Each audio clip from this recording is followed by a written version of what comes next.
Basil Rathbone and Nigel Bruce in the new Adventures of Sherlock Holmes.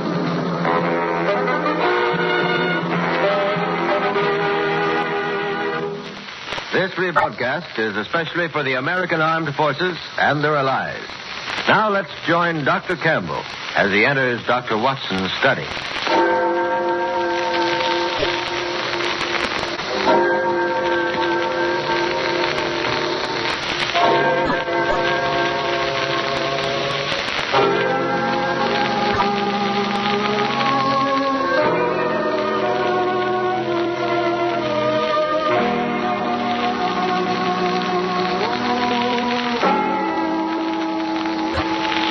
Well, here we are once again in Dr. Watson's study. Come in, Mr. Campbell. Come in. Here, sit down and relax. You look a bit wilted, old fella. Oh, yes, it's such a beautiful spring evening. I thought I'd walk over. In fact, it's so beautiful I dawdled most of the way, drinking in the warm air and the sort of things growing until suddenly I realized I was blame well going to be late if I didn't hurry. I ran the last 3 blocks. Yes, I know how it is. This lovely spring weather is certainly conducive to indolence. My household claim that when I go out to do the spring planting, I spend most of my time leaning on the spade, sniffing, and listening to the birds. Not an unpleasant way to pass the time of day, incidentally. Yes, a day like today is almost as relaxing as a Turkish bath. Which reminds me of a curious and gory experience that Holmes and I had in just such an establishment some years ago. It sounds suspiciously like the gentleman who said bang. Oh, speaking of explosions. Now, Mr. Campbell, you must never complain about the way that a storyteller begins his yarn. Anything is better than an abrupt beginning. Now, put me all out. Where was I? In a Turkish bath, if I'm not mistaken. Oh, yes, it's Turkish bath. You're not mistaken. Yes, that's it. Well, now, to begin at the beginning, it was in the hectic, hair-raising, and I might even say the glorious days of the great battle of wits between Sherlock Holmes and the notorious Professor Moriarty. What you might call a real battle of the titans, eh, Doctor? Indeed it was, Mr. Campbell. Things had been unusually hectic for Holmes for several months. Moriarty had been particularly active, and Holmes had had many sleepless nights. Finally, things had calmed down a bit, and I tried to persuade him to take a badly needed holiday. The net result being that he finally did agree to have an afternoon off and accompany me to a Turkish bath. As a matter of fact, both Holmes and I had a weakness for the Turkish bath. Over a smoke, in the pleasant latitude of the drawing room, I've often found him less reticent and more human than at any other time. The heat melted his cast iron reserve, eh, Dr. Watson? Oh, only slightly, Mr. Campbell, only slightly. Well, as I was saying, on the upper floor of a certain Northumberland Avenue establishment, there is an isolated corner where 2 couches lie side by side, and it was on these that we were lying. Holmes had just shot his long, sinewy arm out of the towels which enveloped him and was fishing about in the inside pocket of his coat, which hung beside him. Where have I put it? Where on earth did I put it? Oh, confound the thing. Watson. Mm-hmm. I forgot to bring my tobacco. Oh, relax, Holmes. Just relax. Forget about tobacco. Forget Moriarty and relax. That's what we came in here for. Burble, burble, burble, burble. I am relaxed, my dear fellow. I want to smoke. What about the burble? Nothing like the peace and seclusion of a Turkish bath. Mr. Holmes. Mr. Sherlock Holmes. Hello? Gus, the steamroom attendant seems to be paging you. Oh, my goodness. Now what? Has anyone seen Mr. Sherlock Holmes? See in here, please. Here I am, Gus. Here I am. What do you want? Come on. Oh, Mr. Holmes, it's good I find you. There has been an accident, Mr. Holmes. A bad accident. It's Lord Canterbury. He's in his dressing room, covered with blood. Oh. In that case, I fancy you want Dr. Watson, don't you? Not me. I'll be with you in a minute, Gus. Oh, no, not Dr. Watson. It's too late for you. He's dead. Dead? Stabbed in 6 places. Come and look at him, Mr. Holmes, please. Dead? Yes, me. All right. I'll come at once. Good gracious me. What's all the commotion? Why can't we have a little peace and quiet around? What's the meaning of this, Gus? Why are these two persons talking at the top of their voices? My dear whoever you are, I was never under the impression that the Olympia Baths were a church. Furthermore, my dear Mr. Never mind the name. Tunbridge. Frederick Hubert Tunbridge, a Liberal leader in the present Parliament, which everyone knows and keeps abreast of the time. My dear Mr. Tunbridge, I do not concern myself with trivialities. Furthermore, as I was saying before being so rudely interrupted, you may be interested to know that your hated rival, Lord Castleberry, the Conservative leader, with whom you are known to have publicly locked horns on several occasions. What if I have? What's he done now, the old fool? If you mean Lord Canterbury, he's done absolutely... Yes, he hasn't done anything, and probably never will again. What are you blithering about? Well, it seems that Gus has just discovered your, shall we say, political vis-a-vis dead in his dressing room. You mean he's had a heart attack? No, I don't mean anything of the kind. He's been stabbed. In how many places did you say, Gus? In 6 places, Mr. Holmes. But that's impossible. I talked to him not half an hour ago. We had a little conference, sub rosa, you understand, while he was waiting for Gus to come in and give him his pat out. Well, he was quite all right when I left him. Oh, really? Are you sure?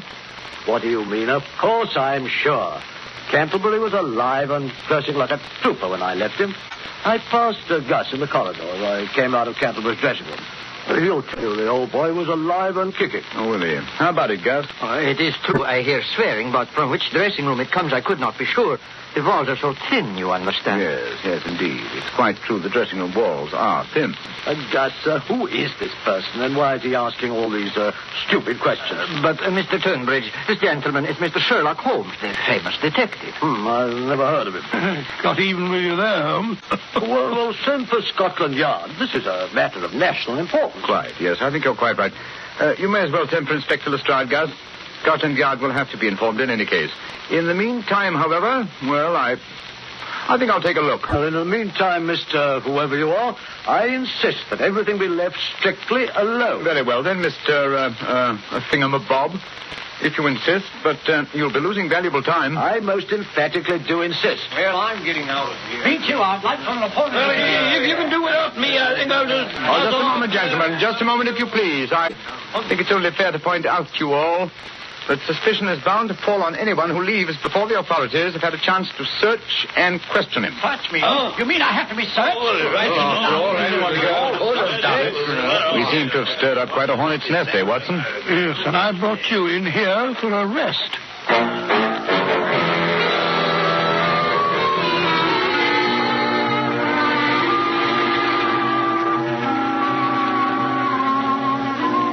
Well, Lestrade?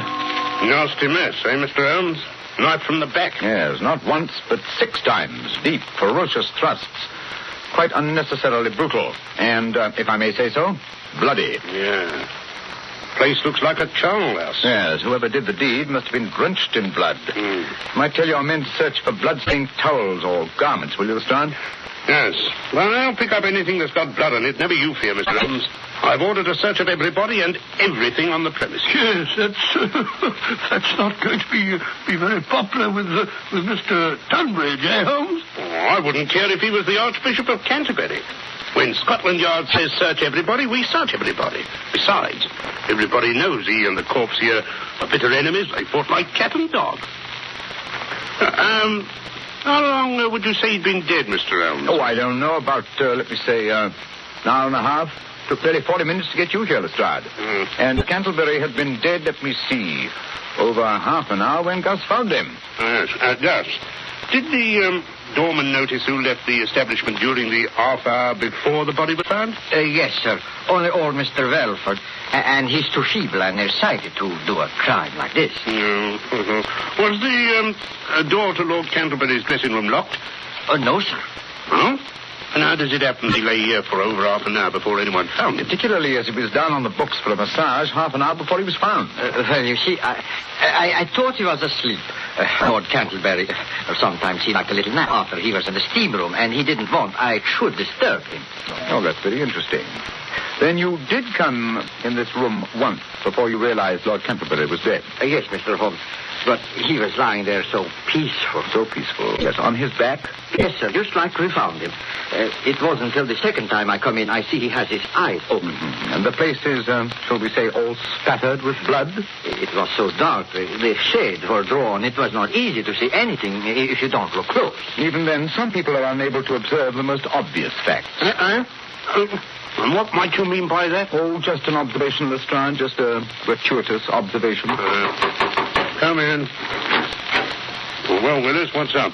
We've searched the place from top to bottom, just like you said, Inspector. And there's no bloodstains nowhere, except on this. And what's that? A pocket knife, sir, large size. Oh. The handle's been wiped off, but there's still some bloodstains on the blade. We found it in the locker of a bloke named of Tunbridge. Uh-huh. Just a minute, Lestrade. Don't go off the deep end. Willis. Yes, sir?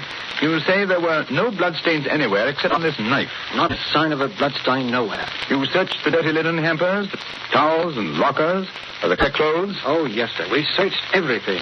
There's not a sign of blood anywhere but on that there weapon. Amazing. That's enough for me. This here is the murder weapon, and it was found in Tunbridge's locker. Bring him in here, Willis, and we'll have him on the carpet. Yes, right away. I knew he was a murderer from the beginning. Who has the motive for killing Canterbury? This chap Tunbridge. Who had the opportunity? This chap Tunbridge. He admits himself he had a talk with the deceased and they had words. And where is this here bloodstained knife found? Nowhere but in this Mr. Tunbridge's locker. Stupid place for a murderer to hide the fatal weapon in his own locker. Tunbridge isn't as stupid as that, Lestrade. Oh, no? Then why was it there? Look here, this is an outrage, keeping me here like this. Well, don't you realize I have influence? Well, you might at least let me put on my clothes instead of ordering them about. I'll complain to the authorities. I'll have you dismissed, all of you. Oh, maybe you will, sir. And then again, maybe you won't. Well, first of all, you'll answer some questions. Have you ever seen this knife before? Knife? Yes, of course. It's mine. I've had it all my life. I used to take it fishing when I was a boy. Oh, indeed. That would explain its size, then. Well, now I use it to open my letters. Oh, you do? Are you sure that's all you use it for? Yes, of course. Then why are these here bloodstains on it? Bloodstains? Yeah. Where? Here and here and here. No, don't you touch it. We don't want to destroy any possible fingerprints. But if it's mine, my fingerprints are already on it. Yes, he's right there, Lestrade. Furthermore, that stain doesn't look like blood to me. It's not red enough. It looks like rust. As a matter of fact, if the stain is a nice blood red, it's fairly certain it's not blood. Now, this particular stain, You as far as I leave see this particular stain to Scotland Yard, Mr. Yes. Don't forget, my dear Lestrade, I invented the first infallible test for blood stains. That's quite true, Lestrade. You did. Indeed. My test is infallible. It works on blood that is new or on blood that is old. I discovered the first reagent, which is precipitated by hemoglobin. Sorry, Mr. Holmes, sorry, but Scotland Yard hasn't any time for lectures. We believe in action. Now, Mr. Tunbridge, it's my duty to take you into custody, and it's also my duty to warn you that anything that you may say may be used in evidence against you. Anything I say? Do you realize whom you're arresting? I'm a leading figure in British politics. So was this fellow who lies here stabbed with your knife, which has still got bloodstains on it. Lestrade, if you'll pardon me for saying so, in this case, it's not the bloodstains that are in evidence, but the bloodstains that are not in evidence, which is the significant factor. What? What do you mean by that? Simply that it would have been rather difficult for Mr. Tunbridge to have committed a murder as gory as this one without having bloodstains on the towel he's wearing or on the clothes which are still in his locker. What was to prevent him from dropping his towel outside Lord Canterbury's dressing room, getting in and knifing him in the back, then sneaking down to the shower rooms, not more than 20 feet down the corridor, and washing away the evidence? Me going round about it in the nude? Certainly not. Most certainly not, sir. Remember, my dear Lestrade, as you drag one of Britain's leaders away to jail, that it might have been possible for him to stab his enemy in a fit of temper, but he would never have dreamed of running up and down the corridors in his birthday suit. Let me see. I'm afraid I shall have to look for another explanation of the missing bloodstains.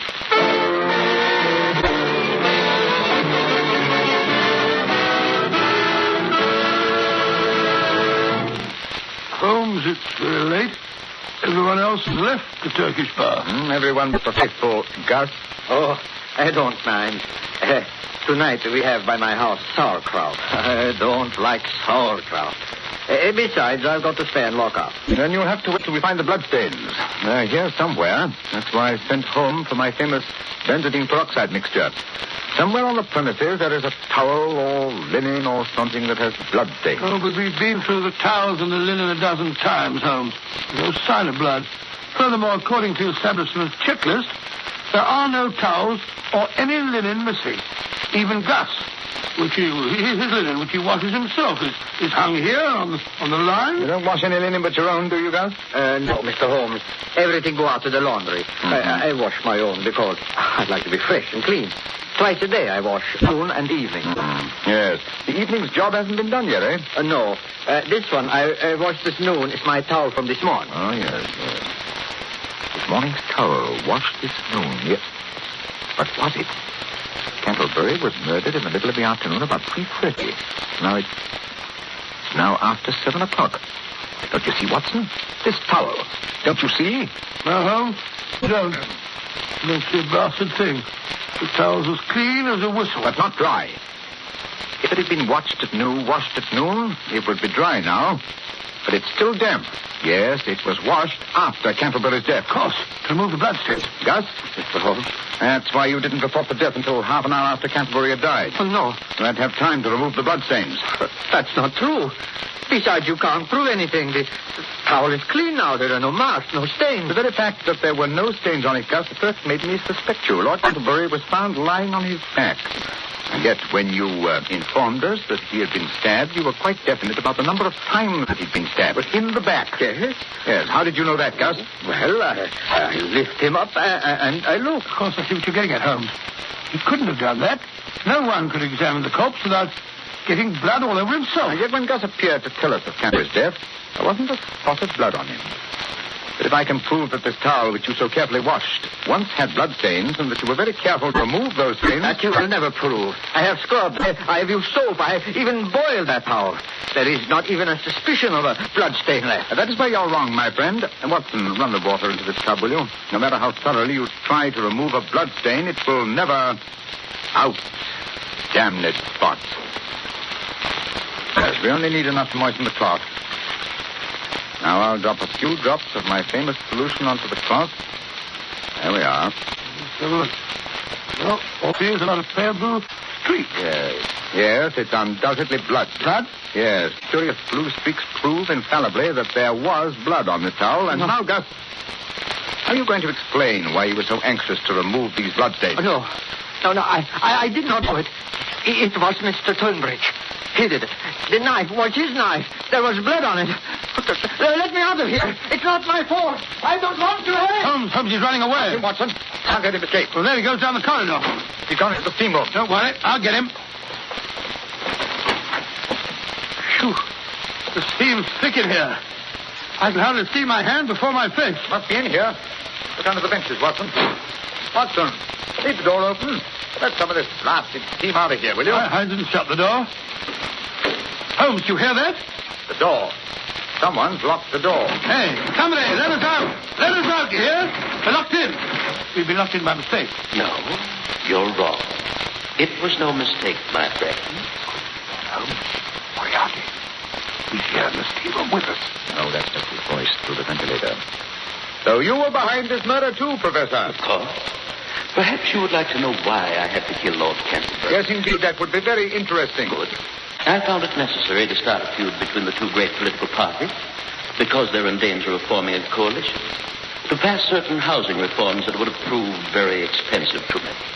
Well, what better way to break up an incipient collaboration than by killing one leader, having the other hanged for his murder? A very ingenious move. Pity you should have chosen such a clumsy tool as Gus. Perhaps. But it fooled Scotland Yard, Mr. Holmes. It was just my ill luck that you should be on the premises when the accident occurred. Oh, thank you for the compliment. Not at all. However, it's a mistake which I'm sure Gus will be able to rectify. Gus? How? Very simple. I've sent him to put more coals on the fire.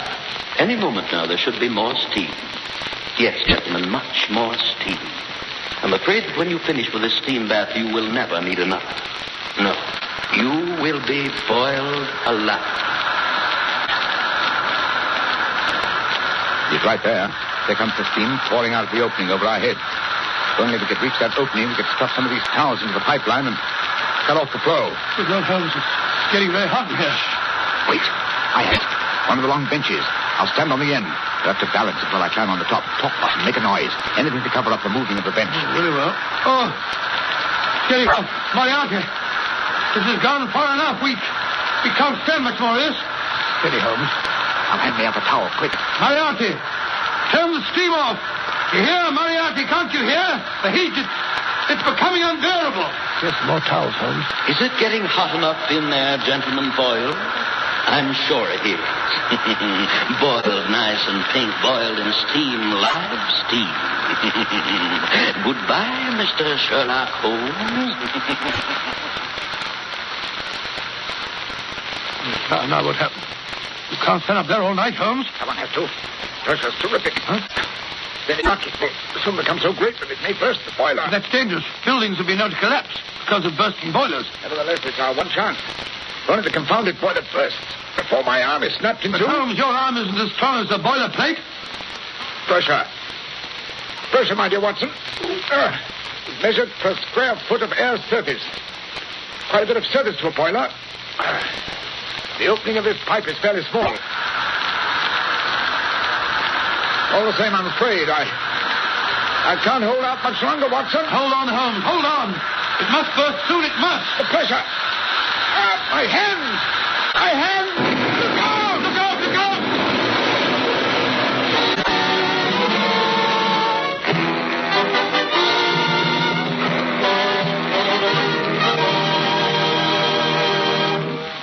And you came through the explosion all right, Dr. Watson? Well, I had a nasty crack where Holmes and the boots fell on me, and Holmes had the wind knocked out of him, but we were in fairly good shape by the time the fire brigade pulled us out from the wreckage.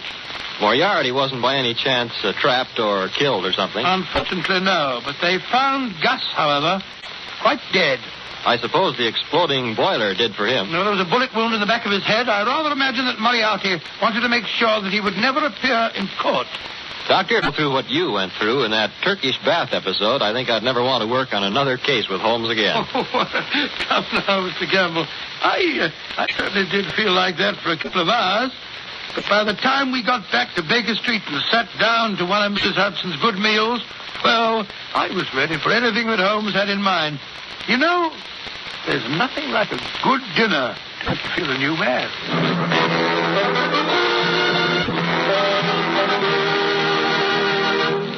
You have been listening to An Adventure in Crime with Basil Rathbone as Sherlock Holmes and Nigel Bruce as Dr. Watson.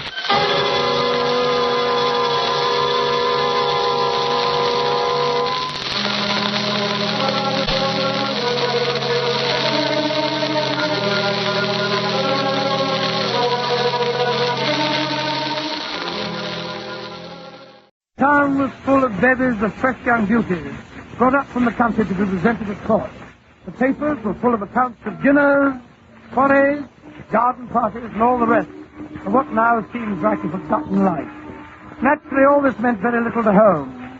Consequently, I was more than a bit surprised on returning one afternoon to our Baker Street lodgings to find him deep in a veritable snowdrift of illustrated society magazines and papers.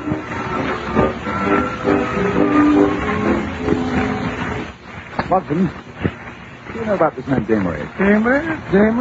What Damery? Lord Damery, of course. He's got his photograph in all the society weekdays. Oh, that's true. The fellow's a household word in society.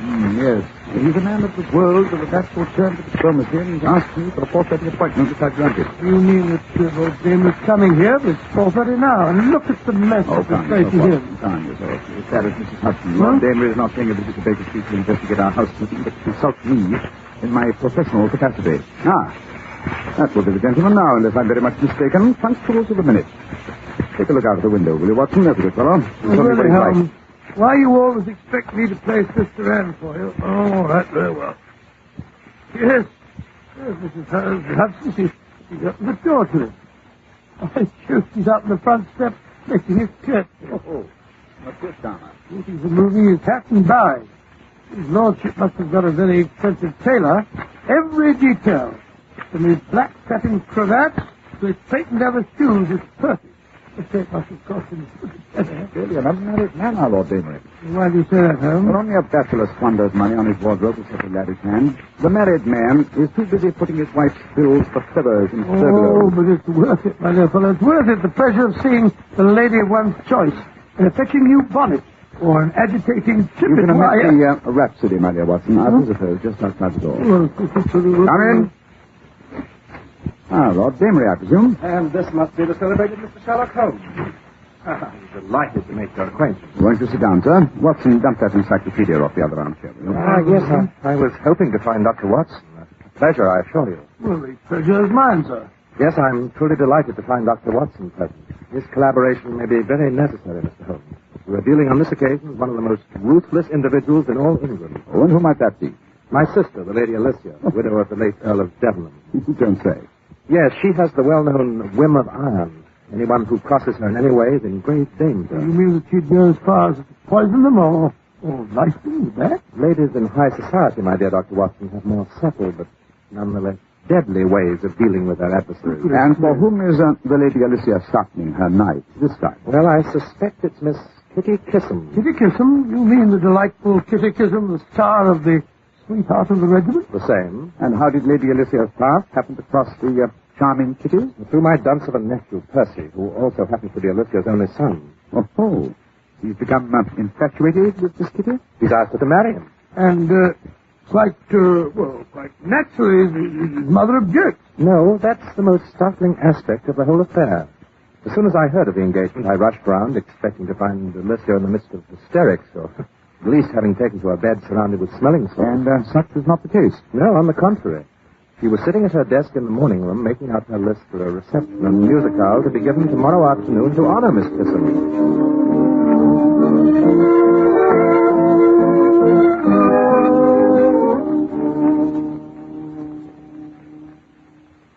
Lord and Lady Coverdale, the Duke of Rottington, Lady Windermere. Well, I must say, my dear Alicia, I hardly expect to find you in such a cheerful mood. Why not?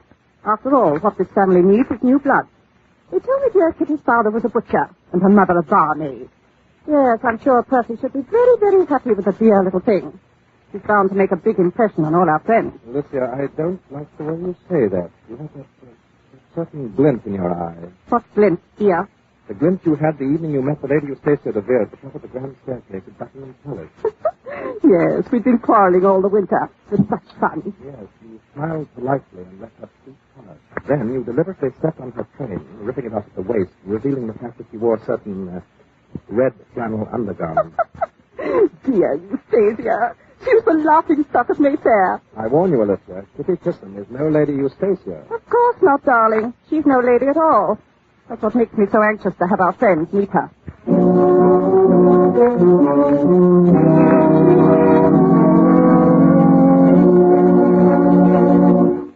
Sounds like a rather ominous situation, Lord Damery. By the way, do I gather that you have the pleasure of Miss Kissam's acquaintance? Well, that is, yes, in a way. We've partaken of a bottle and a bird several times, don't you know, after the theater. Kitty's really a dear little thing, in spite of her reputation. Reputation? Well, surely you've heard of her confounded pearls. I'm afraid I'm rather ignorant of the chit-chat of our metropolis. But everyone knows that she was given those dashed pearls by a certain Balkan king who spends most of his time in Paris. He wears them constantly. For luncheon, for tea, for dinner, in and out of the theater. I believe she even wears them in her bath. It's ostentatious. And what, they're a sort of trademark. Yes, I suppose you might call it that. It's the only evidence of bad taste I've ever known Kitty to indulge in. Bad taste? Well, confound it, man. You don't expect a woman to go flaunting her past about as if you were proud of it. Not even if it taxed the theater? Oh, blast those toes. I suspect that whatever my sister has up her sleeve concerns them. How?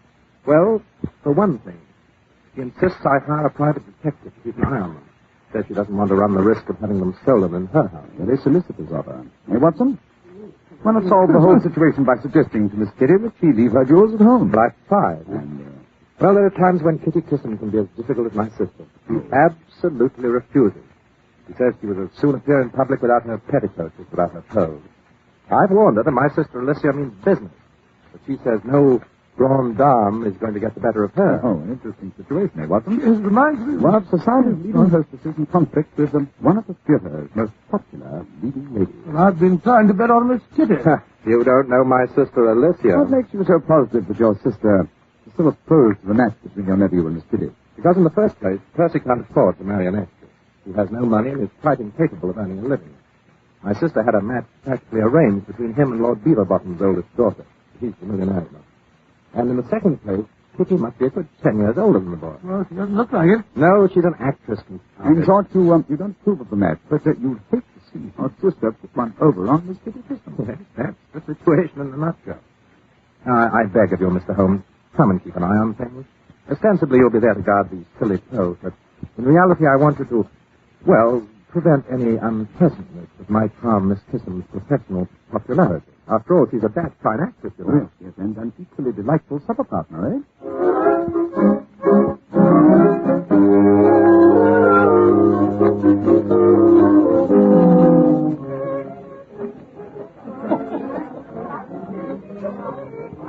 My dear, if anything awkward happens to Kitty, Miss Kissam, at this party of yours, I shall cut Percy out of my will. He won't get a penny from me. And then where would you be?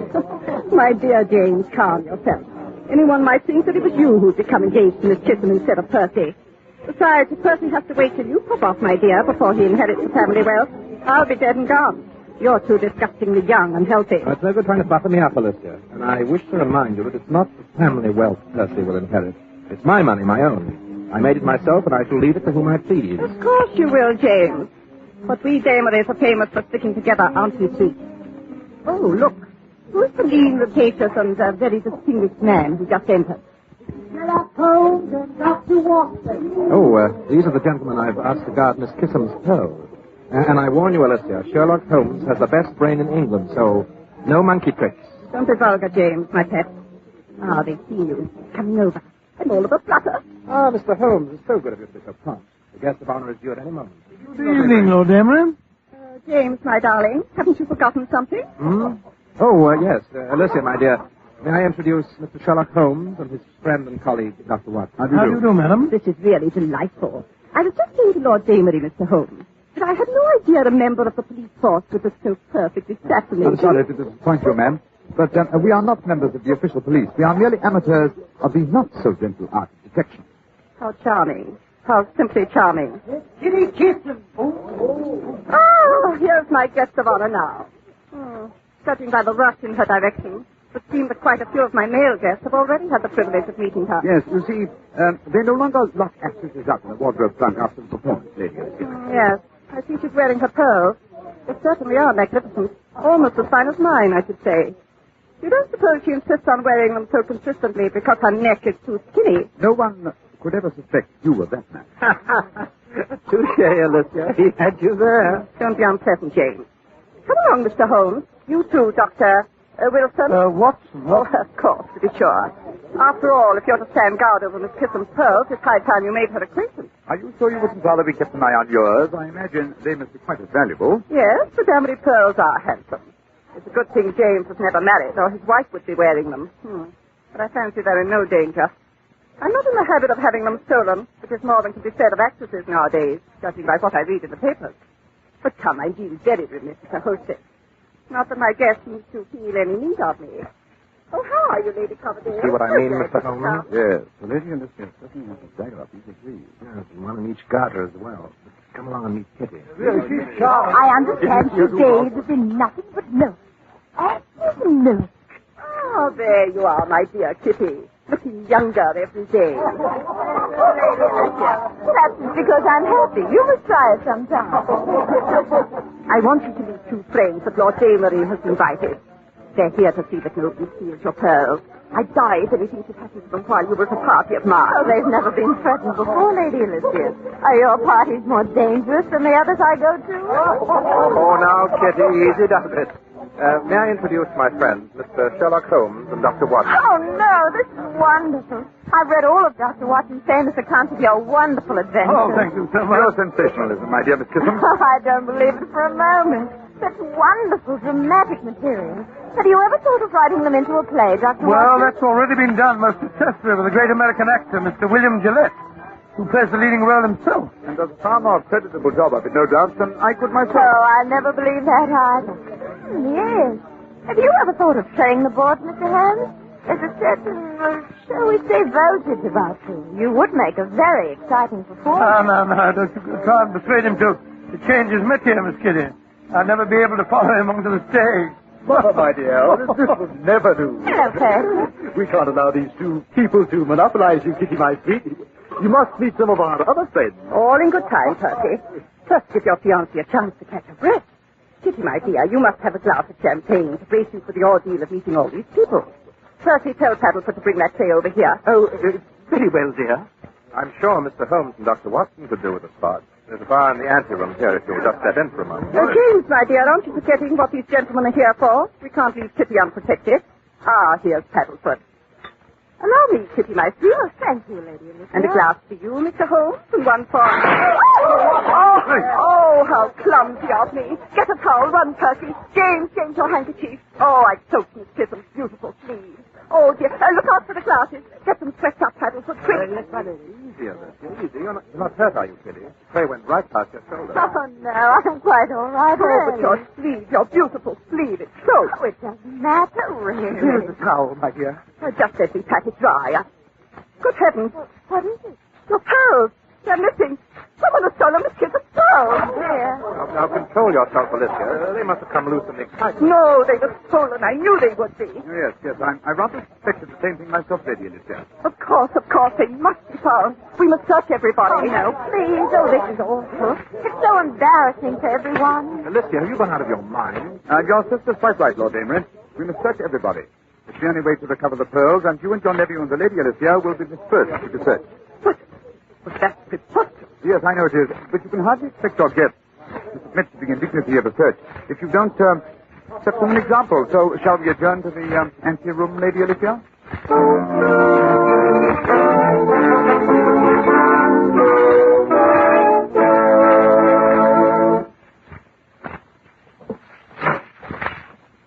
Well, here we are, Mr. Holmes. My sister, my nephew, and myself. Which would you like to search first? Suppose we allow Miss Kitty to choose.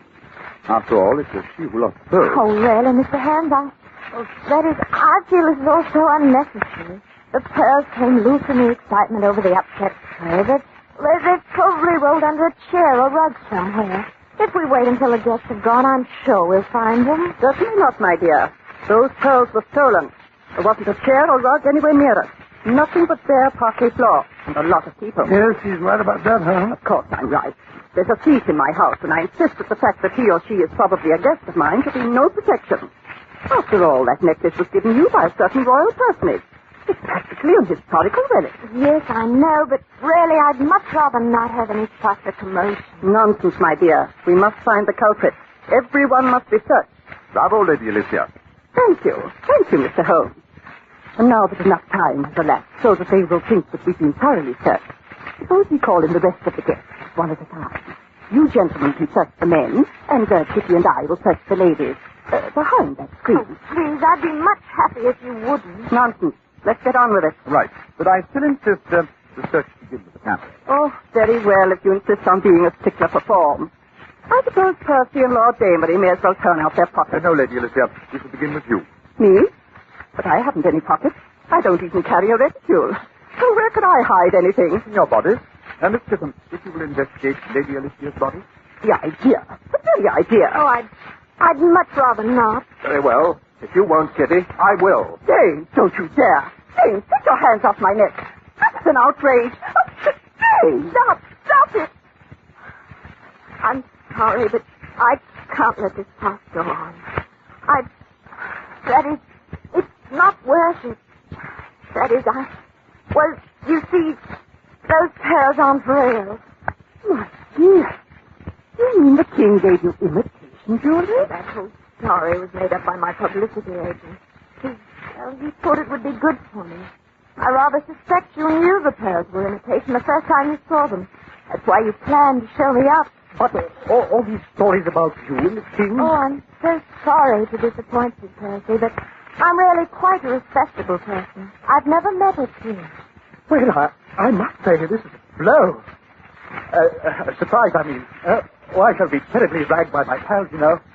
They were all rather envious of me. After all, no one need know. We don't have to publicize this thing to the world. Oh, but I must tell my guests, James, dear. After all, I owe them some explanation if I let the whole matter drop after making such an issue of things. I'm sure that everyone will be interested to know that not only are Miss Kissam's pearls not real, but Miss Kissam is somewhat of an imposter herself. But how could you know the pearls were false, Mother dear? After all, ladies don't wear imitation jewels. And actresses don't wear trinkets given them by men who don't consider them ladies. Here is your engagement ring, sir. Let me... Well, I didn't really... Oh, this is... Keep the ring as a remembrance, don't you know? Thank you, Percy, but I'd rather not. Well, Alessia, now that you've accomplished the results for which the party was undoubtedly given, suppose you let me send the guests home. Oh, not before I've had a chance to explain. You'll do nothing of the kind. Biddy Kissam wants people to think a king gave us some pearls. That's her business. Thank you, Lord Jamie, but it really doesn't matter. I'd just as soon they did know. That story of the royal pearls was beginning to make me feel just a bit foolish. Oh, I'll admit it was helpful when I was just a struggling small-part player, but now, well, I flatter myself that my hold on the ladder of success is firm enough so that it'll take more than a few imitation pearls to shake me loose. Bravo, Miss Kitty. I salute your courage. Thank you, Mr. Holmes. I say, look here. Perhaps I've been a bit hasty, don't you know? You keep your silly mouth shut. I'll handle this from now on. You stay here, Alessia. I'm going to explain the situation to our guests. But, James... Alessia, shut up! Well, really? I'm afraid, Mr. Holmes, there's a streak of vulgarity in my brother. I'm sure I don't know where it comes from. Yes, probably from the same place he gets his honesty and sense of fair play. Dear me. Don't tell me you're going to be cross with me, too. By the way, whatever made you think that I might have secreted Miss Kissam's pearls in my body? My dear Lady Alicia, when something of value disappears during a manufactured commotion, the first one suspected should be the person who did the manufacturing. You mean, you thought that I upset the tray on purpose? Quite. But come, let us join the others, shall we? I think we've given Lord Damery ample time to make his explanation. Miss Kissam, if you will do me the honor. Watson, you may escort the Lady Alicia. Thank you. Thank you very much indeed. Oh, by Jove, here's one. Well, that makes 99. Here's two more. 100 and 101. I found 5 more, all in a little bunch. Oh, this is simply thrilling. So much more fun than hunting for Easter eggs. Well, that makes 106. James, what on earth are you doing? Hunting for pearls. Seems I was right in the first place. Miss Kissam's pearls weren't stolen. The string must have broken and strewn them all over the place. Any more? We've looked everywhere. I'm sure there isn't an inch we haven't searched. Then here you are, my dear Kitty. Allow me to return your pearls. Oh, thank you. But I don't understand. Tell me, Miss Kissam. Yes? How many pearls were there on your string? 105. But Holmes, Lord Damery, just counted them. He mentioned 106. There's one more pearl now than there was when it was stolen. It's incredible. It's absolutely impossible. No, my dear Watson, no. It's not incredible. It's not even impossible. It's merely enlightening. What do you deduce from the presence of this added proof of the humble oyster, Lady Alicia? Perhaps you can explain why there are now 106 pearls in Miss Kissam's necklace. Did you say 106? But my necklace, the Damery pearls have 106. Good heavens, my necklace, it's gone. Someone has taken my pearls. Then may I ask, Lady Alicia, what pearls are those still hidden in your body? But those are Miss Kissam's imitations. James must have taken mine off my neck when he was threatening to search me. And now he's pulled this trick to get even with me. The string that broke are my pearls. She has no right to them. They are the Damery pearls. My dear Lady Alicia, there is one person who has a better right to them than yourself. That person, of course, would be Lord Damery's wife. Yes. Judging by the look in Lord Damery's eyes, Watson, wouldn't you say they've been handed over to the proper party? My Jove, yes. Elementary, my dear Holmes, elementary.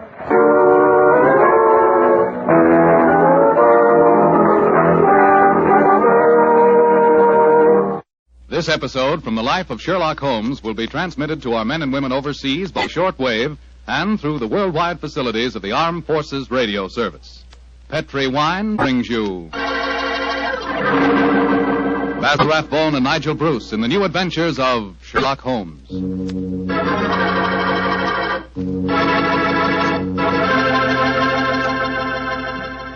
The The Petrie family, the family that took time to bring you good wine, invites you to listen to Dr. Watson tell us about an exciting adventure he shared with his old friend, that master detective Sherlock Holmes.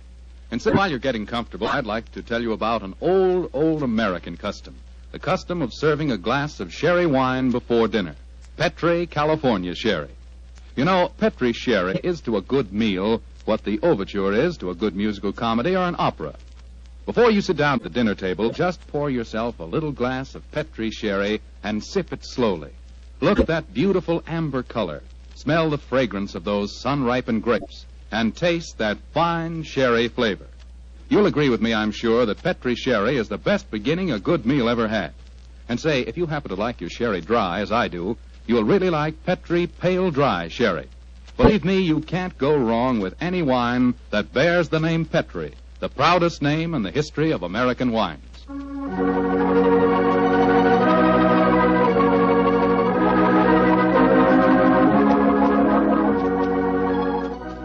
And now let's drop in on the good Dr. Watson, who's waiting for us in his California ranch house. Good evening, Doctor. Good evening, Mr. Foreman. Come in and make yourself at home. Thank you, Doctor. Sitting here with the lights off, I see. Have you been getting yourself in the mood for tonight's Sherlock Holmes story? No, my boy, I was watching the sunset. It's quite a beautiful tonight.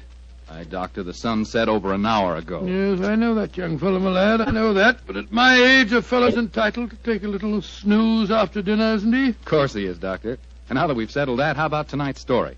Well, a very beautiful girl figured prominently in this adventure, Mr. Foreman.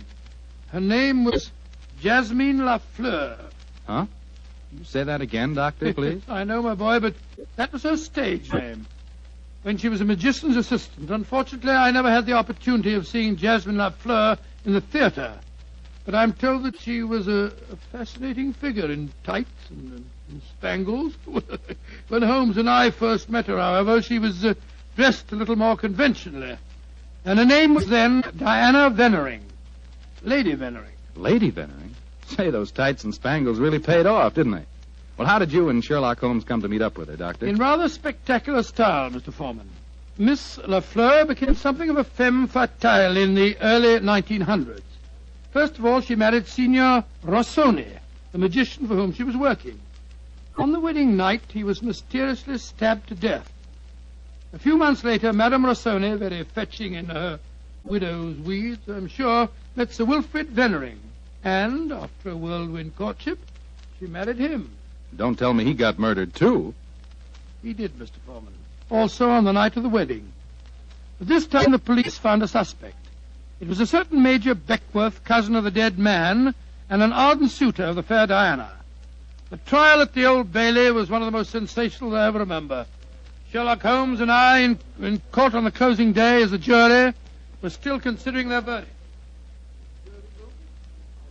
Holmes, the jury's been out over 8 hours. I bet you they can't agree on a verdict and there'll be a new trial. I think not, old chap. Look, here they come now. You know, there's a strong moral probability of guilt, but I'm sure they'll agree that there's insufficient evidence to convict. Oh, perhaps you're right. Just look at Lady Vennering down there ahead of us.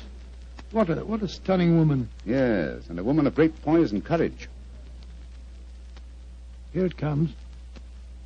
Gentlemen of the jury, have you arrived at a verdict? We have, my lord. How say you? Do you find the defendant guilty or not guilty? Not guilty. Exactly. Come on, Watson. Let's get a breath of fresh air. Well, I was wondering perhaps if we shouldn't go over and congratulate Lady Vennering. On what? The fact that our husband's murderer has not been found? Oh, I suppose you're right. You ever read the Book of Tobit, Watson? Tobit? I don't think so. When was it published? Well, a little before our time, old chap. It's an Old Testament story. Whatever made you think of it at this moment? Well, it's so remarkably apposite with the case of Lady Vennering. It deals with a highly peculiar series of murders, 7 of them, if I remember correctly. Who was the murderer? A jealous demon by the name of Asmodeus, who strangled husbands on their wedding nights. Well, judging by the verdict just now, Major Beckworth isn't the Asmodeus, or whatever you call him in this case.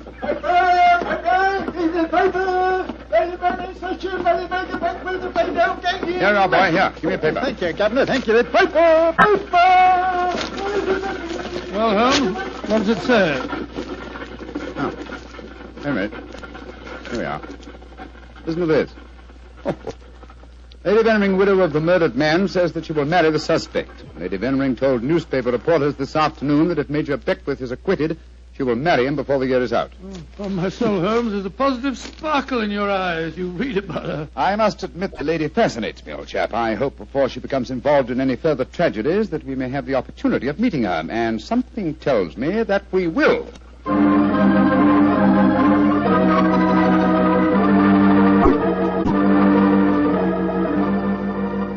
The Sunday papers are certainly having a day over the Veneering case, Holmes. Did you read them? No, I didn't, Watson. There's a complete life history of Lady Veneering in one of them with photographs. It's rather interesting. Really? What are you doing over there, Holmes? Looking out of the window. Ah, yes. You expecting anybody home? No, come over here, old fellow. Oh, it's a clergyman. Yes, a very agitated one. Look at the way he's pacing up and down. And looking up at our window, too. By Jove.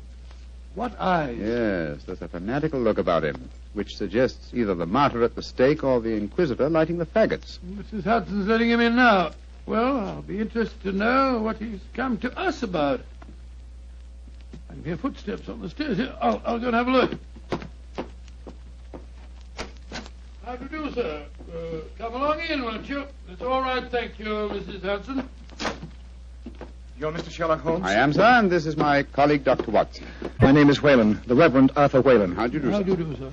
Sit down, won't you, and tell me what I can do for you. Thank you. Mr. Holmes, this is a very difficult subject to broach. In fact, it's only after intense personal conflict that I've been able to force myself to come to you. May I ask you, are you familiar with the Book of Tobit? Book of Tobit? Gracious me. You were talking about that yesterday, Holmes. I see that you've come to consult me about the Veneering case. But that's amazing. How did you know? Has Lady Veneering been in touch with you? No, sir, but I'm familiar with the Book of Tobit, and Lady Venering's case closely resembles that of the woman Sarah in the Old Testament story. More closely than you realize, Mr. Holmes. Did you know that before each one of Lady Venering's husbands was killed, they received a threatening note? Yes, I recall that from the trial. Signed in some sort of gibberish, weren't they? No, Doctor. Yesterday I was permitted for the first time to examine one of these notes. The apparent gibberish was in reality ancient Hebrew writing. Indeed. Were you able to translate it? Yes, Mr. Holmes. In effect, it said, if you go through with this marriage, your hours are numbered. And it was signed Asmodeus. Oh. The name of the jealous demon who strangled husbands in the Book of Tobit. Exactly. Just why have you come to me, sir? I want you to talk to Diana, to Lady Veneering, to tell her she must not go through with this new marriage. Murder is stalking her, Mr. Holmes. I have argued with her, prayed with her, implored her to realize her danger. But she is adamant. I'm afraid I should feel extremely presumptuous in giving her my advice. No, Mr. Holmes. I have prepared the way for you. You could, I'm sure, make her realize her danger. And she's willing to see me, you say? Willing and anxious. Oh, very well. But I'd like to ask you a few questions first. Anything, Mr. Holmes. What is your interest in her? She's a member of my flock. She needs my guidance. Nothing further? No, Mr. Holmes. By the way, I believe that you performed the marriage ceremony at both of her previous weddings. Yes. Are you proposing to officiate the ceremony if she marries Major Beckwith? Well, I don't know. I'm hoping that marriage will never take place. And so I want you to help me, Mr. Holmes. Where does the lady live? 47, Berkeley Square. Very well. Dr. Watson and I will call on her this afternoon. Delighted to. I doubt if I can be there myself. In fact, Diana might speak more freely if I'm not. But here's my card. Oh, thank you. You'll know where to get in touch with me if you want to. Very well, sir. Good day to you, gentlemen. And I'm greatly in your debt. Good day, sir. Good day. Strange business, Holmes. I can't believe that Mr. Whalen's motives are entirely impersonal. Nor can I, old chap. What are you laughing about? I was thinking of the Book of Tobit, Watson.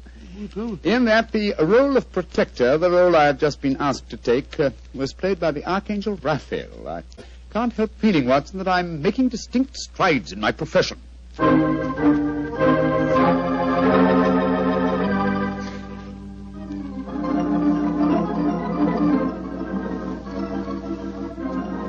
Mr. Sherlock Holmes, I'm so glad to meet you. How do you do, Lady Veneering? May I introduce my old friend, Dr. Watson? How are you, Dr. Watson? I'm awfully glad to meet you, Lady Veneering. Let's sit down, shall we? You're just in time for tea. Thank you. You know why we're here, of course. Oh, naturally. Mr. Whalen came round here as soon as he'd left you. You're to persuade me to look after my mortal affairs, while he takes care of my immortal ones. Isn't that it? He takes care of them. Well, that's charmingly put, Lady Benning. Charming.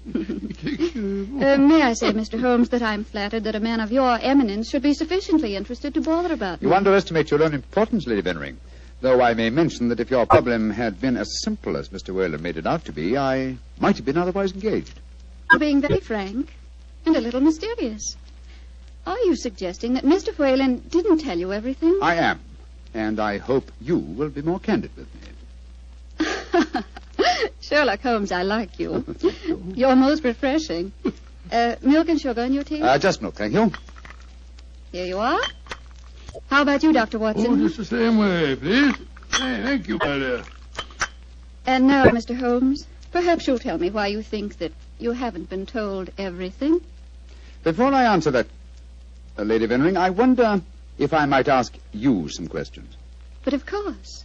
Anything. When your first husband, Signor Rossoni, was killed, did the police find any suspects?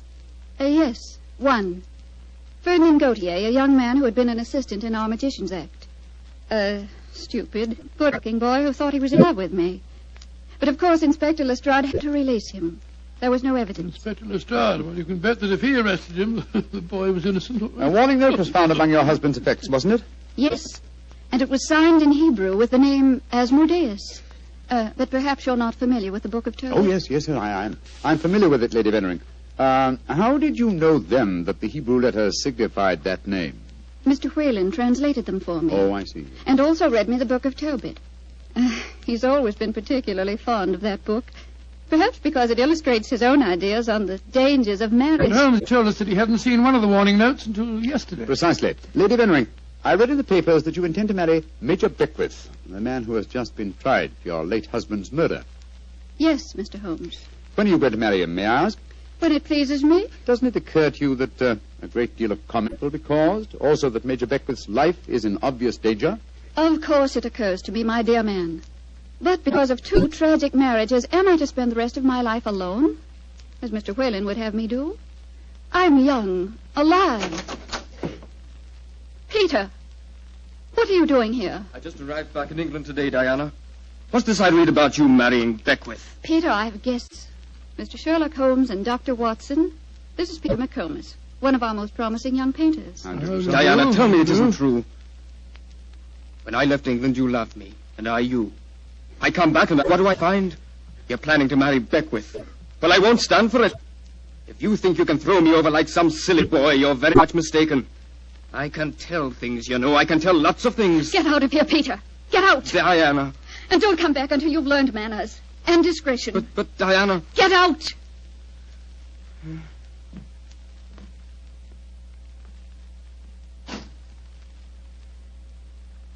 I'm sorry, gentlemen. Were there any more questions you wanted to ask me, Mr. Holmes? One, Lady Bennering. Where is your fiancé, Major Beckwith? He's upstairs. I'm letting him stay here until the scandal of the trial has died down. I must see him at once. At once? Why, Holmes? He's in no danger until the marriage takes place? The marriage has taken place, Watson, unless I'm very much mistaken. What makes you think so, Mr. Holmes? You're much too discreet and intelligent, Lady Bennering, to let him stay here in your house unless you were already married. We were married this morning. But we planned to keep the fact a secret for a few months until the scandal had died down. May I talk to him, please? Of course. I'll ring for the butler and ask him to come down. May I ask, madam, who married you? The Reverend Arthur Whalen, of course. Oh, and all the time he talked to us today, he knew perfectly well that this marriage had taken place. He must have just come from it. I don't trust that man, Holmes. Oh, there you are, Hudson. I just rang for you. Will you ask Major Beckwith? Excuse me, milady. I was just on my way to telephone the police. The police? What do you mean? It's Major Beckwith, milady. He's been stabbed to death in his bath. Mr. Beckwith murdered, too. Hudson, I'll telephone the police. And now I'm rather well acquainted with Inspector Lestrade. Excuse me, gentlemen. A dreadful business, Holmes. A third husband murdered on his wedding day. But what a woman, Watson. She's superb, magnificent. What on earth do you mean, Holmes? What courage. What unconquerable spirit in the face of a fresh tragedy. Watson, she fascinates me. I haven't seen such a splendid female since we solved that case for the King of Bohemia.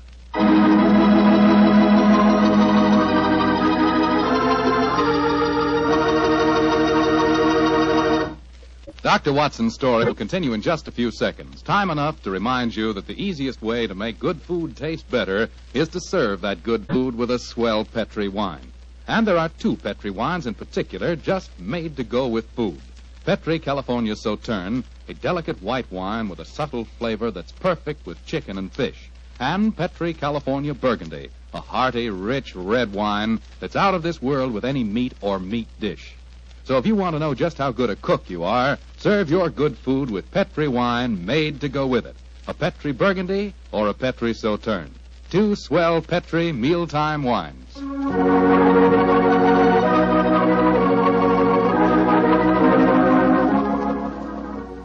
And now back to tonight's new Sherlock Holmes adventure. The famous detective and his old friend Dr. Watson have become involved in the affairs of thrice-married Diana, one-time magician's assistant. Each of her husbands has been mysteriously murdered on his wedding day, the latest murder occurring on the same day that Sherlock Holmes and Dr. Watson are brought into the case. As we rejoin our story, it's a month later, and for some obscure reason, Sherlock Holmes seems to have lost interest in the case, though not in the beautiful Diana. Mr. Holmes. Yes, Lestrade? It's over a month now since Major Beckwith was murdered, and we haven't found a single clue to it. You expect me to supply the deficiencies of Scotland Yard? Well, it's unlike you not to help us, Mr. Holmes. And after all, you and Dr. Watson were in the house when it happened. If you ask me, the murderer's either McComas, that Irish painter, or the clergyman Whalen. What do you think, sir? As far as I'm concerned, the case is closed, Lestrade, and I wish you'd stop bothering me. What do you think I am? Nothing but a detecting machine? Mr. Holmes, whatever's come over you? Holmes, you're not going out again this evening, are you? I'm afraid so, old chap. Well, this will be the fourth night in a row. I was hoping that we might have a nice, quiet evening in front of the fire. Oh, I'm sorry, Watson, but I promised to take Diana to the horse show at Olympia. I should be home by midnight.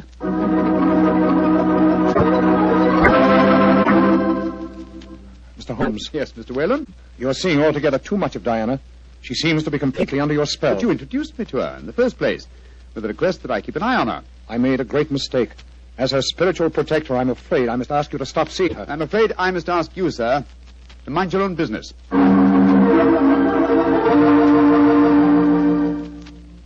I say, Holmes, have you seen in the paper that violinist, this Iway, is playing at the Albert Hall tonight? No, I haven't looked at the paper today. Oh, I thought perhaps that we might go along and see I'm him afraid together. I can't, old chap. No, I'm taking Diana to the French Maid at Delius Theatre. I hear it's a charming musical comedy.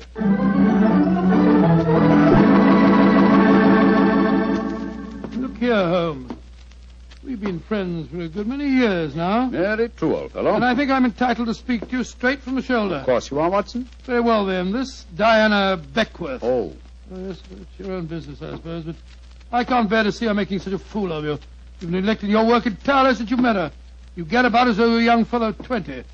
What's come over you, Holmes? Stop pacing about, old chap, will you, and sit down. In fact, it might be a good idea if you fortified yourself with a nip of brandy from the Tantalus there. What I'm about to tell you may be something of a shock. Watson, Diana and I are getting married tomorrow. What did you say, Holmes? I'm getting married tomorrow. But, you're insane. Oh, that's not very flattering, Watson. Anyway, I don't see why you should be so surprised. You yourself married and left Baker Street once, didn't you? For you, Holmes, a confirmed woman hater. No, my dear Watson. No, indeed, no. You will remember in our adventure that you titled A Scandal in Bohemia, I met a lady that I have often referred to as, the woman. You mean Irene Adler, but she was a criminal. Exactly, and yet Diana has the same magnificent characteristics. Keen intelligence, courage, and unconquerable spirit. But Holmes, 3 of her husbands murdered on their wedding nights. You're proposing to be the 4th. Oh, rubbish, my dear fellow, because tragedy has attended her previous marriages. Is she to go through life alone? Holmes, you really mean it, don't you? Of course I do. I think I will have a nip of brandy. Oh, don't take it so bad, old fellow. We'll continue to see a lot of each other. Diana's very fond of you, you know. Oh, well, I'm glad. Who's going to perform the ceremony? Not the the Reverend Mr. Wayland? Oh, no. We decided, in view of Diana's previous marriages, that he might prove to be a trifle, unlucky. A clergyman named Vernet will officiate. Wayland, of course, insists on being present just the same. What time is the wedding tomorrow? 2 o'clock, old fellow. Oh, I should have mentioned this before. I hope your cutaway coat and top hat are in a good state preservation. You'll be a pretty prominent figure at the ceremony, you know. You mean that... Well, I mean that if Sherlock Holmes gets married, who else can be his best man but his old friend, Dr. Watson? It's elementary, my dear fellow, elementary.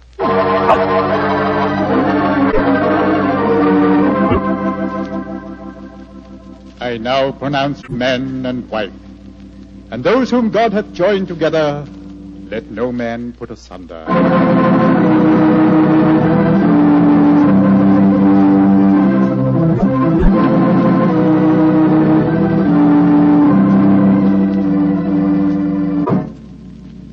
Diana, I'm going to claim the privilege of the best man and give you a kiss. Of course you shall, Doctor. Joe, Holmes, you're devilish lucky fellow. Of course I am, old chap. Sherlock, I'm going upstairs to change my dress now. Very well, Diana. I'll be up shortly. I'll see you later, Dr. Watson. Very well, Mrs. Holmes. Holmes, I never thought I'd live to say that. Watson, old fellow, I'm worried. Worried today? Oh, my dear fellow, what's the matter? Well, just before the ceremony, I received one of those warning notes signed by Asmodeus. Oh, you better be careful, Holmes. I think I'll slip out and have a pipe or two on the matter. Yes. Look after my guests for me, will you? And keep your eyes open. And your ears. Yes, I will indeed. There you are, Mr. Whalen. Would you care for a glass of champagne or punch or something or other? Thank you, no, Doctor. I'm in no mood for celebration. I'm certain that Diana has made a shocking mistake. Well, really, sir, I don't think... I only came here in a last-minute attempt to dissuade her. Now that I've failed, I shall leave. Good day, sir. Bless your soul. Dr. Watson? Oh, hello, McComas. Where's Mr. Holmes? We'll be back in a few minutes. Would you care for a glass of champagne, sir? Well, thank you. I should like to drink a toast to the pair. I've been in love with Diana for years, you know, but she wouldn't marry me, and well, I suppose I might as well make the best of it. I must say your friend Sherlock Holmes seems like a splendid fellow. He is indeed, McComas. In fact, I may say... Watson. Excuse me, sir. All right, Holmes, I'm coming. Up here. What on earth's the matter, Holmes? Follow me. Lock the door behind you. Allow me to introduce you to the demon Asmodeus, Watson. Unfortunately, at the moment, she's in a faint. Good Lord. It's Diana. Exactly. Always an impetuous woman, she made the mistake of trying to stab me with that knife. So I bent over to strap up a suitcase. She didn't allow for the wall mirror in which I was watching her. You mean you suspected her all along? Of course I did, old fellow. The problem was to find the proof. I first suspected her when I knew that she had been a magician's assistant. The key to the profession of magic is misdirection, and these murders have been a perfect example of misdirection motive. How do you mean, Holmes? Well, by creating a...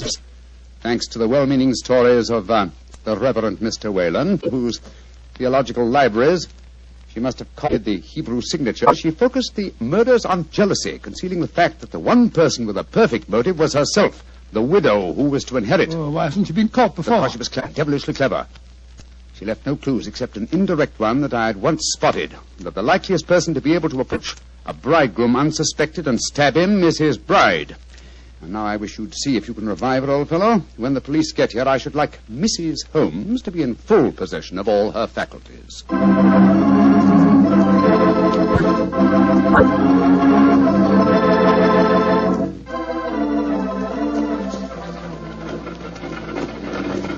Well, Holmes, I must say I never expected to be driving back with you to Baker Street on your wedding day. I can't tell you how happy I feel. Dear old Watson, you really thought that I deserted you, didn't you? Oh, naturally, I wish you'd told me the truth. Well, I couldn't tell anyone, not even you. If the faintest shadow of suspicion had entered her mind, I'd never have caught her. Well, it seems to me you paid a pretty high price, Holmes. You told me you made a will in her favor. Supposing something happens to you before her trial, she'd get the money, you know. Oh, the will? Oh, no, that was worthless. I told Diana that it was a holographic will and perfectly valid. Well, what on earth is a holographic will? A will drawn up in one's own handwriting on a piece of perfectly plain paper. Such a document is quite legal, but I drew mine up on a paper with a letterhead. That made it invalid. Oh, I see, but the fact remains that you are married, Holmes. I really fooled you completely, didn't I, Watson? Didn't the name of the clergyman who married us suggest anything to you? The Reverend Verney? No, and why not should it? Well, Verney was a French painter of some note. He also happens to have been a great uncle of mine and, Mycroft's. You mean that your brother Mycroft was a clergyman? I mean that Mycroft was disguised as a clergyman. And a very convincing job he did, too. A more satisfactory clergyman than the Reverend Mr. Whalen, no doubt, whose possible complicity may compel him to answer some very awkward questions. Then you're not married. Well, upon my soul, Holmes, I don't know what to say. Then I suggest that you say nothing, my dear chap. Let's just sit back quietly, as two good friends can, and brood about the mutability of human affairs.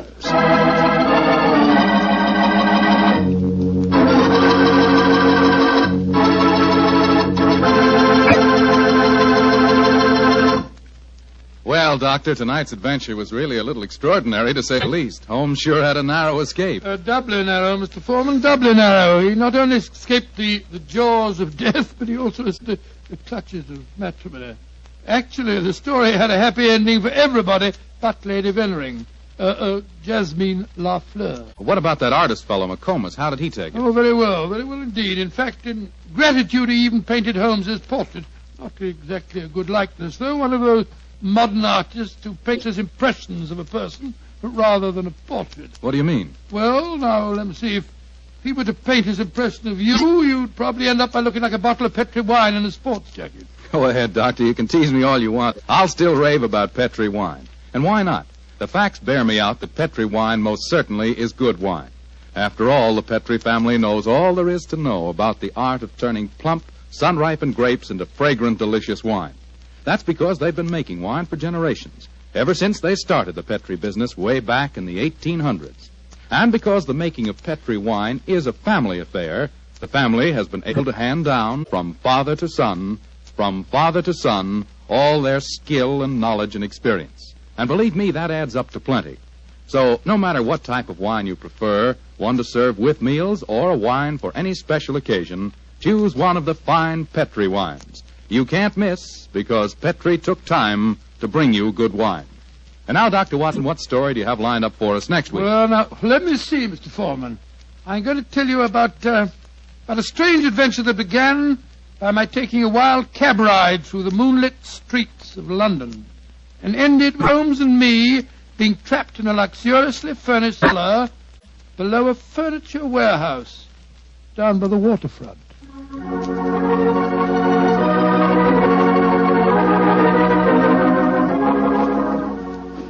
Tonight's Sherlock Holmes adventure is written by Dennis Green and Anthony Boucher and is based on an incident in the Sir Arthur Conan Doyle story, The Adventure of Shoscombe Old Place.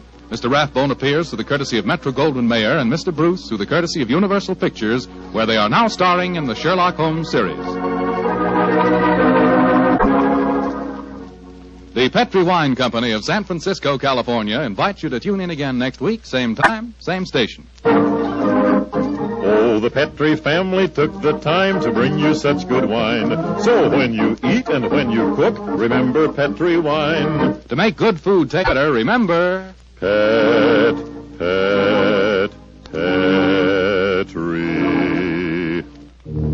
wine. This is Bill Foreman saying goodnight for the Petri family. Sherlock Holmes comes to you from our Hollywood studios. This is the Mutual Broadcasting System.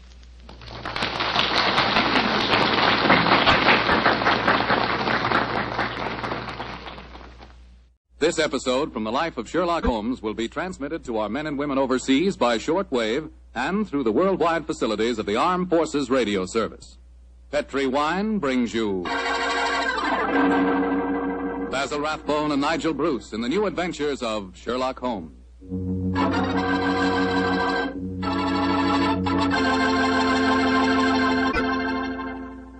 The Petri family, the family that took time to bring you good wine, invite you to listen to Dr. Watson tell about another exciting adventure he shared with that master detective, his old friend Sherlock Holmes. And say, I want to tell you about a little present I've got for you. A present, and it's free. It's a swell recipe calendar printed in full color, and it's good for 2 years, 1945 and 46. But best of all, this calendar not only dates, it gives you loads of swell recipes and ideas for cooking with Petri wine. Want to know how to make spare ribs that are out of this world?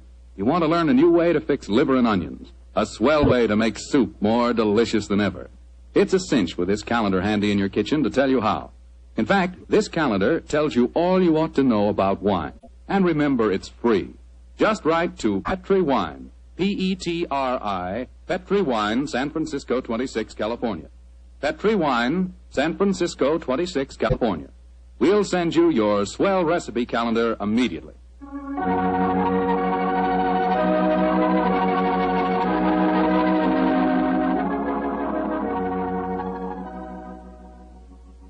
And now for our weekly visit to the genial Dr. Watson. Good evening, Doctor. Good evening, Mr. Foreman. Come in and settle yourself down. Thank you. You're looking particularly comfortable tonight, Doctor. Feet up on the sofa and the puppies asleep on your lap. Yes, my boy. The three of us went for a long walk on the beach this afternoon. Monty and Winnie had a running battle with the seagulls. In consequence, they've been fast ever since we got home. Well, I hope you're not too tired, Doctor. I'm counting on a new Sherlock Holmes story, you know. No. I'm all ready for you, Mr. Foreman. In fact, I was going through my notes on the case just before you arrived. Well, last week you told us it concerned a strange society who held their meetings in an underground vault of a furniture warehouse. Yeah, that's right, my boy. Now, down, Winnie. Get down, Monty. No. Down. The story really began one stormy November night in 1887. I was married at the time and living away from Baker Street. On this night in question, my wife had already gone to bed, and I was nodding in front of the fire over one of Clark Russell's fine sea stories. I'd had a very tiring day, I remember. It was about the hour that a man gives his first yawn and glances at the clock, when suddenly my front doorbell jangled discordantly. Our servant Edna had gone up to bed, so I crossed to the window and opened it. It was very dark, but I could just see the outline of a figure standing on my doorstep. It looked like a woman. Suddenly, a cultivated voice called up to me. Is the doctor in? Yes, madam. I'm the doctor. Then please come at once. It's a matter of life and death. I have a carriage waiting. Gracious me. All right. I'll be down immediately. I closed the window, scribbled a note to my wife, grabbed my coat and hat and my bag, and a few minutes later I stepped out of the front door and closed it behind me. The carriage was standing at the curb, but I couldn't see any trace of the lady who'd called me. The only person in sight was an old and repulsive-looking bigger woman, dressed in rags and tatters. After a moment of bewilderment, I spoke. My good woman, did you see a lady leave here a moment ago? No, Doctor, she didn't leave. She's still waiting for you. Forgive me, madam, but clothes of yours, I thought you were a beggar woman. There isn't any time to discuss that now. Please get in this carriage. But where's the driver? I'm going to drive. Please get in. Very well. It's only business. Are you sure that you can handle those horses, madam? Of course I can. Well, you should tell me the way you're driving, ma'am. Please don't ask me any more questions, Doctor. You'll find out soon enough.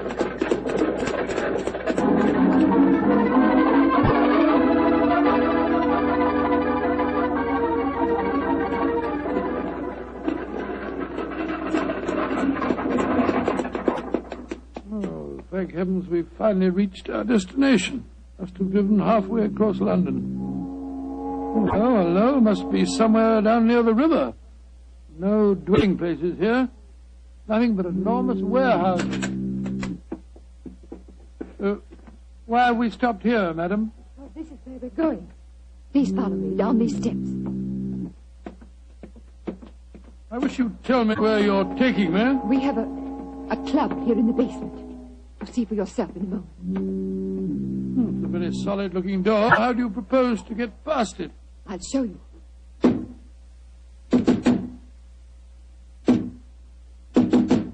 Lord, it must be a very secret club of yours, madam. It is, Doctor. Who knocks? Number 7. Give the password. To the lanterns. You may enter.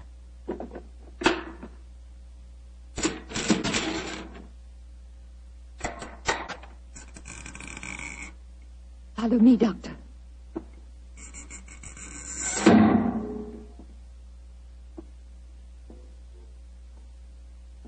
Madam, I do wish you'd tell me where you're taking me.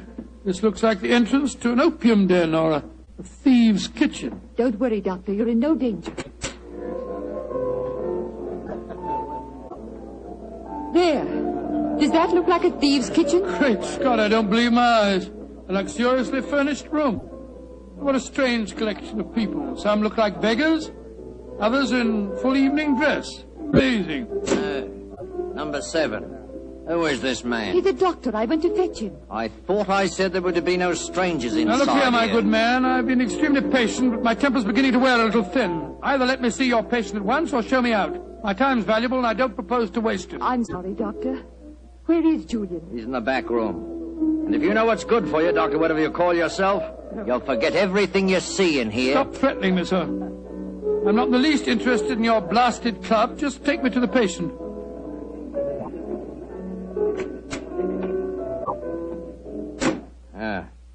This is the man we want you to examine, Doctor. Huh? What happened? He fell down the stairs leading into the clubroom. Well, why'd you move him? We wanted him to be comfortable. That's the worst thing in the world you could have done. Never move a person with an injured skull. Is he going to be all right, Doctor? No, madam, I'm afraid he isn't. His neck's broken. He's dead. Huh? Julian, dead. You sure of that, Doctor? Of course I'm sure of it, my good man. I'm afraid you need an undertaker, not a doctor. We must tell the others. All right, quiet, everybody. Quiet. Quiet. Julian is dead. Julian dead? Oh, this is terrible. Who is this man? He's a doctor. Oh, better get him out of here at once. We don't want any strangers nosing about. That's right.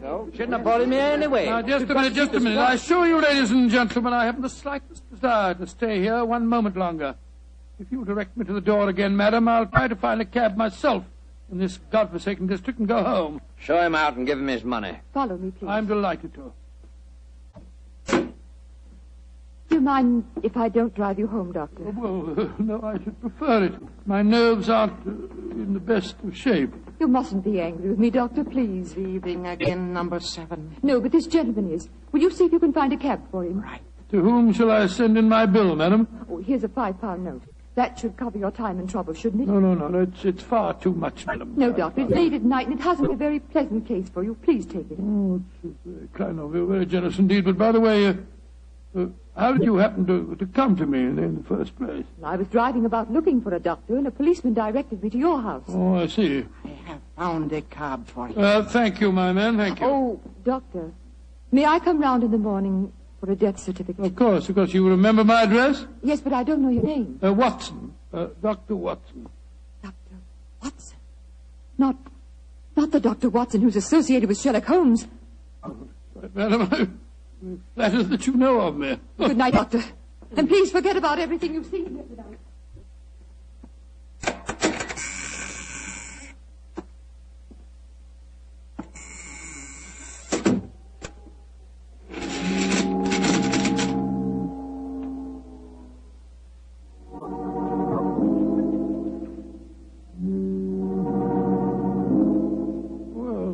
My soul, what an amazing business.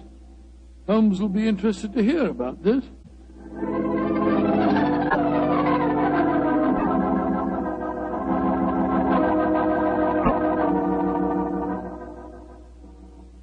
And that's the way it was, Holmes. One of the most curious adventures I ever had without you. Very interesting, Watson. You say this underground cellar was luxuriously furnished. Yes, and the people there were an amazing mixture. Some were in rags and some in evening dress.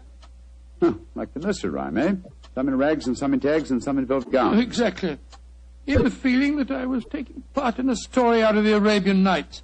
I must say, though, I was pretty angry at the time. However, after a good night's rest, I feel quite differently this morning. I thought I'd just drop round and tell you all about it. Glad you did, my dear fellow. It would be interesting to see if any repercussions of your strange adventure reach us. Oh, I doubt it. The woman seemed frightened to death when I mentioned your name. We shall see. Meanwhile, I'm expecting a client. You're not too busy. Perhaps you can stay. No, I'd like to very much. Who is it, you know? This telegram will tell you much more than I can. Arrived an hour ago. Let's have a look. Be at your lodgings this morning to discuss our problem. Signed AMS. Pretty high-handed message. Be at your lodgings. Oh, please. What do you suppose AMS stands for? I was just toying with that problem when you arrived. Would it be the American Medical School? No, there's no such body. It's the American Medical Association. Oh, yes. The imperious tone of the message inclines me to believe that the A stands for amateur. Very possibly. Amateur Oscar Society. Or the amateur murderers. That would be a nice thought, wouldn't it? Their representative now, no doubt, to save us further guesswork. Holmes, it looks like the same carriage that I drove in last night. The girl standing on your doorstep, dressed in the height of fashion. Mrs. Hudson's letting her in. Splendid. It seems that we have not heard the end of your adventure. Go and meet the lady at the top of the stairs, will you, old chap, and save Mrs. Hudson's legs. Right you are, Holmes. Thank you, Mrs. Hudson, thank you. All right, come in, madam. Want to come in? Thank you, Dr. Watson. Mr. Sherlock Holmes? At your service, madam. Won't you sit down? I'm Lady Dorothy Brownlee. It's your voice. You're the lady who fetched me last night, dressed up as a beggar woman. Yes, I am, Dr. Watson. Forgive me for being so mysterious at the time. Doubtless you have come to consult me regarding last night's unfortunate accident at the Amateur Mendicant Society. How did you know what the initials stood for, Mr. Holmes? Well, after hearing Dr. Watson's story of last night's happenings, the connotation seemed obvious. Am I right? Perfectly.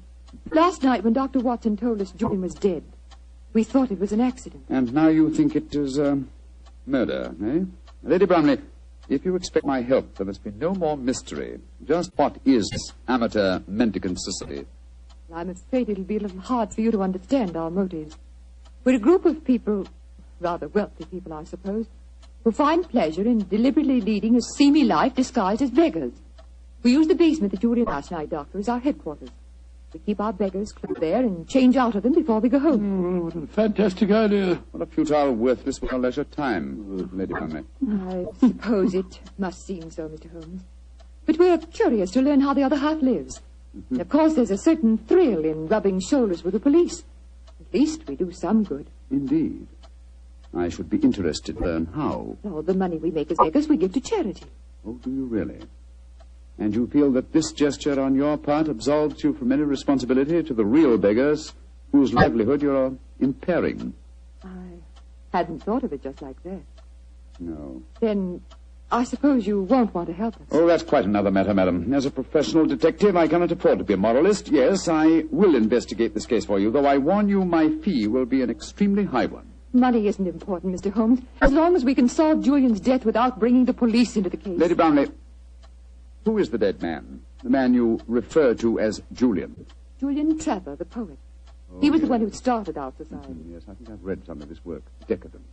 Distinctly decadent. Well, what makes you think that he was murdered, Lady Brownlee? Well, after you left last night, Dr. Watson, there was a terrible scene. You remember Sidney Holt? Oh, was he the big fellow who was so unpleasant to him? Yes, that's the one. Oh, do I remember him? He said that he saw Lord Cecil deliberately trip Julian as he came to the head of the staircase. Oh, Lord Cecil being... Lord Cecil Dyrenforth, son of the Earl of Mersham. Oh, yes. There was a bitter argument. Cecil accused Sidney of doing the same thing. Then they had a dreadful fight. It ended up with Cecil threatening to go to the police. But that's when we decided to send a telegram to you, Mr. Holmes. Oh, yes, I see. So the proof of murder depends on such flimsy evidence as to whether the dead man fell or, well, shall we say, was pushed? What it seems like. Mr. Holmes, even though you disapprove, please help us, won't you? Yes, Lady Brownlee, I will. Will you come back with me now to our headquarters? I shall join you within the hour. In the meantime, my old friend Dr. Watson can go with you. But Holmes, what can I do without you? You know my methods, old chap. Act accordingly. Oh? Very well, Mr. Holmes. But you promise you'll be there. I promise you that I will be there, madam. Thank you so much, Mr. Holmes. We'll be expecting you. Come on, Doctor. Well, I'll just get my hat and coat. Holmes, what are you up to? Go with her and ask no more questions. I shall join you within the hour. Holmes, there's a glint in your eye. I don't think you believe the story. Of course I don't, Watson. Well, then what? Then go with her, old fellow, and keep your wits about you. The game's afoot.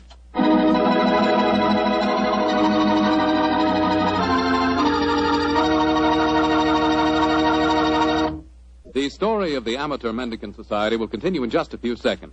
Time I'd like to use to remind you that you're really missing something until you try having wine with your dinner. And I mean a Petri wine.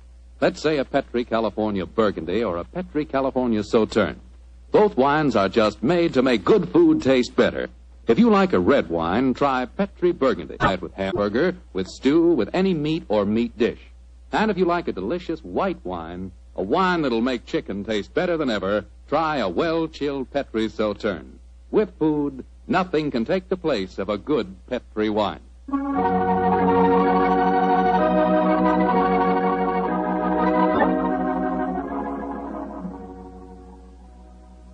And now back to tonight's new Sherlock Holmes adventure. The Amateur Mendicant Society, a group of wealthy eccentrics who pose as beggars, have come to Sherlock Holmes and Dr. Watson with a problem. One of their members has apparently been murdered, and the famous pair have been asked to investigate the killing.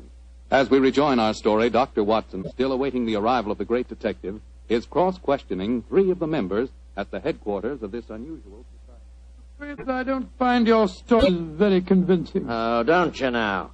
Well, then suppose you stop asking questions until Sherlock Holmes gets here. He's the man we've engaged to settle this business, not you. We're paying for his services, not those of his assistant. Mr. Holmes asked me to conduct this preliminary investigation, my good man. I'm perfectly familiar with his methods, so keep a civil tongue in your head if you want us to continue with this case. Well, I'm not answering any more questions till he gets here. Insufferable fellow. Lord Cecil, you say that you saw Holt deliberately trip the dead man as he came down the stairs last night. Yes, I did. Well, where were you standing, sir? At the head of the staircase. Holt was beside me, and as Julian came by, he deliberately... Excuse me, number 11, excuse me. What is it? There is a strange man just come in. He is dressed as you when you work, but I do not remember to have seen him here before. He speaks very rough. Did he give the correct signal? Yes, and the password. He must be a new member. I suppose we better see him. Bring him in. Oh, bad time for him to come here, confound it. This way, please. Tommy, what a nice place you got here. Yeah, what a nice place. Certainly do yourselves proud, don't you? Who are you, and how did you get in here? I'll give you a signal on the password, just like Julian told me to. Are you a friend of Julian? Of course I am. You're coming to meet him here today. Who are you, really? Are we all friends here? Yes, you can talk freely. And permit me to introduce myself. I am Don Luis Jose Fernando de las Torres at your service. Why? Why do you want to join us? When Julian tell me about it, it tickled my, my funny bone. It is a so charming idea to see those of mendicancy. I suppose he's all right. Of course I'm all right. Now, where is Julian, please? He will vouch for me. He's in the other room. He had an accident. An accident? Not a bad one, I hope? A very bad one. Dr. Watson, you better take him in there and break the news to him. Very well. Follow me, sir. This is terrible. Please, tell me what happened, Doctor. I'm afraid you must prepare yourself for a shock, sir. Your friend is dead.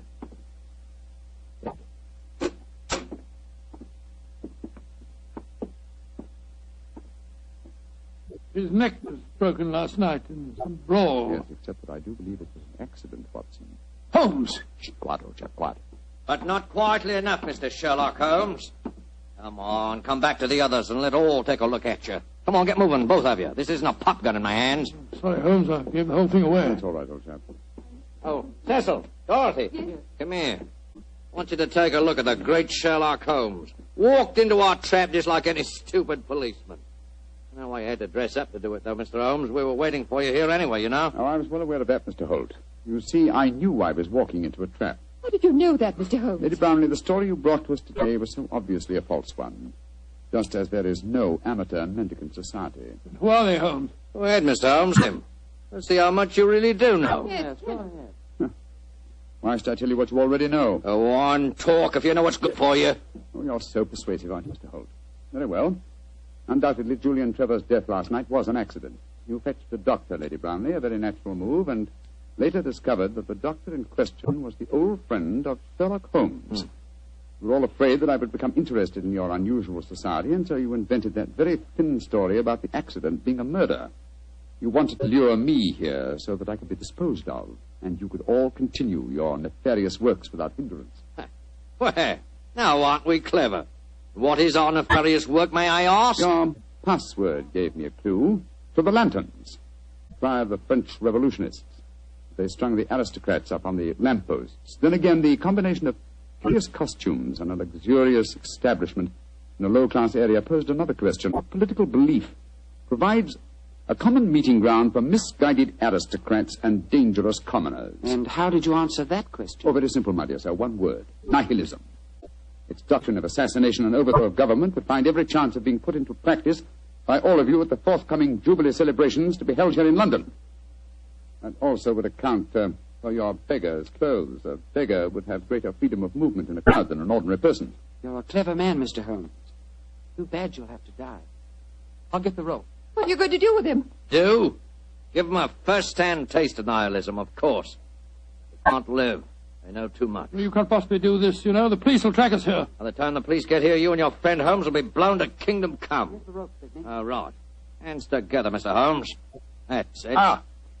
Oh, mind that bandaged wrist of mine, will you? It's confoundedly sore. Oh, isn't that a shame now? Is this any better? Tie up the doctor, Cecil, while I bind Holmes's legs. With pleasure. I can't go through with this. What do you mean, Dorothy? You can't go through with it. I just can't stand by and see two innocent men murdered. Don't be a fool, Dorothy. We can't let them live. They know too much. I don't care. If you go on with this, I'm going out for the police. You fool. Tie her up as well, sir. Leave me alone. Sit down there beside him. Go on. You're a devil. Oh, shut up. Now, Mr. Holmes, I'm going to fetch a little invention. A little invention I'm sure you'll be interested in. Mr. Holmes, it's a pity you and your friend didn't learn to mind your own business. I'm afraid it's too late to teach an old dog new tricks. It's too late now, at any rate. Quite comfortable, Dr. Watson? Don't you speak to me, sir. You're a filthy traitor to your country. Rubbish. Here we are.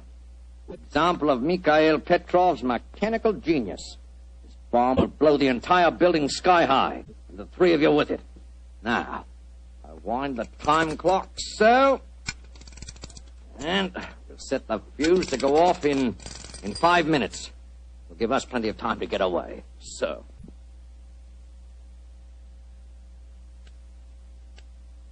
Come on, Sidney, let's get out of here. Right. Charming picture. Three of you bound hand and foot sitting beside each other on the sofa. Well, ta-da, Dorothy. Think of our cause during the 5 minutes. And as for you, Mr. Holmes, and your friend, good riddance to bad rubbish.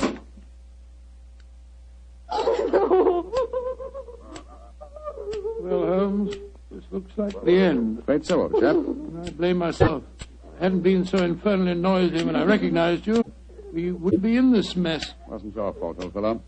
I think they suspected me anyway. Well, I must say it seemed to me that you told them a great deal more than was necessary about your suspicions. Surely you could pretended ignorance. Oh, I suppose I could have done. I can't die yet. I'm not ready to Courage, die. Lady Brownlee, courage. And by the way, was I right in assuming that your associates are nihilists?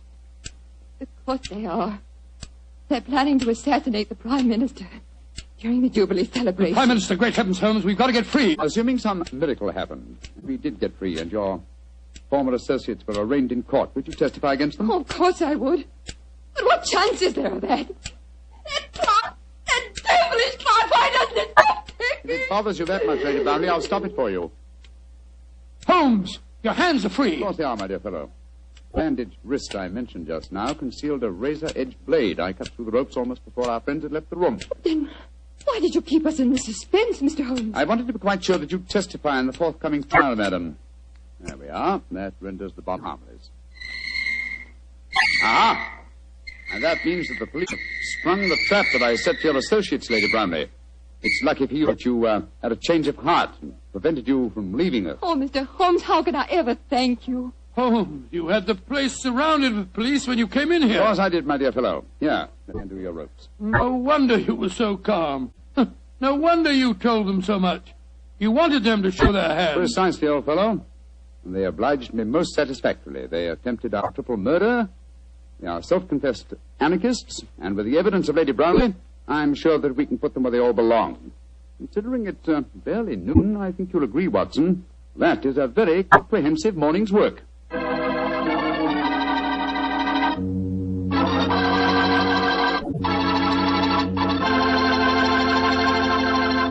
Doctor, tell the truth. Were you scared waiting for that time bomb to go off? Scared, my boy? I was so scared that to this day I can't stand being in the same room with a loud ticking clock. The tick of the clock seems to speak to me. Seems to say, tick-tock, this is the end. Tick-tock, this is the end. The clock ever speak to you like that? Well, yes, Doctor. How did you know? Well, What's the clock say to you? Tick-tock. Petri took time to bring you good wine. Petri took time to bring you good wine. Gracious me, Mr. Foreman. Well, you listen to your clock and I'll listen to mine. Gosh, Doctor, can I help it if I like to hear about Petri wine? After all, that Petri family really knows how to make good wine. And it's no wonder. They've been making wine ever since they started the Petri business generations ago, way back in the 1800s. And because the making of Petri wine is a family affair, well, they've been able to hand on down from father to son, the skill and experience of each preceding generation. So naturally, when it comes to turning luscious, sun-ripened grapes into fragrant, delicious wine, well, you just can't beat the Petri family, because Petri took time to bring you good wine. Say, don't forget to take time to send for your Petri recipe calendar. It's free. Just write to Petri Wine, Petri, Petri Wine, San Francisco 26, California. San Francisco 26, California. This offer is intended to apply only in those states and other localities where its acceptance is permissible by law and regulation.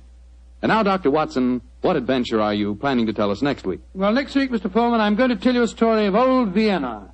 The Vienna of sparkling lights, beautiful women, and lilting music. And of an extraordinary murder that takes place to the accompaniment of a Mozart sonata.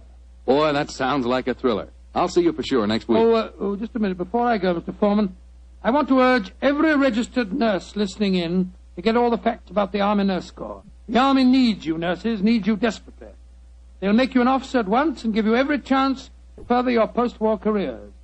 So if you're a registered nurse under 45, call at your local Red Cross chapter and get all the details. Or wire collect to the Surgeon General, U.S. Army, Washington, D.C. And if you can't qualify for the Nurses Corps, see if you can't get into essential civilian nursing so that you can release a nurse who does qualify. But do something about it first thing tomorrow, won't you?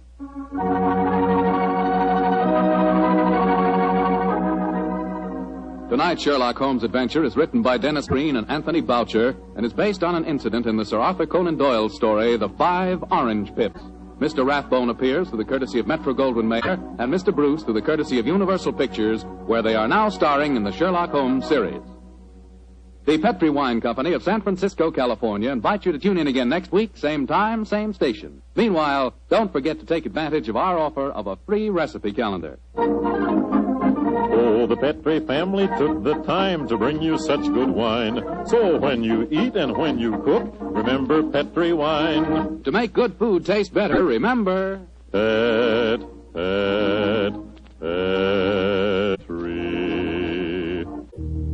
wine. This is Bill Foreman saying goodnight for the Petri family. Sherlock Holmes comes to you from our Hollywood studios. This is the Mutual Broadcasting System.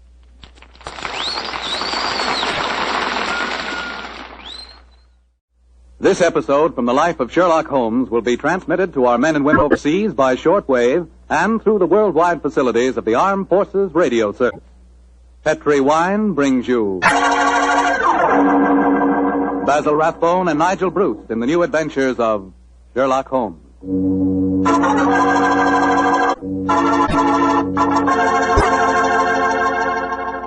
The Petri family, the family that took time to bring you good wine, invite you to listen to Dr. Watson tell about another exciting adventure he shared with his old friend, that master detective Sherlock Holmes.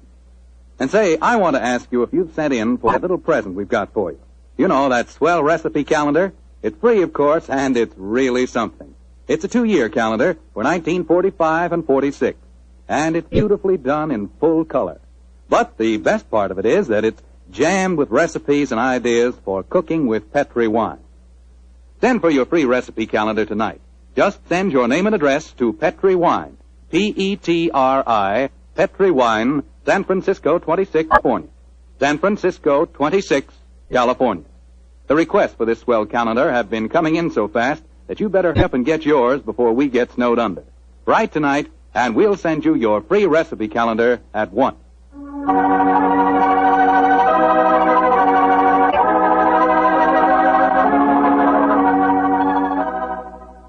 And now for our weekly visit with the good Dr. Watson. Let's see if he's waiting for us.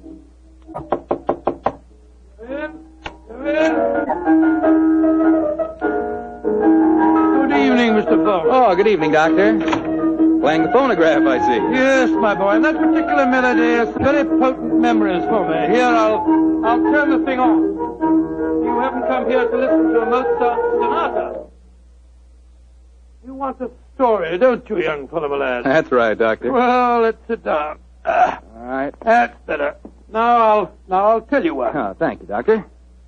Began in Vienna in 1889, many years before the insane house painter named Schicklgruber had converted that gay city into a place of fear and oppression. And what were you and Sherlock Holmes doing there, Doctor? Just taking a trip? Mr. Foreman, in those early days of our association, we didn't have the time or the money for just taking trips. No. We were in Vienna because Holmes had been engaged in some highly important investigation. We were staying in a charming little pension inhabited by students and musicians. And on the night the story began, we'd finished dinner and had returned to our room. I was busy making some notes on the investigation we'd just concluded, and Holmes was scraping away at his beloved violin.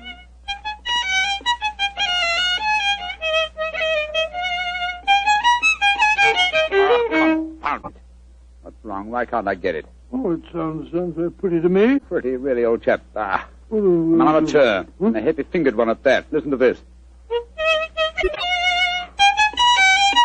Oh, sounds like a fiddler at an Irish wake. Oh, take it easy, Holmes. Take it easy. There's no need to fling the violin down like that. What's an old chap? Why, with all your other excellent qualities, are you not a pianist? What's piano got to do with it? In this case, everything. There's a piano in this room, and if you could play it, the Mozart sonata I'm struggling with might have some meaning. Come in. Oh, good evening, Fräulein.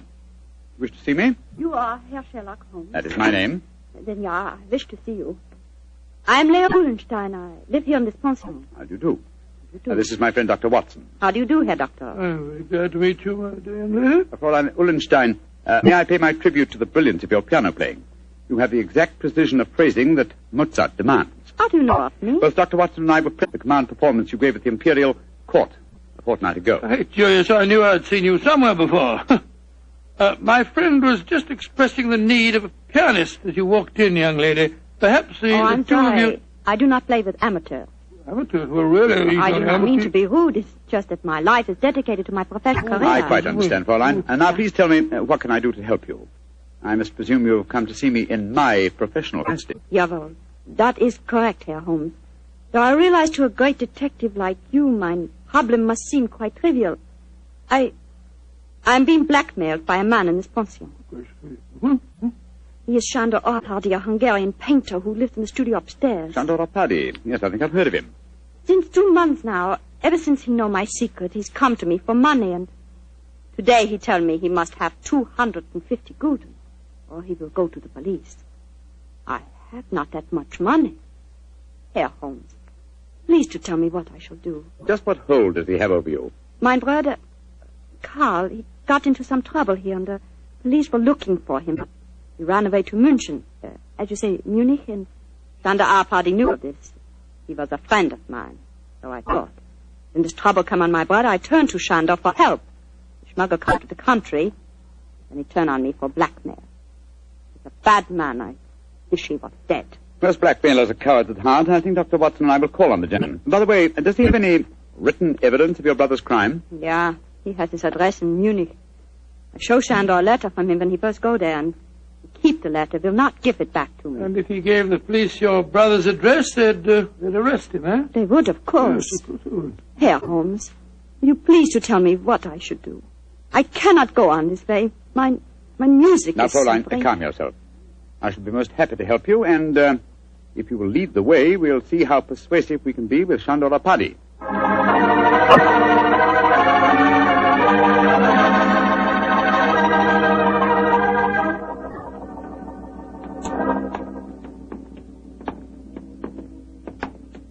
The studio, Herr Holmes, at the end of the corridor. I see. Now remember, young lady, you'd better let me do most of the talking.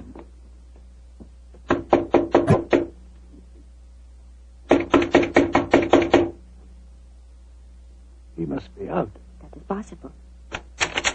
Locked. I think, bearing in mind our Árpádi's profession, we'll take the liberty of opening his door. That doesn't look a very complicated lock to me. Oh, I think this skeleton key will do the trick. It's very dangerous, Herr Holmes. If Shandor finds you... No. Don't you worry about that, Fräulein. We're perfectly capable of taking care of ourselves. There we are.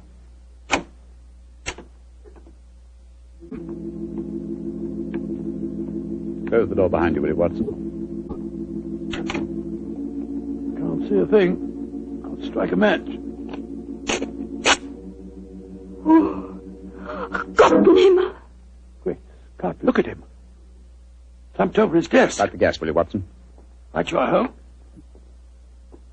There.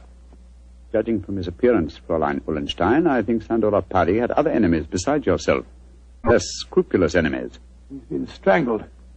Look at the finger marks on his throat. Is he... Yes. His body is still warm, though. I'm afraid he's dead. I am glad. He was a bad man. Deserved to die. Watson, do you notice that the fingers of the killer have broken the skin and drawn blood? Yes, so they have. Should we not communicate with the police? Before we do that, Fräulein, we must see if we can find your brother's letter. Help me move the body, will you, Watson? Lying across an open dispatch box that might contain the document in question. Right, John. Come on, my fellow. That's it. The painter, the late Mr. Party, was an unusually methodical man. Everything filed here in alphabetical order. Here we are. You, Fräulein Leah Ullenstein. And the letter has the Munich postmark. I think this must be the document. Will you examine it, please, Fräulein? Yeah, this is the letter. Herr Holmes, how can I thank you? There's very little to thank me for. If the blackmailer were still alive, I fear it wouldn't have been so simple a matter. I wonder what other treasures this box contains. Hello? What is it, Holmes? Interesting. Extremely interesting. Look at this, old fellow. Good Lord. Information on the case that we've just been working on. Exactly, and from the names attached to the document, I think we may assume that the dead man did not confine his blackmailing to struggling young pianists. He was after big game, too. Yes, we'd better be careful, Holmes. I don't think that we should go for the police just yet. No. We'll start by having a little talk with the other residents of this pension. Fräulein, who lives in the room adjoining this one? I too, Herr Holmes. And the room across the landing? Lai Tong-fo, the great Chinese actor. He's roaming here in Vienna. I see. Then I think we'll start by calling on him. Return to your room, Fräulein, and we will let you know later what we've found. In the meantime, say nothing to anyone of what has happened. I will do everything you tell me, Herr Holmes, and please, once again, please let me thank you for what you've done for me. You know, Holmes, I'm not sure that girl didn't strangle a pianist who would have unusual strength in her fingers. And we know that she had the motive. And look how unnaturally calm she was when she realized the man was dead. I disagree with you, old fellow. I think what you refer to as unnatural calmness is really the cold detachment of the true... Well, I have a feeling that we should keep an eye on her, just the same. We will, Watson, we will. And now I suggest we pay a visit across the landing to the distinguished Chinese actor, Mr. Ling Tu-fo.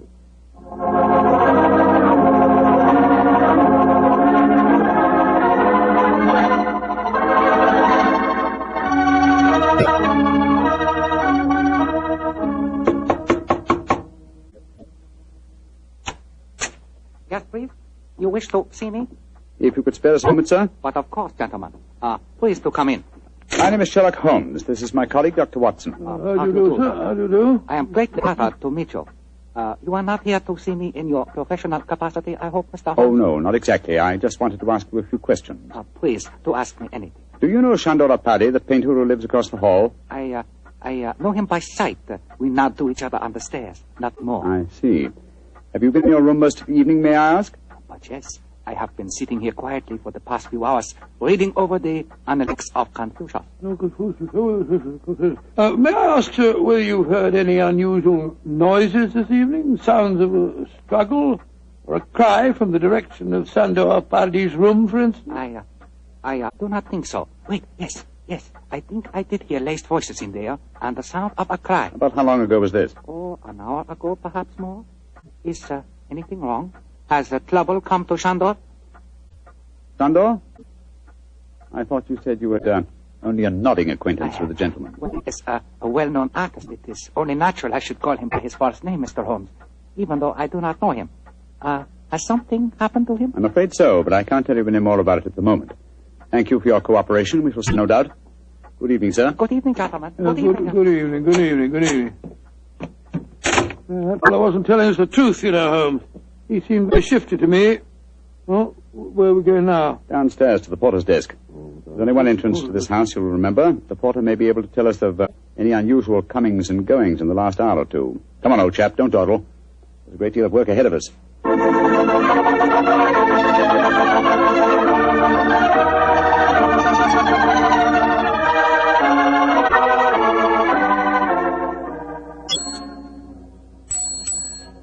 Yeah, Herr Holmes, what can I do for you? How long have you been on duty tonight? Since 5 o'clock. Did you notice what people have come in or gone out since then? No one has gone out. Ah, splendid. And who came in? Fräulein Ullenstein came in just after 6, Oh, yes. and Herr Apperdy, the painter, came in a few minutes later. That is all. Ah. Who lives in the other ground floor apartments besides Dr. Watson and myself? There are only 2 other apartments. In the one to the right of the corridor lives Madame Janssen. She's a Swedish lady, a sculptor.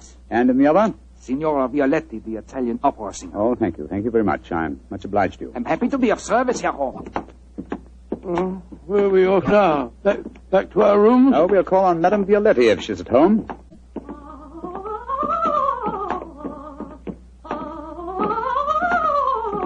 It sounds as if she's very much at home.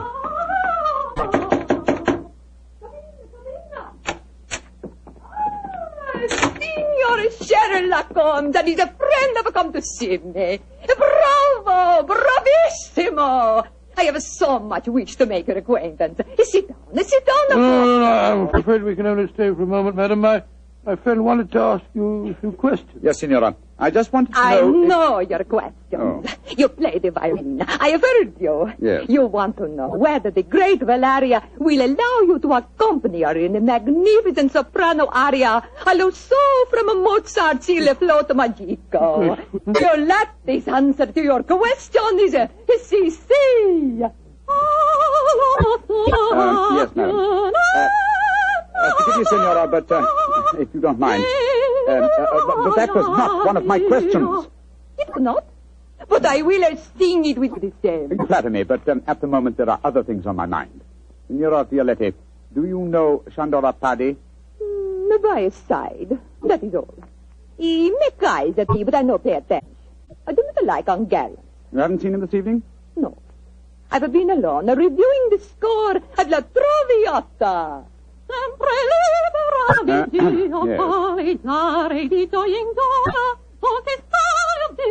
am to sing it next week here in Vienna. I hope you will both be present. It would be a great treat for you. I'm sure it would be, Signora. Now, if you'll excuse us. Oh, it is sad you must go so soon. But come and see me again, and I will sing for you both before you leave Vienna. Great Scott, what a ghastly woman. She's not your murderess, I'm sure. And now I suppose we'll have to question this sculptress woman. And then we'll talk to everyone in the house. No, I think before we visit her, we'll examine the dead man's room a little more closely. That black tin dispatch box may hold the key to this mystery.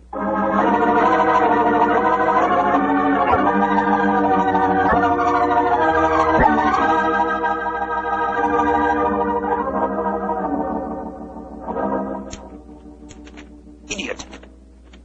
Numbskull. Why didn't I go through these papers thoroughly at first? They certainly tell an interesting story. Appardi had obviously been blackmailing Madame Janssen, the sculptor. Yes, and also our friend, the Chinese actor, Lai Tung-fo. Then Lai Tung-fo was lying when he said that he didn't know Appardi. Obviously. By George, 3 of the 4 people living in this house in his power. Hello. What's the matter? What have you found? Footprints in the cigar ash on the carpet. Prints of a small foot. Leading us to this closet. Somebody must have been hiding in there. Very possibly. Uh-huh. Take a look at these, Watson. Strands of hair. Long black hair. Where were they? On a hook in the cupboard. Someone bracing themselves back so as to be out of sight could easily leave such evidence. I've got it, Holmes. I've got it. The long black hair, the long nails that caused the peculiar marks upon his throat, and the small footprint. It was a woman. But which one?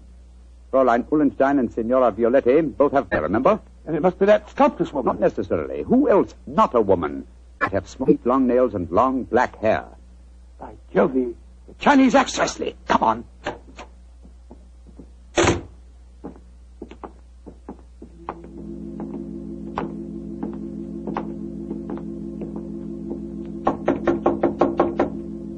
he's still there.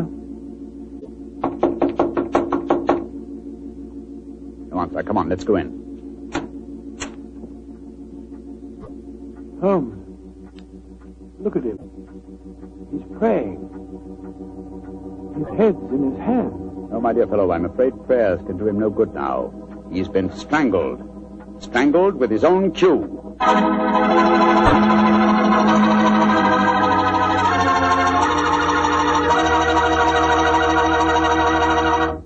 Dr. Watson's story will continue in just a second.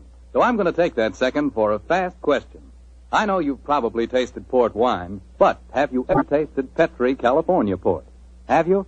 Because if you haven't tried Petri port, well, you can just tell yourself right now you don't know how good a port can be. Petri port is rich, red, and hearty. But what you want to know is, how does it taste? The answer to that is short and sweet. The taste is terrific. And say, Petri California Muscatel is on the terrific side, too. Petri Muscatel has the flavor and fragrance of real, juicy muscat grapes. Both wines are perfect after dinner or any time you're sitting around talking with your friends. Try them. They're great. They've got to be, because they're Petri.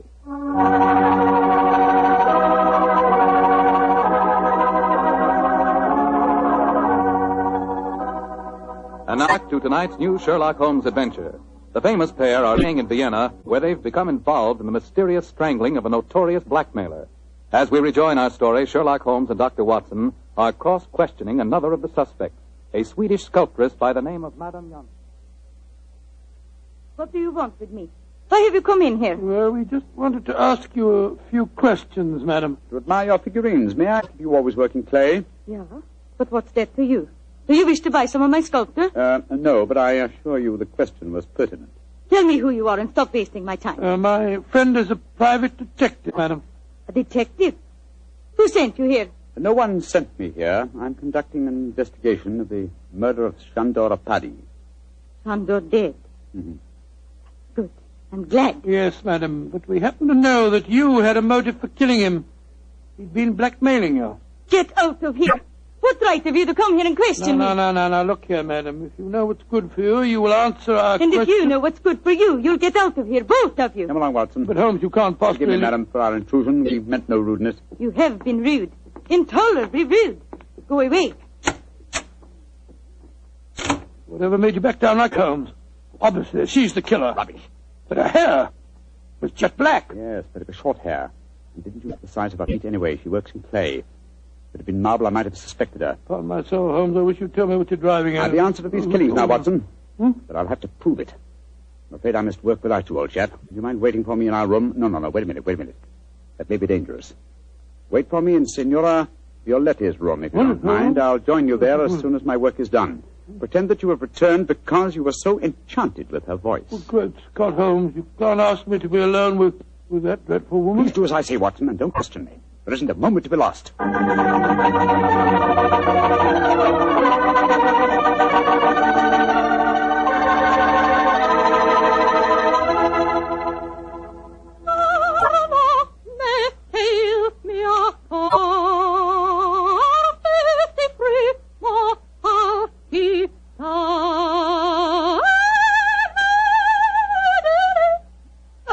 You know the aria, my dear doctor. No, madam, I'm afraid I don't. You've not heard about great Giuseppe Verdi?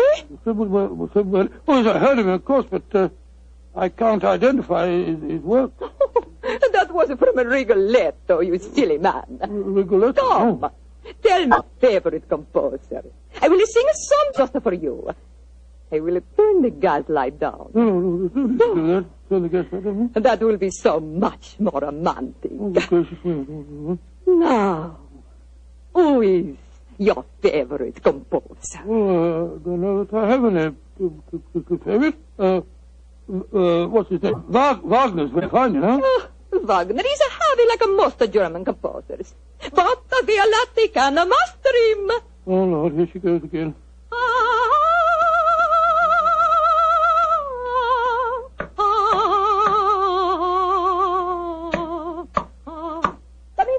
Come in. I cannot see who it is. Come into the light. It is I. Great heavens, the Chinese actor. I am sorry to make commotion, but as we say in my country, those who run from graves speak with double knowledge. Oh, you devil! You devil! I kill you once! I kill you once! I kill you again! Thank you for the confession, Senora Violetti. You can testify to it, Watson. Holmes! No, you don't, Senora. Your nails are too sharp for my liking. I'll kill you to both of you! I'll kill you! Watson, catch her! She's fainted, Holmes. Fainted, eh? What an undramatic exit for a most dramatic lady.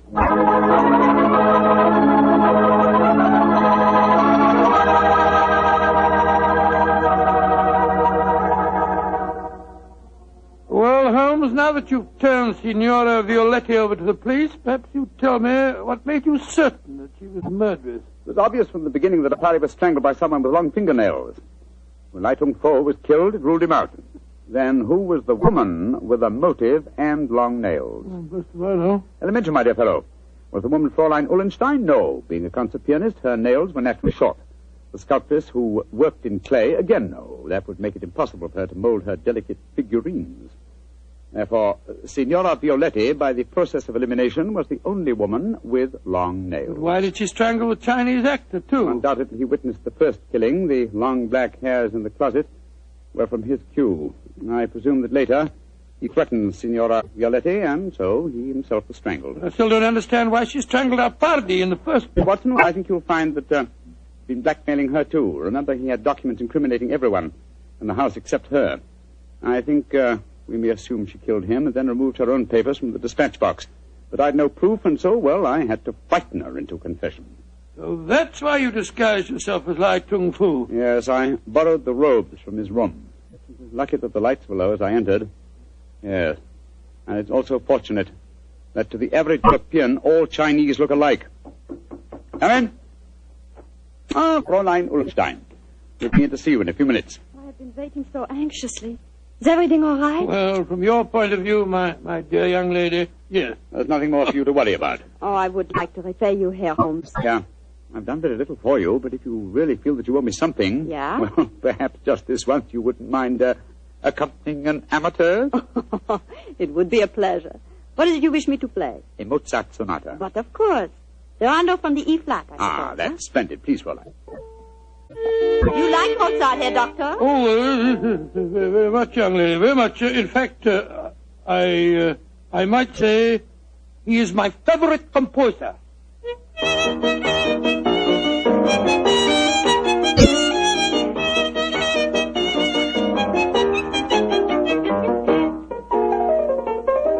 Charming. Perfectly charming. I only wish that all our adventures could end so melodiously.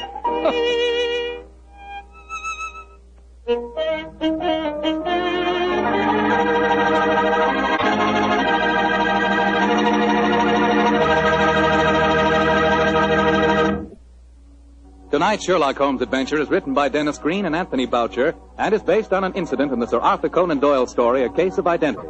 Mr. Rathbone appears to the courtesy of Metro-Goldwyn-Mayer and Mr. Bruce to the courtesy of Universal Pictures, where they are now starring in the Sherlock Holmes series. This is Bill Foreman saying goodnight for the Petrie family. This is the Mutual Broadcasting System.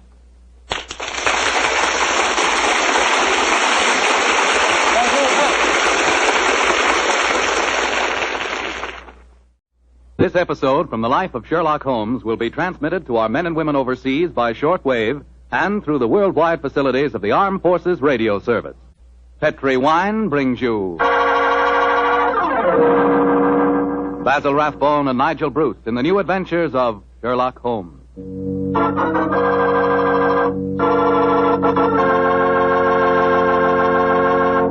The Petrie family, the family that took time to bring you good wine, invite you to listen to Dr. Watson tell us about another exciting adventure he shared with his old friend, that master detective, Sherlock Holmes. Say, and I've got a little something to tell you myself. I want to tell you that if you haven't sent in for your free recipe calendar, I think we've still got enough on hand to take care of you if you hurry. The requests have been pouring in like mad, literally by the thousands. No wonder. It's really a terrific offer. It's a calendar for 1945 and 46. It's in full color, and it tells you all you have to know about cooking with Petrie wine. Write to Petrie Wine, Petri, Petri Wine, San Francisco 26, California. San Francisco 26, California. But better hurry so we can get your recipe calendar to you immediately.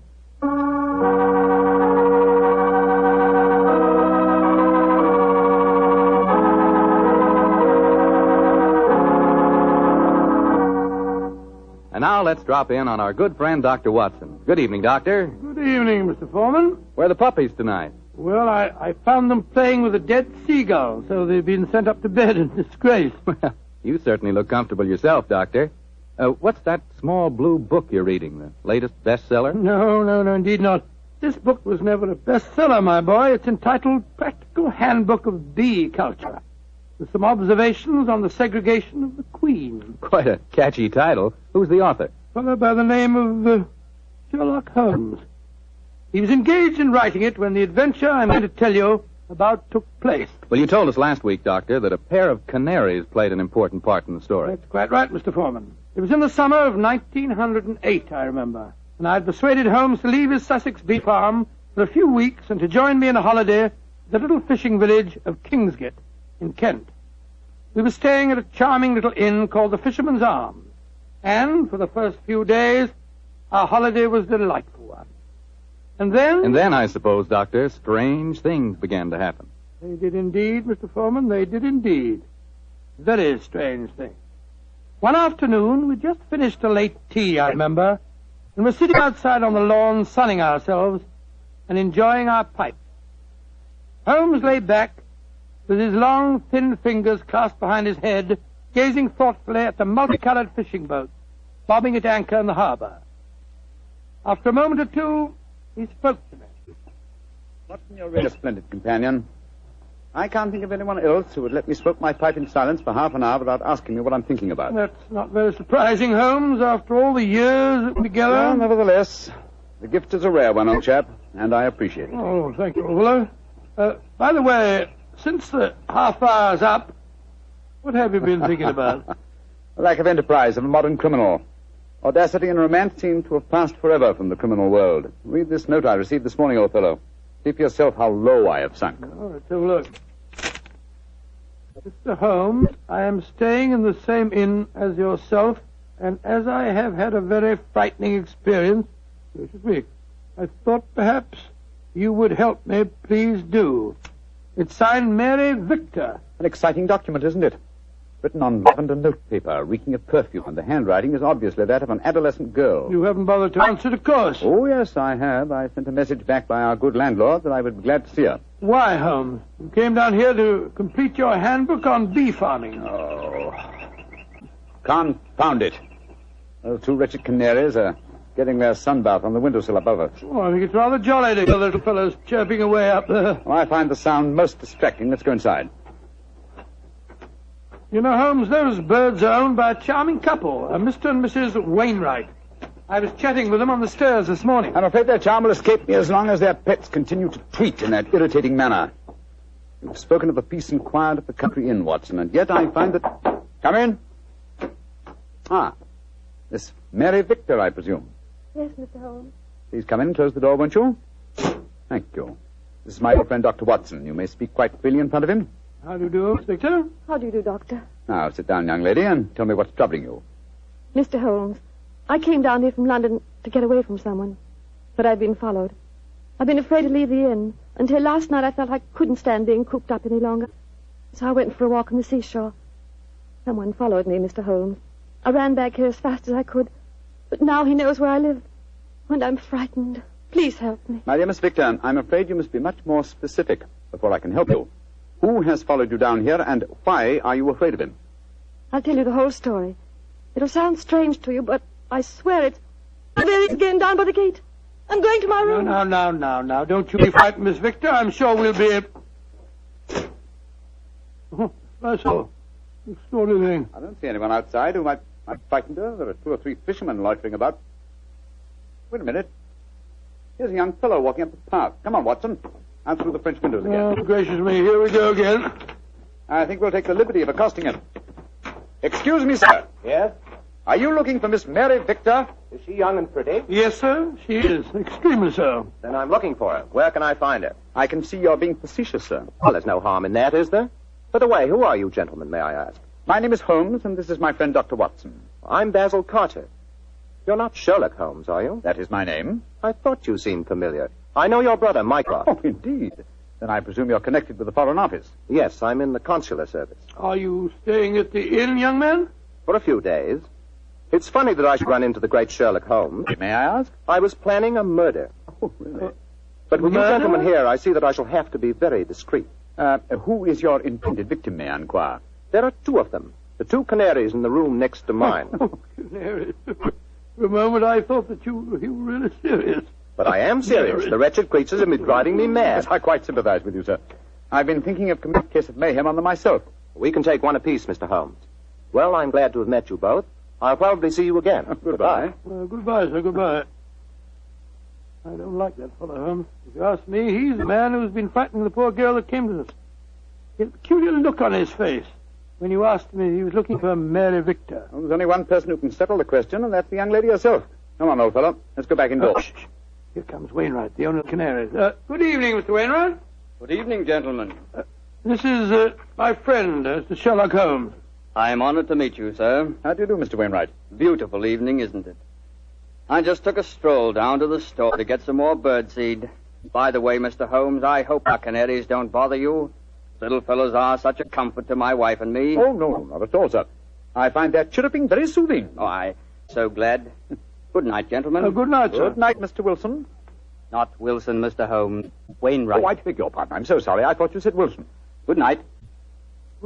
Not like you to mix up names, Holmes. I didn't mix them up, old fellow. I never forget a face. Mr. Wainwright is in reality Wilson, the notorious canary trainer, whom I had the pleasure of sending to prison for a 7-year stretch in '95. Some years later, he made one of the most spectacular escapes from prison in the history of crime, and has since managed to evade all efforts to recapture him. Great Scott, he seems such a sweet old fellow. Well, possibly he's reformed, but I doubt it. Our stage is set for an intriguing problem, old chap, and our cast is an interesting one. A frightened young girl, a diplomat of uncertain integrity, and a noted criminal. Watson, I have a feeling that once again the game's afoot.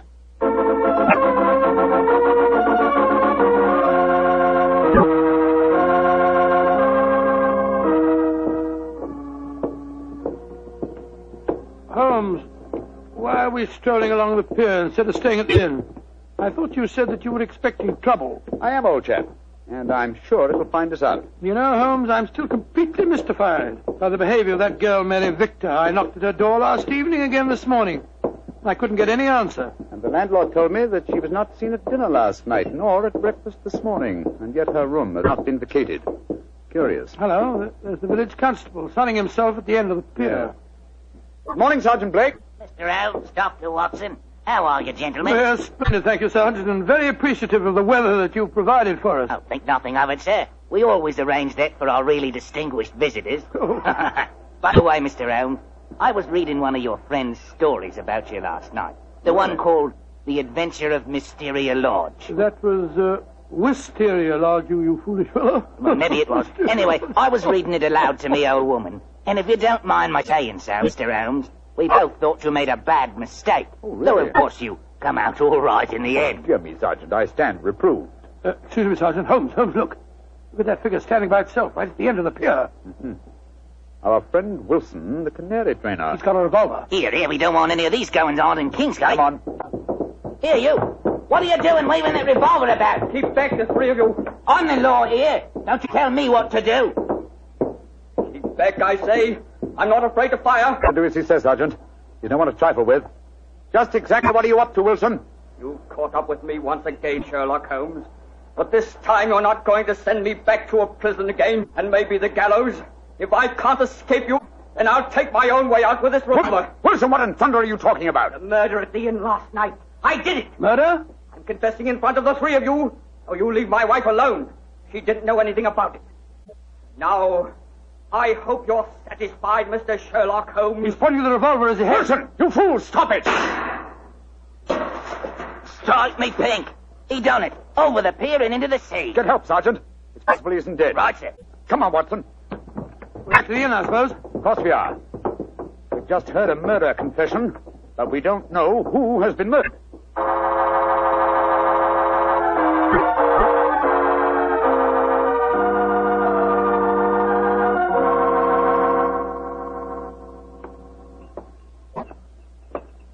Holmes, what was the telegram that you sent off just now? A message to my brother, Mycroft. The innkeeper informed me that Basil Carter, the young diplomat we met yesterday, came in rather hurriedly in the early hours of this morning. Come on, let's go upstairs.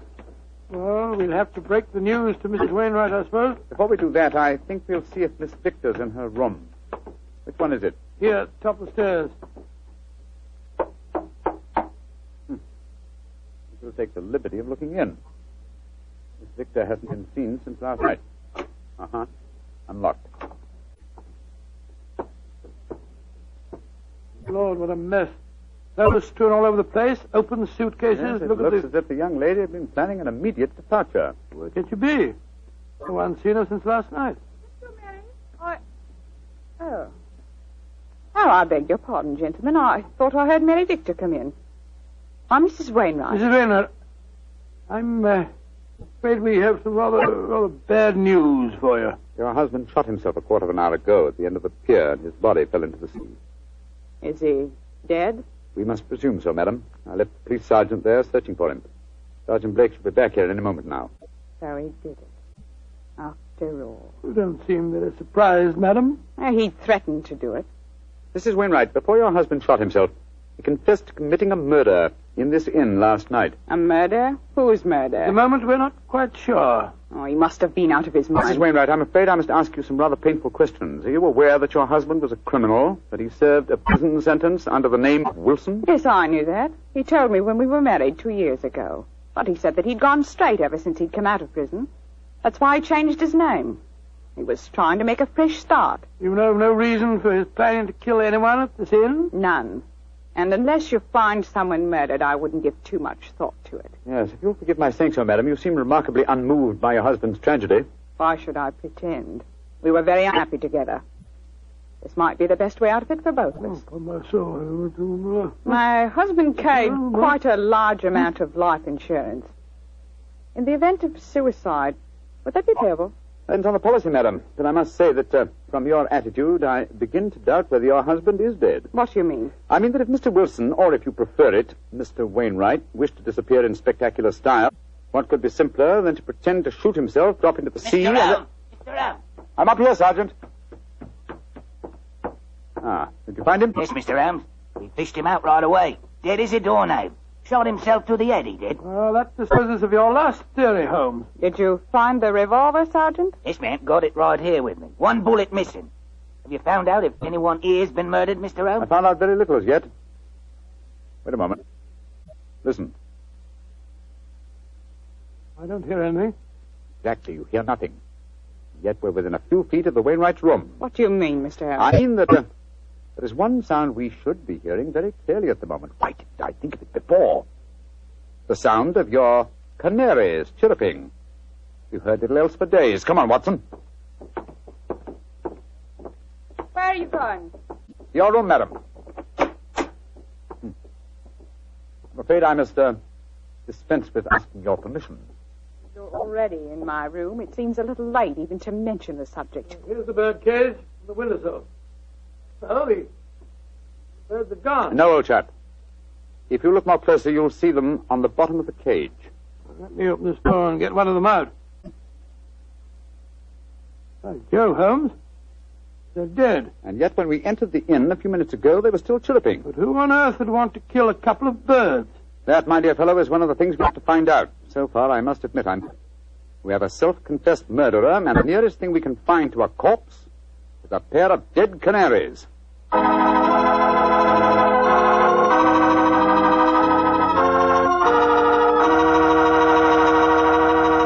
We'll bring you the rest of Dr. Watson's story in just a second.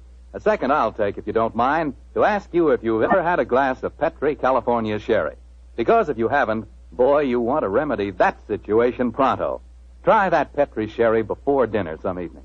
Look at its clear amber color. Smell the fragrance of those luscious grapes. And get a sample of that Petri flavor. That Petri sherry can turn the usual before-dinner lull into a main event. And say, if you like your sherry dry, as I do, wait till you taste Petri Pale Dry Sherry. Is that ever good? But after all, when it's a Petri wine, it's always a good wine.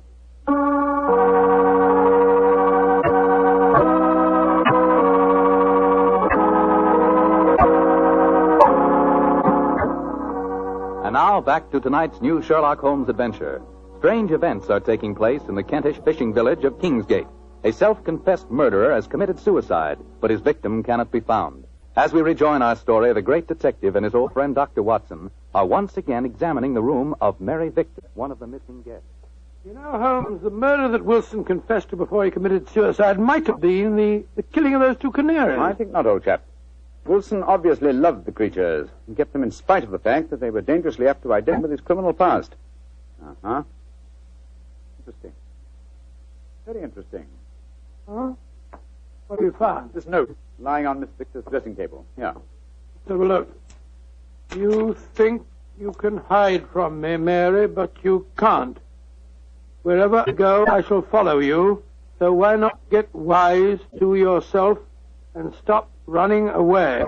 Sounds as if the poor girl was in danger, all right. Possibly, but the writer of that note was certainly obliging. Though the letter is unsigned, he at least gives us a clue to his identity. Oh, what clue? The phrase, get wise to yourself, is very un-English. It's American. Come on, old chap. Well, where are we going now? The envelope to this letter has the Kingsgate postmark on it. I should be surprised if that fount of all knowledge, the village postmistress, can't help us find an American visitor.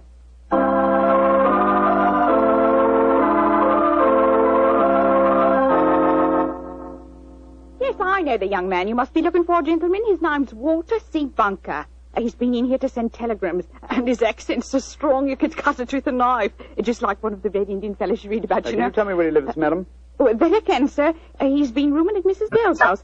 15 Laburnum Grove, down behind the gas works. 15 Laburnum Grove, Mrs. Bell. Thank you. Thank you very much. I'm very much obliged to you.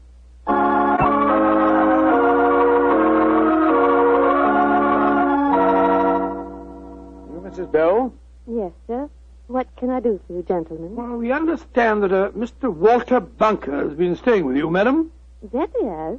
A nice young American gentleman. Is he at home, may I ask? No, sir.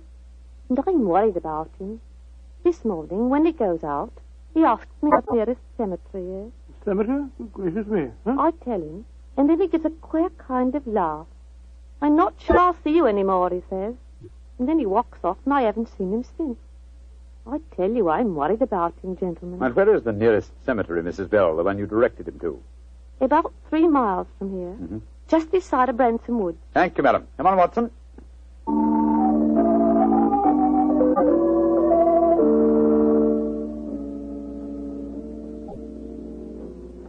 The cemetery seems deserted. Shh. There's music coming from the church. Good Lord, it's a funeral. Or a wedding. Come on.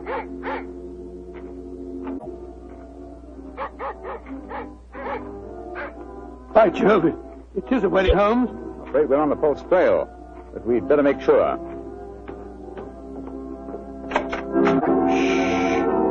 Quiet, gentlemen, please. The ceremony is just ending. Just one question. Can you tell me the names of the couple who've just been married? Miss Mary Victor from the inn, and a young American by the name of Bunker. Thank you. Yes, we have been following a false trail, confound it. The frightened young lady was merely frightened by her persistent American fiancé. The threatening letter that he sent her. Ambiguously worded, when you come to think of it. Anyway, we can cease to worry about Miss Victor. As she is now Mrs. Bunker, I think we can assume that she's out of all danger. We've got to start all over again. Oh, no, my dear fellow. The field is narrowing. We'll head back for the inn now, and I have a feeling that we're on the last lap of our strange adventure.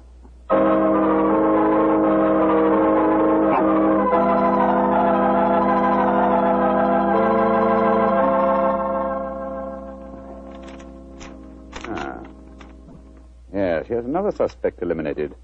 This telegram is from my brother Mycroft. I telegraphed him earlier on today to check on the movements of Basil Carter, the young man who left the inn so mysteriously in the early hours of this morning.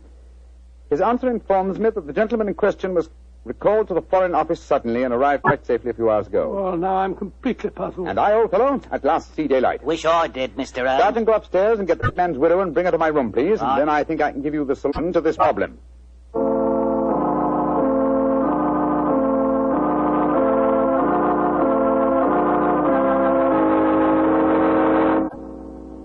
What do you want with me, Mr. Holmes? Sit down, madam. You and Sergeant Blake make yourselves comfortable. Now, in the first place, the murder occurred this morning and not last night. I know what you're hinting at. The Canaries. I admit I killed them. But you can't do anything to me for that. Why did you kill those birds? I hated them. As much as my husband loved them. And when I knew he was dead, their singing drove me mad.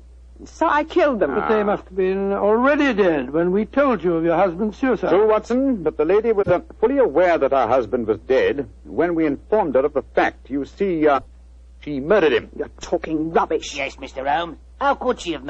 We saw him shoot himself before our eyes. Because when Wilson raised that revolver to his head, he was convinced that it contained blank cartridges. Unfortunately for him, his wife had deliberately replaced the blanks with live cartridges. But great heavens, why? How? Let me reconstruct the case for you.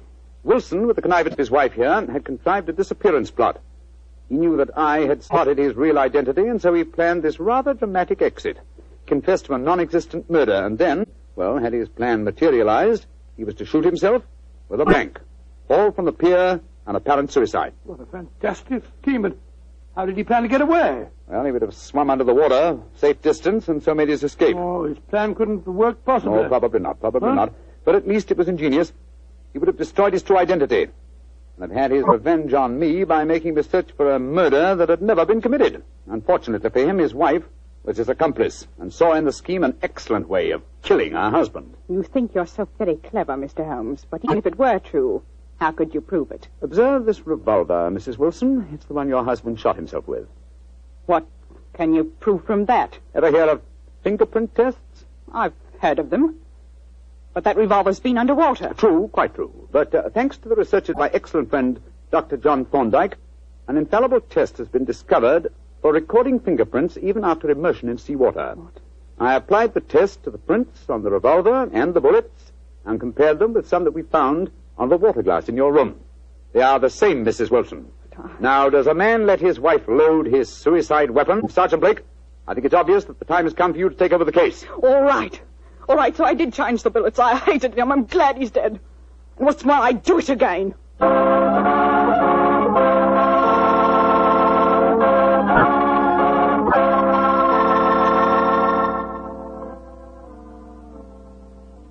Mr. Holmes. Yes, Sergeant Blake? Well, now that I've taken Mrs. Wilson to the station and booked her on a murder charge, I wonder if you'd mind answering a question. Well, sir. This fingerprint test. I'd like to know about that. I never heard of being able to take prints after a revolver has been handled 2 or 3 times and soaked in salt water. Yes, Holmes, and I'd like to know when you performed the test and took the prints off the glass in our room. I thought that I was with you all the time. You were, my dear fellow. Well, then... I can give you the answer in one word. Bluff. What? There is no such test, my dear Watson. It would be almost impossible to expect clear prints after so much handling, and totally impossible after submersion. Fortunately for us, though, Mrs. Wilson was gullible enough to believe me and give me a confession. And there's no such person as Dr. John Thorndyke? Oh, yes, indeed there is. He had great success last year in the case of the Red Tark. You didn't tell me about that case, huh? No, I didn't. It was deliberate, old chap. With your taste for writing sensational stories, I was afraid you might publish them. Huh? Would it have mattered if I had? Oh, yes, it would. Huh? You would have given away, what shall I say, professional secrets. You would have provided the public, and in particular the criminal public, with a complete education on fingerprints. And when that happens, my dear Watson, we shall have no tricks left. That will be a sad day for detectives.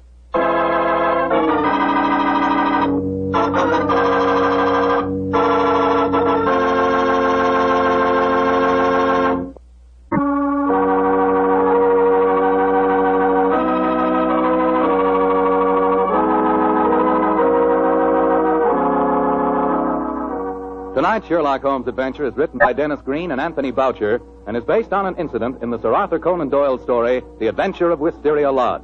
Mr. Rathbone appears through the courtesy of Metro-Goldwyn-Mayer and Mr. Bruce, the courtesy of Universal Pictures, where they are now starring in the Sherlock Holmes series.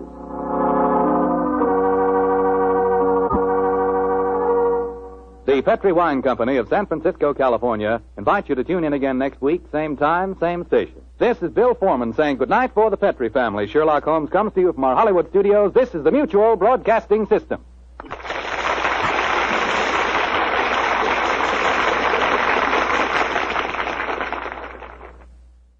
This episode from the life of Sherlock Holmes will be transmitted to our men and women overseas by shortwave and through the worldwide facilities of the Armed Forces Radio Service. Petri Wine brings you Basil Rathbone and Nigel Bruce in the new adventures of Sherlock Holmes.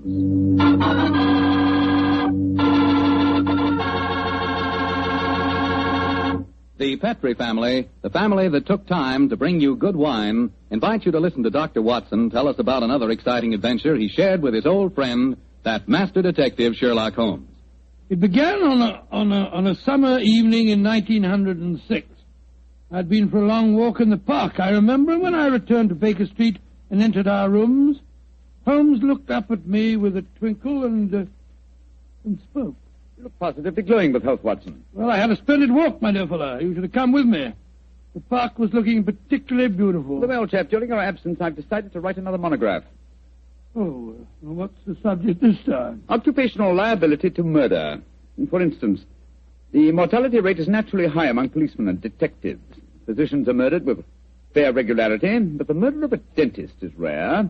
And who ever heard of a murdered veterinary surgeon? It's quite true, but what's the occasion for this little homily? I've been browsing over my newspaper clippings. Yeah? You recall ever hearing of a murdered tobacconist, Watson? No, I can't say that I do. Oh, why?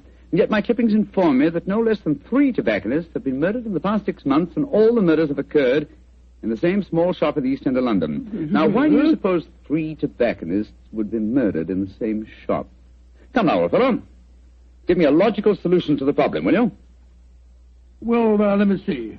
You say that the shop's in the East End? Yes. Is it near the river? As it happens, it's on the water's edge. Then supposing the tobacconist shop was the headquarters of a smuggling ring. Perhaps boxes of cigars were unloaded from the docks and brought to the shop. Cigars containing pearls or opium or something. Watson, my dear fellow, you're doing splendidly. You must walk in the park more frequently. You're positively scintillating. Oh, no, you're making fun of me. I assure you I'm not. You're expecting anyone home? No, probably a visitor from Mrs. Hudson. Go on with your fascinating theory. Now, why are 3 tobacconists murdered? Well, because they know too much. Perhaps they demand a share in the profits, so the head of the ring decides to kill them. Plausible enough, Watson. I really must congratulate you. I can see that I'm very lucky in having a biographer with such a lively imagination. Thanks very much. Come in. That's very nice of you. Imagination. Oh, hello, Lestrade. Lestrade, I'm glad to see you. I hope I'm not intruding. Not at all, my dear fellow. Come along, sit down. Thank you, Mr. Holmes. Anything remarkable on hand? No, Mr. Holmes. Nothing very particular. Then tell me all about it, Lestrade. Can't hide anything from you, can I, sir? Yes, there is something on my mind, and no mistake. And it concerns the 3 murdered tobacconists, I see. Splendid. Now, how the blazes did you know that? Yes, Holmes, that's pure magic. Not at all, my dear Watson. It's simple deduction. Observe the 5 cigars peering out of Lestrade's breast pocket.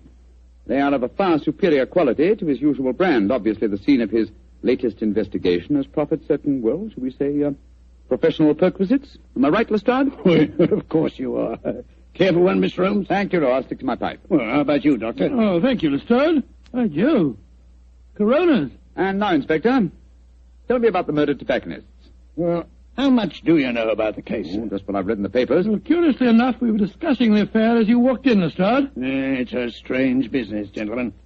I only got hold of the old story today when I had a long talk to young Jack Longworth. He's the owner of the shop. Well, in relation to Gerald Longworth, the taller member of Parliament who battled so successfully against the slum clearance bill? His son, Mr. Holmes. Nice young fellow, too. When his father died, he inherited this shop along with a lot of other property in the East End. Well, how big a shop is it, Lestrade? Oh, just a hole in the wall, Doctor. Like all the other shops in that part of London. Young Mr. Longworth tells me he first rents it to a man by the name of George Grillet. He lives there with his daughter Lily and made it quite a nice go out of the shop.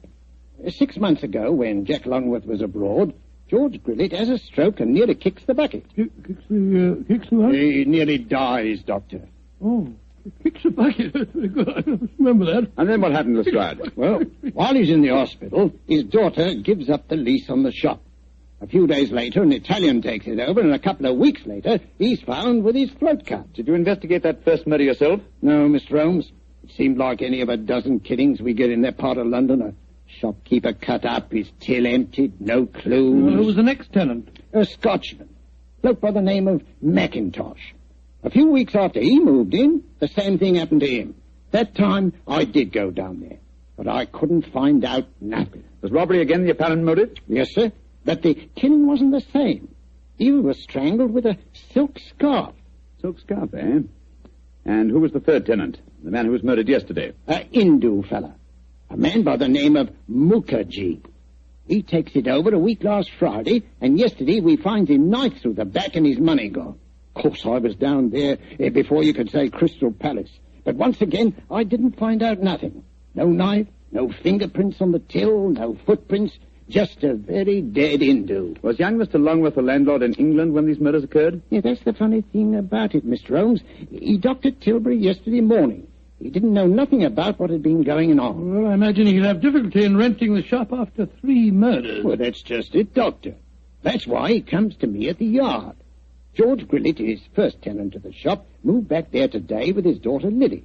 And young Mr. Longworth's worried about them. Well, if you ask me, he's more worried about the daughter than he is about old man Grillet. So the original tenants of the shop are back in residence again, eh? And, what do you want me to do? Well, I thought perhaps you'd be interested enough to come along with me and look at the shop, Mr. Holmes. I should be very glad to, my dear fellow. Get your coat and hat, Watson. Oh, that's your... Oh, dear, that wretched instrument. I'll answer it. Hello? Mycroft, how are you? What? Yes. Yes, he's here now. Why, of course. I'll do everything I can, certainly. Let's have dinner together soon, shall we? Splendid idea. All right, goodbye.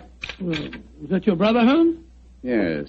Lestrade, I do think you might have told me the whole truth. Well, how do you mean, sir? I thought your visit was prompted by a need for friendly assistance. I didn't realize that you came here virtually on a government order. Well, it wasn't just quite like that, Mr. What's Holmes. the government got to do with the case, and how does your brother Mycroft fit into the picture? Not sure yet. But of one thing we may be certain. There's obviously a great deal more in this case than Lestrade would have us believe. Why do you say that, Holmes? You must bear in mind, old fellow, that occasionally Mycroft is the British government.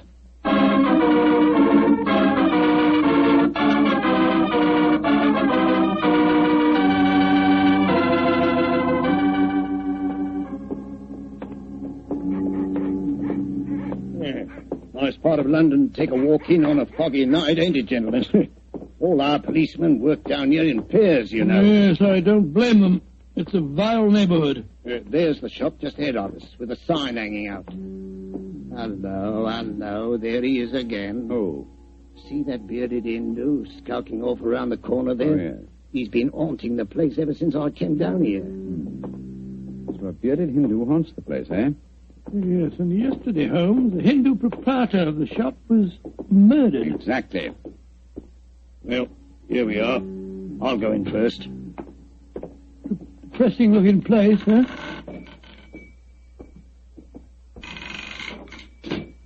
I'll be out in a jiffy. That's Lily, George Grillet's daughter. Helps him with the shop. Sorry to keep you wet. Oh, it's you, Inspector Lestrade. Yes, Miss Lily. I brought some gentlemen to see your father. This is Mr. Sherlock Holmes and Dr. Watson. Pleased to meet you, I'm sure. How do you do, Miss Grillet? How do you do, young lady? Is your dad home? No, Inspector, he won't be in till after dinner.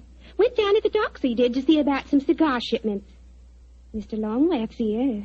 If you want to see him, we were just having some tea in the back room. Yes, I'd like these gentlemen to meet him. Jack, come out in the shop, Jack. What is it, Lily? Oh, Inspector Lestrade. And this must be Mr. Sherlock Holmes and Dr. Watson, I'm sure. How do you do, sir? How are you, Mr. Longworth? I'm very glad the inspector was able to persuade you to come down here, Mr. Holmes. I'm dreadfully worried about this business, particularly since Lily's father insisted on coming back here. I'm afraid they're in great danger, but I can't make Mr. Grillet see it. Young lady, I wonder if I might ask you a few questions. Well, of course, Mr. Holmes. Before your father had his stroke, did he receive any threats concerning his occupancy of the shop? Well, if he did, he never told me about him. But it wouldn't surprise me. I often told him his biggest enemy is himself. if you know what I mean. Yes, I think I do, Miss Grillet. When your father had his illness, who decided to give up the lease on the shop? I did. No money was coming in, and, well, it looked like Dad might be an invalid for life. Of course, I couldn't run the shop by myself. Anyhow, I never did like this part of London. It wasn't the right business for Father. What was his reaction when you told him to give up the lease? Oh, he was awful angry with me. Said I'd no right to do it without asking him. By the way, we saw that bearded Hindu again as we walked up just now. He's been hanging around ever since we came back here, Inspector. Well, has he actually come into the shop, Miss Grillet? No, but he keeps walking by and looking in the window. I'm sure if we both went into the back room or left the shop for a little while, well, he'd come right in. Then I suggest we give him the opportunity he's seeking. Miss Grillet, I wonder if you and Mr. Longworth would mind leaving the shop for a while. Of course not, Mr. Holmes. Make your departure rather ostentatious, shall we say, so that he can't help noticing it. Give us half an hour or so and then come back. Perhaps you wouldn't mind going with them, Lestrade. But, Mr. Holmes, this is my case. I know, but in a situation like this, Watson and I work much better alone. We may have to go a little outside the law, and your presence might embarrass us. You'd never think I was a detective, too, would you? Very well, We'll be back in Mr. half an hour.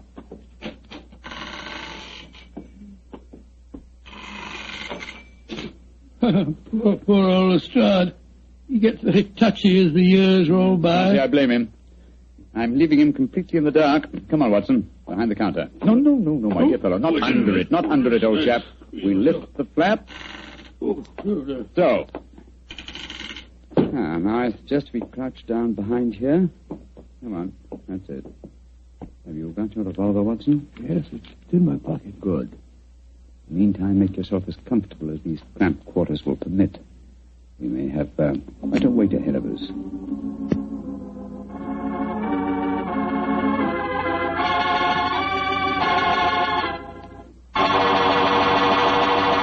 Look, Holmes. There's the Hindu now, peering through the window. Revolver handy. Yes, sir. Here he comes.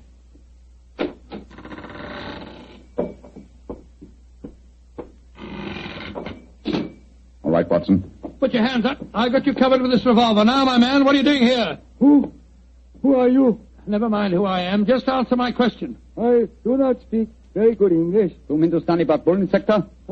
Sakta hai. Iko tum idhar aaya? देखने को आस्ती तुम्हारा भाई हमको हुक्म दिया. तुम्हारा भाई? तुम जान नहीं सकता. बहुत अच्छा. Salam. No, you don't, my man. Just you stay where you are. It's all right, Watson. Let him go. He's on our side. I wish you'd tell me what in thunder's going on. Who that man was and why you let him go. He's an investigator from the Foreign Office, old chap. Given his instructions by my brother, Mycroft. Mycroft? Yes, old fellow. When my brother fails to tell me all the facts concerning this case, I begin to think these triple murders have far greater ramifications than we ever dreamed of.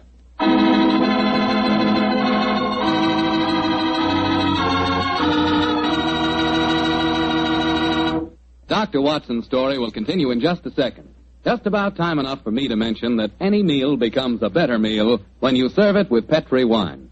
And say, you'll find that Petri California Burgundy and Petri California Sauterne are just made to go with food. That Petri Burgundy is a rich red wine that's bosom pals with any meat or meat dish. Boy, what a flavor. And that Petri Sauterne is the delicate white wine that's just perfect with chicken or with fish. Yes, sir, with food, you just can't beat a good Petri wine.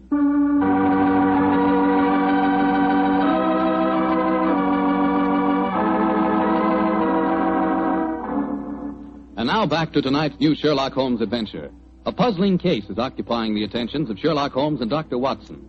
3 murders have taken place in a small tobacconist shop in the East End of London. As we rejoin our story, it's late at night, and Sherlock Holmes and Dr. Watson, accompanied by Inspector Lestrade, are once again walking toward the ill-fated shop. Well, I don't see that you've accomplished much, Mr. Holmes, except that you just bought me a nice dinner. We're making progress, Lestrade. If only by the elimination of obvious suspects. But there's a pattern to this case, and that should give us a clue. Well, how do you mean, Holmes? My dear fellow, consider the obvious motive of these murders, and particularly observe the results they've obtained. Well, the motive was the same in all 3 killings, robbery. Oh, no, Lestrade. Don't let the theft of a few pounds from the till blind you to the real motive. Look. Here's Miss Grillet now. coming out of the shop. Good evening, Miss Grillet. Hello, Mr. Holmes. Is your father home yet? Yes, he is, Mr. Holmes. And I can't tell you how anxious I am for you to talk to him. I'm going to meet Mr. Longworth. He's taken me to the music hall. I should be home just after 10.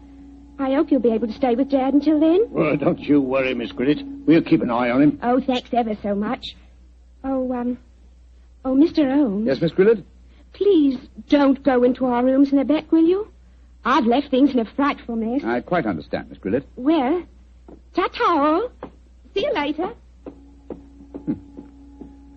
Let's go into the shop.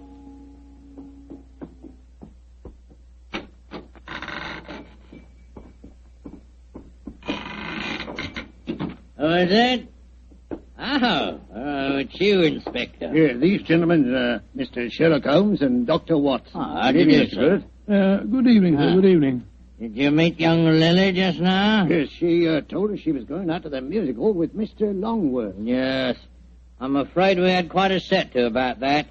A very strong-willed girl, Lily, very strong-willed. Am I to assume that you disapprove of your daughter's association with Mr. Longworth? Yes, of course I do. He's a top. He's got lots of money. Lily's so blind she can't see that he's up to no good. I'm pretty sure he's afraid I might find out what's really at the back of these here murders. And what is your theory, sir? Well, I'll tell you this in confidence. Got nothing to back it up now, you understand. There's been talk of widening the docks around here. That'd make property values go up, you see, of course. Well, young Longworth's been trying to buy up all the other shops along the waterfront here, but they wouldn't sell. If you ask me, he's had these murders done just to frighten people away so that he could buy cheap. Now, I'm not saying that he did the murders himself, you understand, but he planned them. Why, in these parts, it's easy enough any night to get a throat cut for a couple of quid. Yeah. That's why I'm glad you're here, gents. You see, I just got another warning. Warning? What do you mean, sir, warning? Found this note slipped under that door there not 3/4 of an hour ago. Receive, please. What does it say, Holmes? I shall call on you at 8:30 tonight. You know what's good for you. You'll be waiting for me alone. Try any funny tricks, you'll go where I sent the rest of them. Well, that's obviously from the killer. Possibly. What's the time now? Look, it's 8:20. I was hoping you gentlemen would wait in our rooms back of the shop.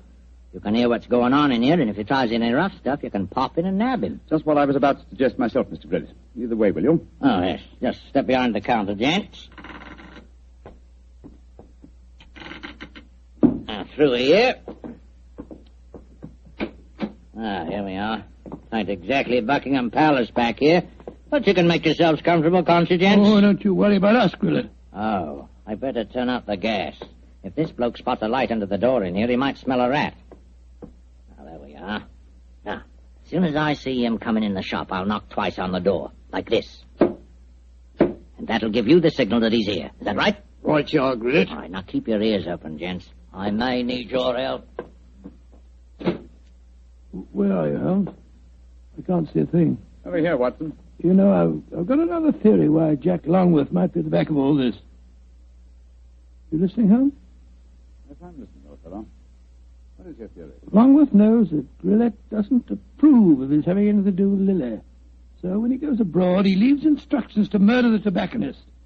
The assassins don't know about Grillet having a stroke, of course, so they keep murdering the wrong fellow. Well, that makes very good sense, Doctor. What do you say, Mr. Holmes? Holmes? Holmes? Where are you? Oh, bless my soul, he's disappeared. No, I haven't. I was just exploring. Shh. The signal. There goes the front door. Somebody's come in.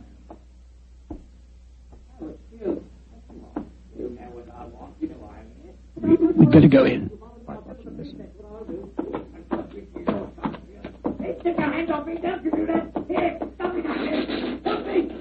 We've got to get in there at once. Open the door. Well, it's locked. Never mind that. Get your shoulders into it. Come on, help me. On here. Come on, one more.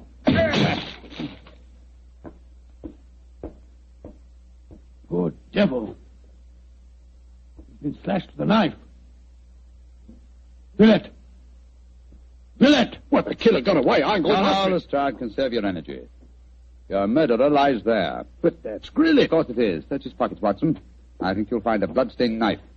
Let's have a look. Good Lord. Here's a razor in his pocket. It's covered with blood. You mean to say that he slashed himself? Let's slip the handcuffs on him, Lestrade, while he's still play-acting. He may be more difficult to handle when he realizes the game's up. Take your hands off of me. Come on, quick. Come on, yes. Hey. Come on. Very neat, Lestrade. Yeah.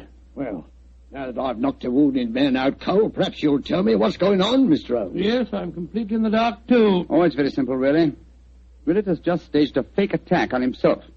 Fool us into believing that someone else is the murderer. Yeah, but the threatening note he received... Composed by himself for the occasion. Yes, but we heard voices. We heard the shop door open. We heard Grillet talking to himself.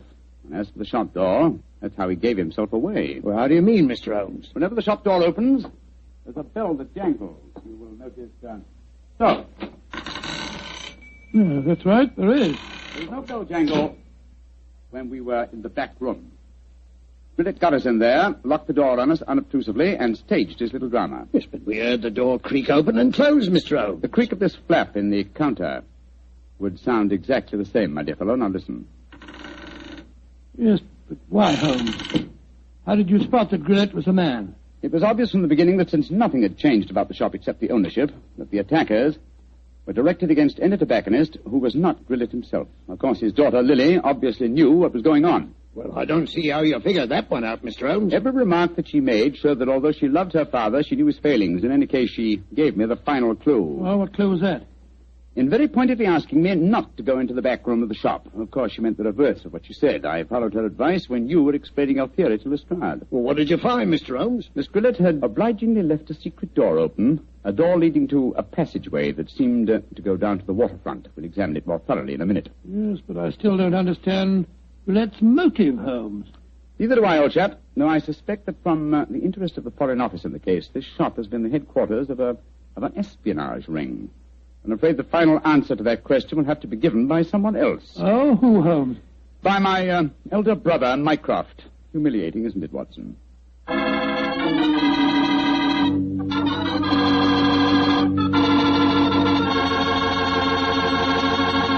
And what was the final answer to the question, Dr. Watson? Well, Holmes was right as usual, Mr. Foreman. The shop had been the headquarters of a spy ring operated by Grillet.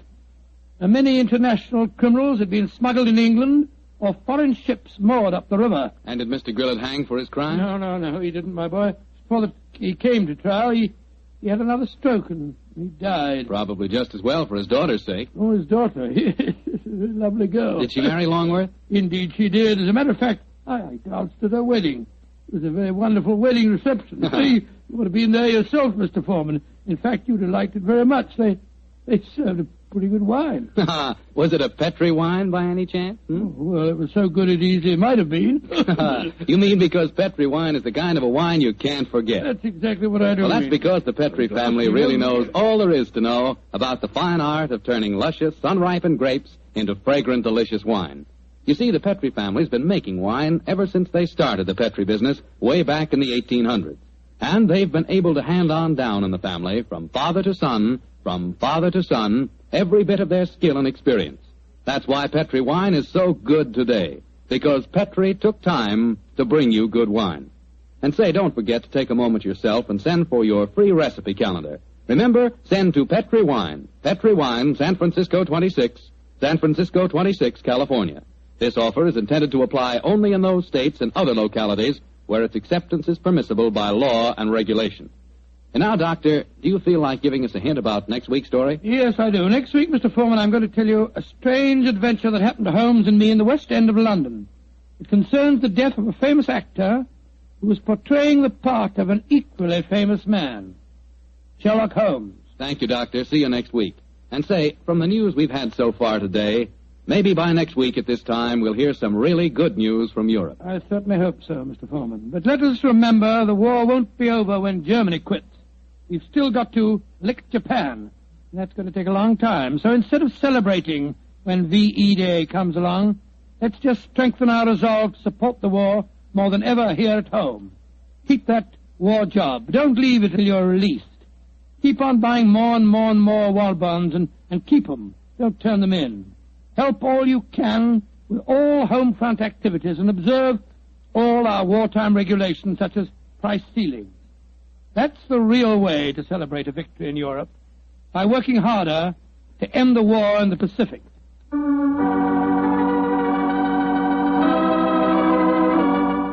Tonight's Sherlock Holmes adventure is written by Dennis Green and Anthony Boucher and is based on an incident in the Sir Arthur Conan Doyle story, The Adventure of the Six Napoleons. Mr. Rathbone appears with the courtesy of Metro-Goldwyn-Mayer and Mr. Bruce with the courtesy of Universal Pictures, where they are now starring in the Sherlock Holmes series.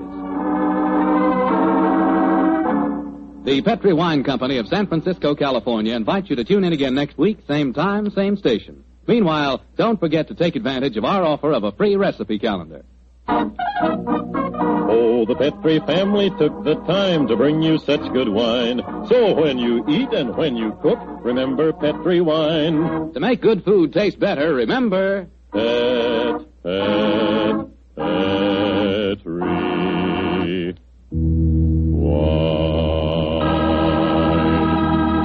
This is Bill Foreman saying goodnight for the Petri family. Sherlock Holmes comes to you from our Hollywood studios. This is the Mutual Broadcasting System.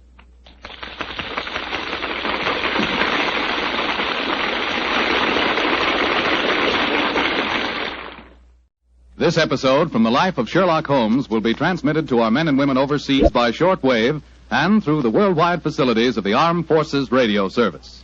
Petri Wine brings you Basil Rathbone and Nigel Bruce in the new adventures of Sherlock Holmes.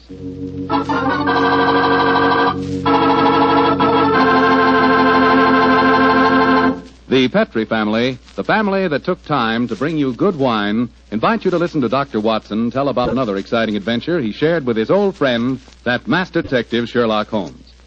I suppose your dinner is well over by now, so now's the perfect time to get out a bottle of that swell Petri California port. You know, Petri port is just made for a time like this, after dinner when you're just taking things easy. If you've ever tasted Petri port, you know what I mean. It's a hearty, full-bodied wine with a deep red color and a flavor that's just about out of this world. I think that if you had only one wine to choose and the whole world to choose from, chances are you'd pick port. Petri port. That's how good I think it is. That's saying plenty, I know, but I think Petri port will easily live up to all I say about it. Try it and see, and share it with your friends. You can serve Petri port proudly, because the name Petri is the proudest name in the history of American wines.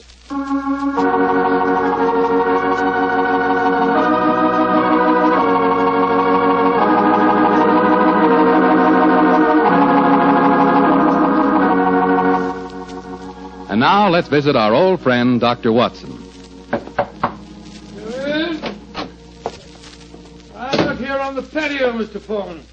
Come on out and join me. Admiring the sunset, eh, Doctor? Yes, my boy. It's a particularly beautiful one. Where are the puppies this evening?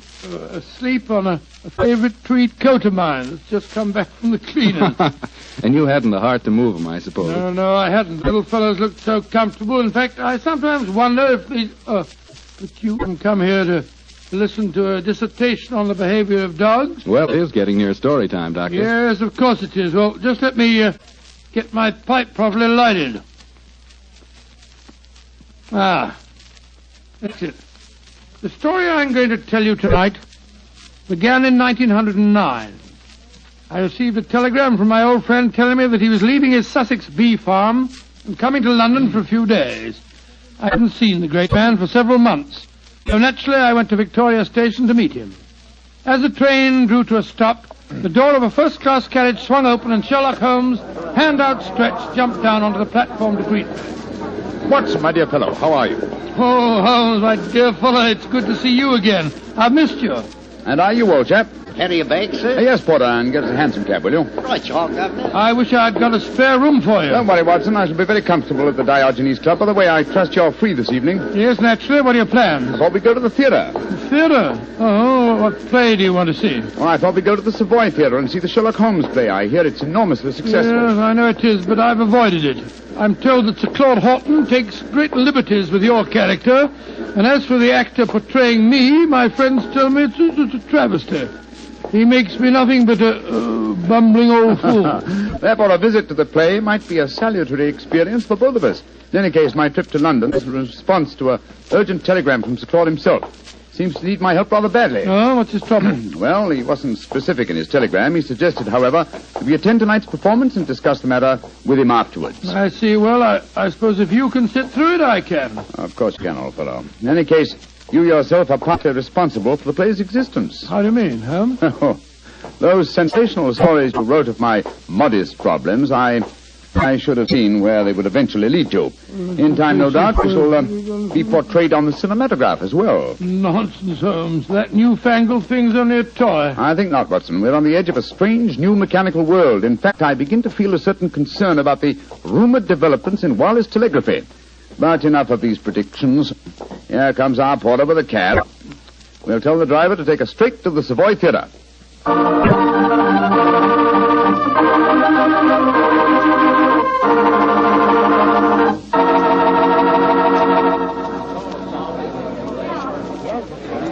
Just look at that line of people at the box office, Holmes. Very flattering, old chap. Possibly, but I hope it doesn't mean that we've got to wait our turn and...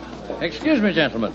You're Mr. Sherlock Holmes and Dr. Watson, aren't you? Yes. I thought I couldn't be mistaken. My name is Frank Ferris. How do you do, Mr. Ferris? I'm glad to meet you. Sir Claude has a box reserved for you. He asked me to see that you are quite comfortable. Consider it of him. Will you follow me, please? Thank you. Neither of you has seen the play before, I understand. No, Mr. Ferris, we haven't. I imagine it'll be a strange experience seeing yourselves portrayed on the stage. By the way, I'm playing the part of an old friend of yours, Professor Moriarty. Oh, indeed. I'm looking forward to a very entertaining evening. I presume that you escape our clutches, as usual? Yes, I do, Mr. Holmes. And I've done it nightly now for 137 performances. A record that I'm sure Professor Moriarty himself would envy. Had it not been for his memorable demise at the Reichenbach Falls. Ah, here we are, gentlemen. This is the box reserved for you. And now, if you'll excuse me, I'll go back to my dressing. Oh, I nearly forgot, Mr. Holmes. Sir Claude asked me to give you this note. Thank you. No, not at all. Well, I'll see you later. Very nice fellow for an actor. Don't be a snob, Watson. Well, what does the Claude note say? I'll read it to you. Dear Holmes, since I telegraphed you yesterday, there have been strange developments. In fact, I've been doing some detective work off stage as well as on. Watch the performance tonight and watch the audience too, particularly the occupant of the box opposite yours.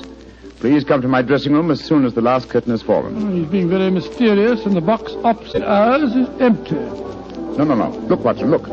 Someone has just entered. Confound it, the house lights are going out. The first act's beginning, Holmes. The first act? Yes. Well, sit back and relax, old fellow. Let's see what they've done to us. Well,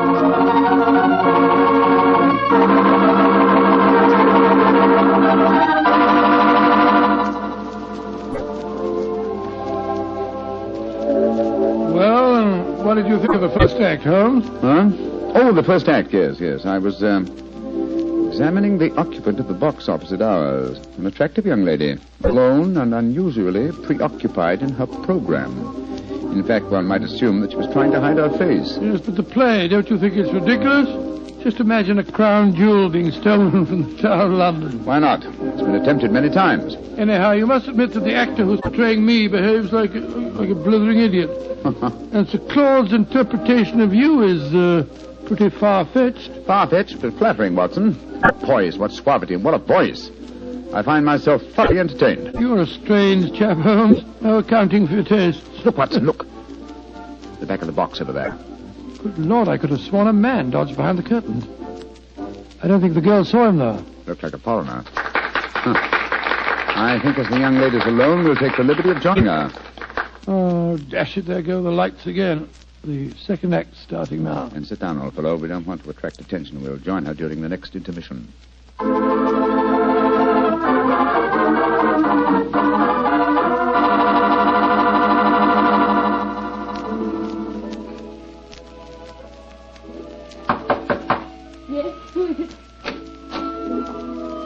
Who are you?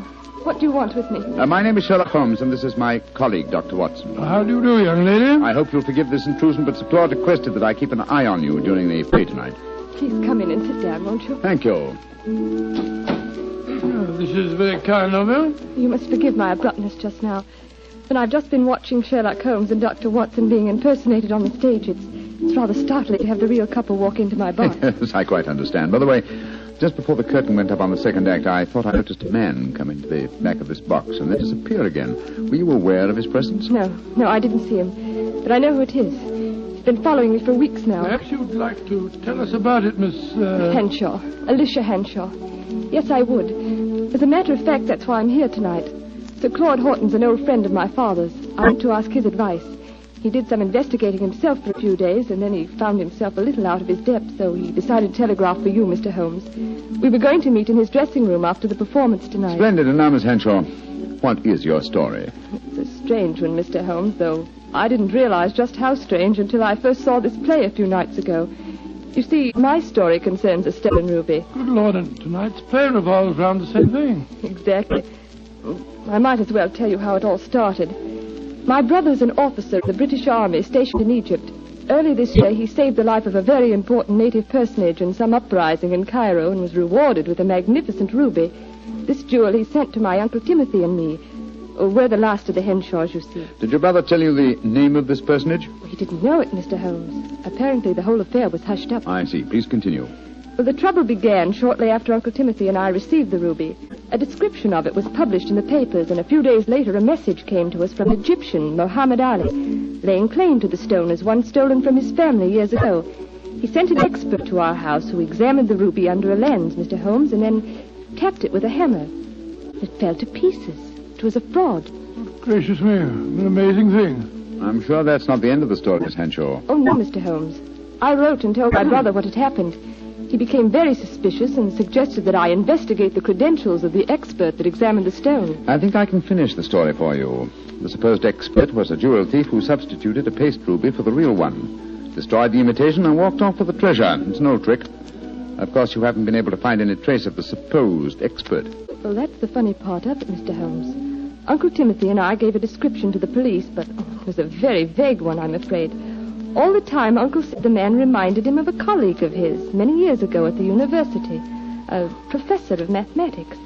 He couldn't think of his name, but when we first saw the play a few nights ago, he was reminded of it. The name was Moriarty. Moriarty? But Moriarty's dead. Miss Henshaw, you say you have been shadowed for some weeks. Yes, an Egyptian. They've stolen the ruby, Mr. Holmes. Why don't they leave me alone? That, Miss Henshaw, represents a very fascinating problem, and one that I shall be most happy to help you solve. Oh, thank you so much, Mr. Holmes. Oh, there go the lights again. The last act. Yes, the last act of this little play, but not, I fear, of Miss Henshaw's problems. Let's meet after the act in Sir Claude's dressing room, shall we?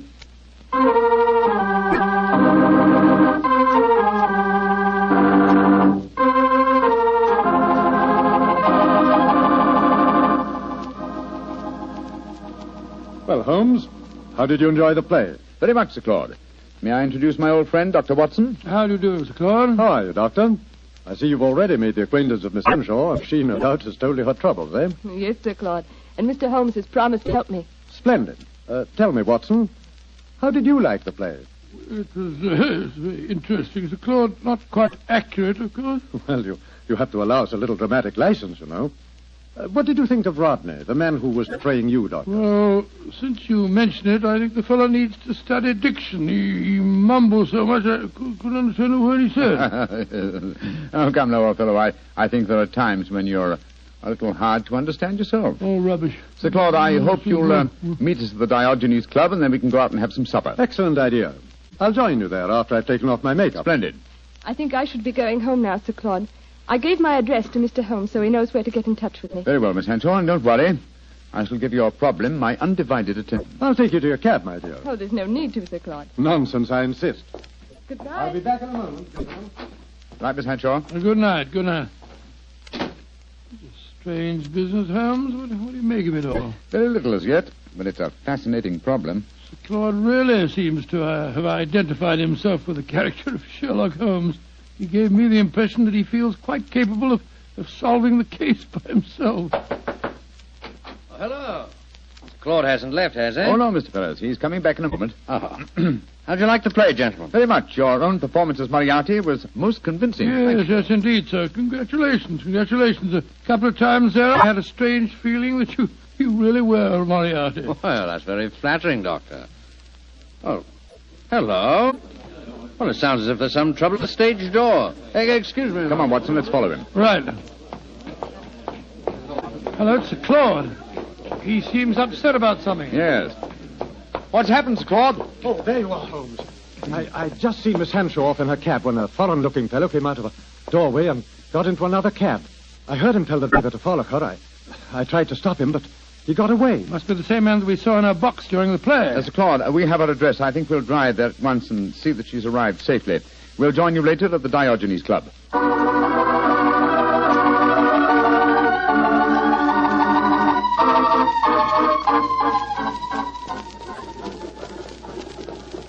Well, Holmes, here we go. Off on another adventure. Yes, and one that may give us an opportunity of crossing with Moriarty once more. Oh, Moriarty's dead. He was killed when you and he fell over the precipice in 91. He was supposed to have been killed, just as I was, but his body was never found. It's impossible, or rather possible, that he returned to pour into the ears of Colonel Moran a story as unlikely and as true as the one I related to you on that April evening in 1894. One can never be sure of death, old chap, until one has touched the cold skin of a corpse.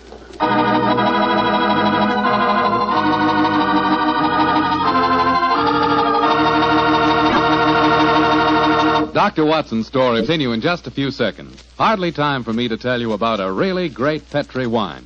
Petri California Muscatel. Did you ever walk through a vineyard early in the morning and pick a big, juicy muscat grape right off the vine? Mm-mm. If you've ever done that, then you know what to expect when you taste Petri Muscatel. Petri Muscatel is the color of golden sunshine with a flavor to match. Serve Petri Muscatel after dinner some evening, or serve it any time friends drop in. It's a wonderful way to express your hospitality with a wonderful wine, a Petri wine.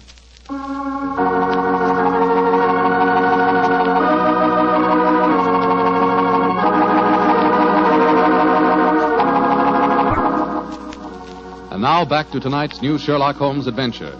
The famous pair have become involved in a strange mystery concerning a stolen ruby, a frightened girl, and an Egyptian who appears to be shadowing her. As we rejoin our story, Sherlock Holmes and Dr. Watson are standing in a darkened alleyway adjoining the girl's house. Holmes, look. That Egyptian fellow. He's pacing up and down in front of us. Yes, therefore we may assume she's safely inside. Seems to be giving up. He's coming this way. Flatten yourself against the wall. Good evening, sir. Good evening. Who are you, please? We are friends of Miss Hanshaw, and we're very curious to know why you've been following her. I'm sorry that I cannot answer your question, sir. Now, look here, my man. You're talking to Mr. Sherlock Holmes. You are Mr. Sherlock Holmes? I'm greatly honored to meet you, sir. All my life I have known of you.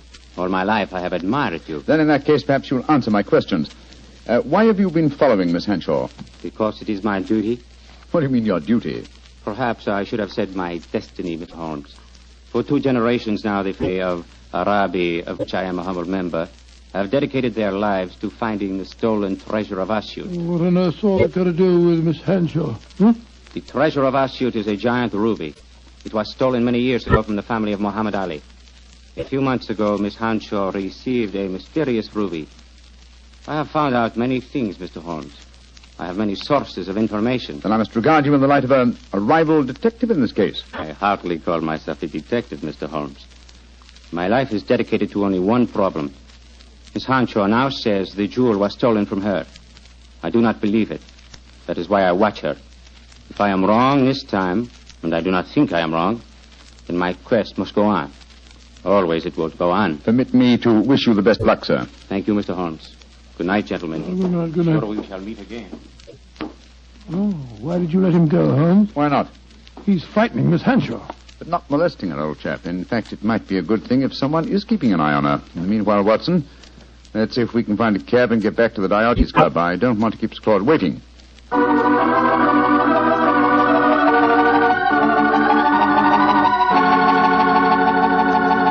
Porter, has Claude Horton arrived yet? Yes, Mr. Holmes. He and another gentleman came in about 5 minutes ago. They went up to the library. The other gentleman has just left. I see. Thank you. This way, Watson.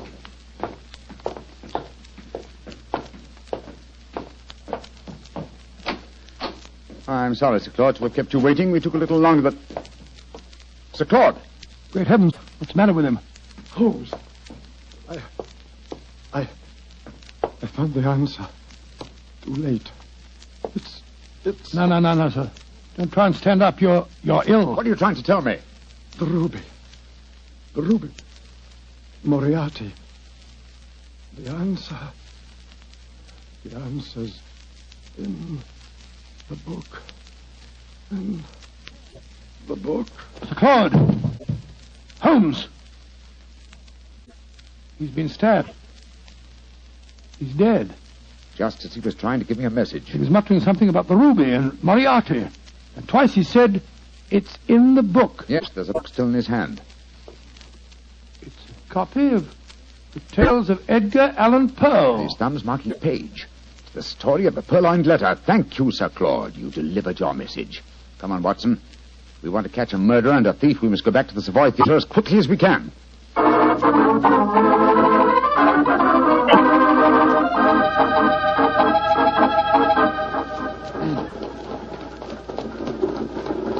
Why do you suppose Sir Claude was murdered? Because I was too curious. Been investigating the problem of the stolen ruby and found out something. Something he promised to tell me at supper, you remember? And so he was killed by a man who came with him to the club tonight. Fortunately, he gave me a clue by indicating Poe's story of the Purloined Letter. But I still don't see how that helps you. Well, it leads us to the ruby.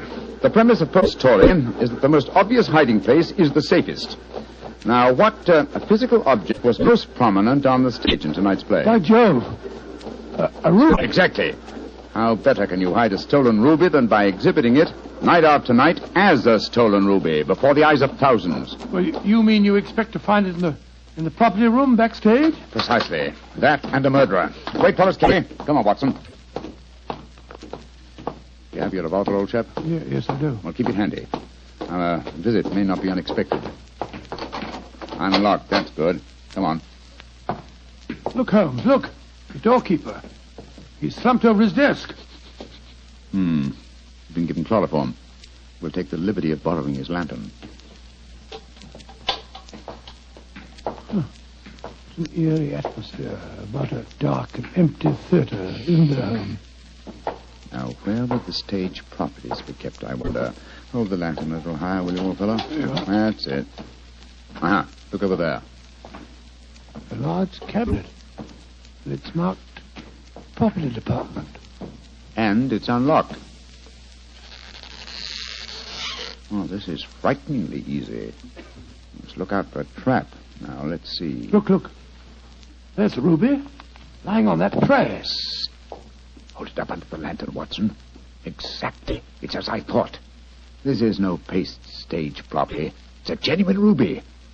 In the light of this lantern, it's very hard to... Down, Watson, quick! He nearly got us. Smashed our lantern. Yes, he's got an air rifle, a powerful one, too, confound.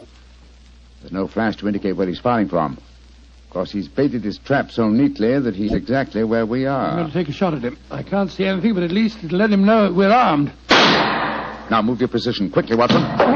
Just missed me, Holmes. This is hopeless shooting in the dark. Yes. I've got to switch the stage lights on. Keep him occupied, old fellow, will you? While I try to find the light switches. I've got him. But he can still shoot, confound it. Yes, well, I found the light switch. Keep your eyes skinned, Watson. I'm turning it on. There he is, Holmes. Up in that box. Getting away. After him, Watson. We can jump over the footlights into the box.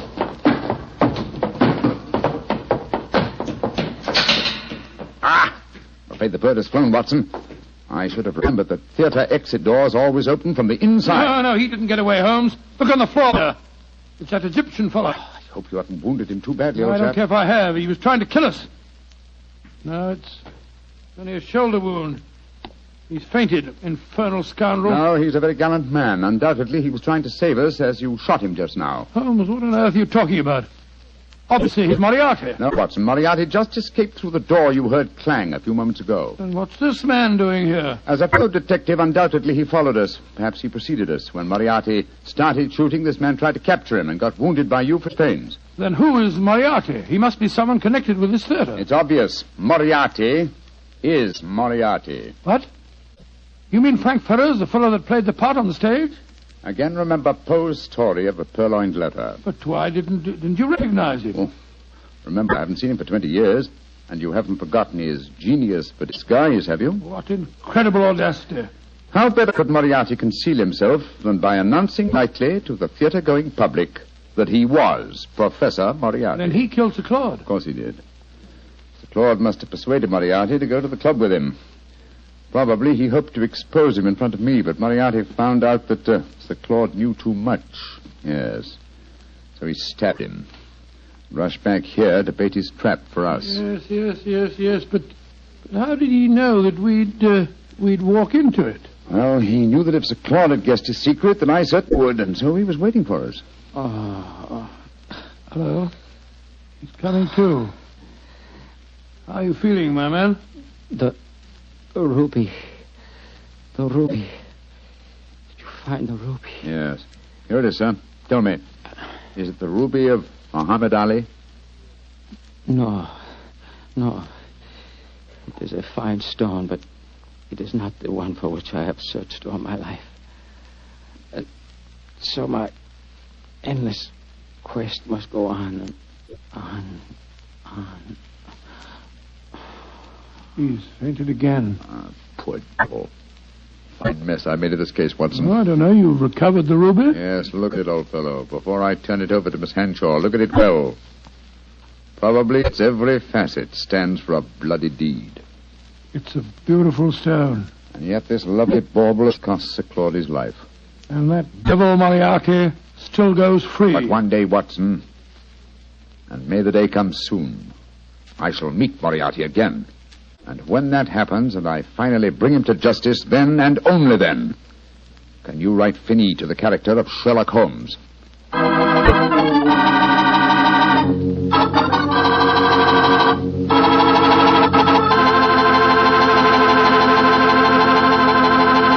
Well, Doctor, that was kind of an exciting story. Tell me, did the Egyptian recover from his bullet wound? Yes, indeed he did, and rather quickly, too, Mr. Foreman. I felt very badly about shooting him, but of course I couldn't help it. Of course not. But, you know, if I had to shoot someone accidentally, I wish it could have been the actor who portrayed me on the stage. Wretched fellow mumbled all over the place. Oh, don't worry about that. After all, you did recover the ruby. Yes, and a beautiful stone it was. The color of, the color of a fine glass of port when the light shines through it. By a fine port, I take it you're talking about a Petri port? Is there any other kind? Well, all kidding aside, Doctor, Petri port, like all Petri wines, is good wine. And I can tell you why very simply. Petri took time to bring you good wine. You see, the Petri family has been making wine for a good many generations, since way back in the 1800s. And because the Petri business has always been family-owned, everything the family has ever learned about the art of making wine, they've been able to hand down from father to son. From father to son. That adds up to a lot of skill and a lot of experience when it comes to turning plump, juice-filled California grapes into clear, fragrant, delicious wine. So when you want a wine for any occasion, obviously you go wrong with a Petri wine, because Petri took time to bring you good wine. And now, Dr. Watson, what story do you have lined up for us next week? Now let me see. Next week, Mr. Foreman, I'm going to tell you a most unusual adventure that occurred to Sherlock Holmes and me early in the last World War. It took place in Flanders and concerned a famous British general, an actress, and a German firing squad. Boy, that sounds like a real thriller. Well, see you here next week. No.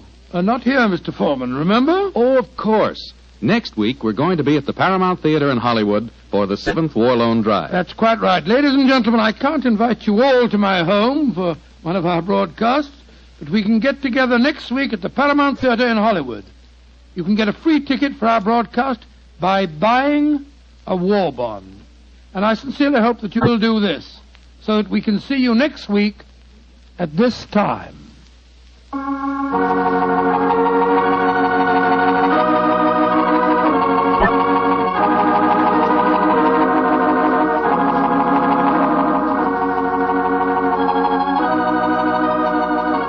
Tonight's Sherlock Holmes adventure is written by Dennis Green and Anthony Boucher and is based on an incident in the Sir Arthur Conan Doyle story, The Adventure of the Second Stain. Mr. Rathbone appears to the courtesy of Metro-Goldwyn-Mayer and Mr. Bruce to the courtesy of Universal Pictures, where they are now starring in the Sherlock Holmes series.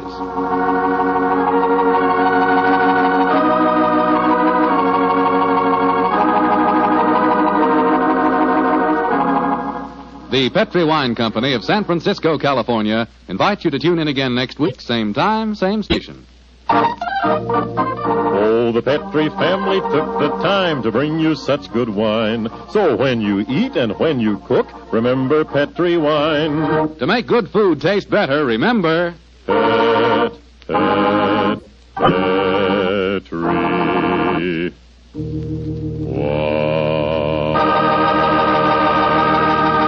This is Bill Foreman saying goodnight for the Petri family. Sherlock Holmes comes to you from our Hollywood studios. This is the Mutual Broadcasting System.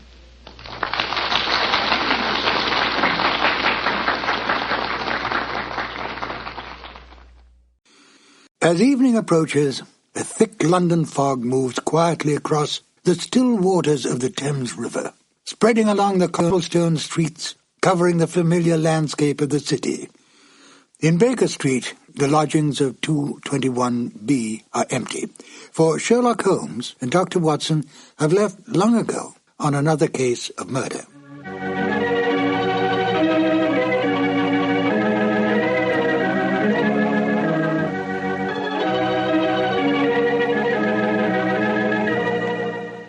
Hello, my name is Ben Wright. Welcome to the new Adventures of Sherlock Holmes. The radio play you're about to hear was originally broadcast on the 7th of June, 1945. At that time, the war in Europe was almost over. We were, however, still fighting in the Pacific, and it was essential during the war years that radio do everything in its power to keep up the morale of the people, to make them conscious of the need to give, and give freely, to the war effort that all men could remain free. It was no different for the Sherlock Holmes radio series. Unlike the Sherlock Holmes movies of the time, the radio series was not set during the war, but retained its original time frame of Victorian England. How then to enlist this popular series to bring across a message in wartime? Although Holmes and Watson had long retired, it was possible to involve them in, if not the Second World War, at least the First World War. For they would have been very much alive then. The Victorian era was just about gone when the First Great War broke out. In fact, the war effectively killed it. But thanks to the cleverness of Denis Green and Anthony Boucher, Sherlock Holmes and Dr. Watson could once again come to the aid of their country. The broadcast of In Flanders Fields was made part of a war bond rally in order to raise money to continue the fight against the enemy in the Pacific. I think it's an interesting note that Denis Green and Anthony Boucher met at an earlier and similar war bond rally a few years earlier. It was a stroke of luck, for the two became not only good friends, but wrote some of the best of the new Sherlock Holmes adventures. Oh yes, before we get to the show, do take careful note of Nigel Bruce's final statements at the end of the broadcast. Selling war bonds may be an amusing and quaint idea today, but during those rather dark days, it really was an important issue. And now, Sherlock Holmes and Dr. Watson in the radio drama In Flanders Fields. This episode from the life of Sherlock Holmes will be transmitted to our men and women overseas by short wave and through the worldwide facilities of the Armed Forces Radio Service. From the stage of the Paramount Theater in Hollywood, Petri Wine brings you Basil Rathbone and Nigel Bruce in the new adventures of Sherlock Holmes.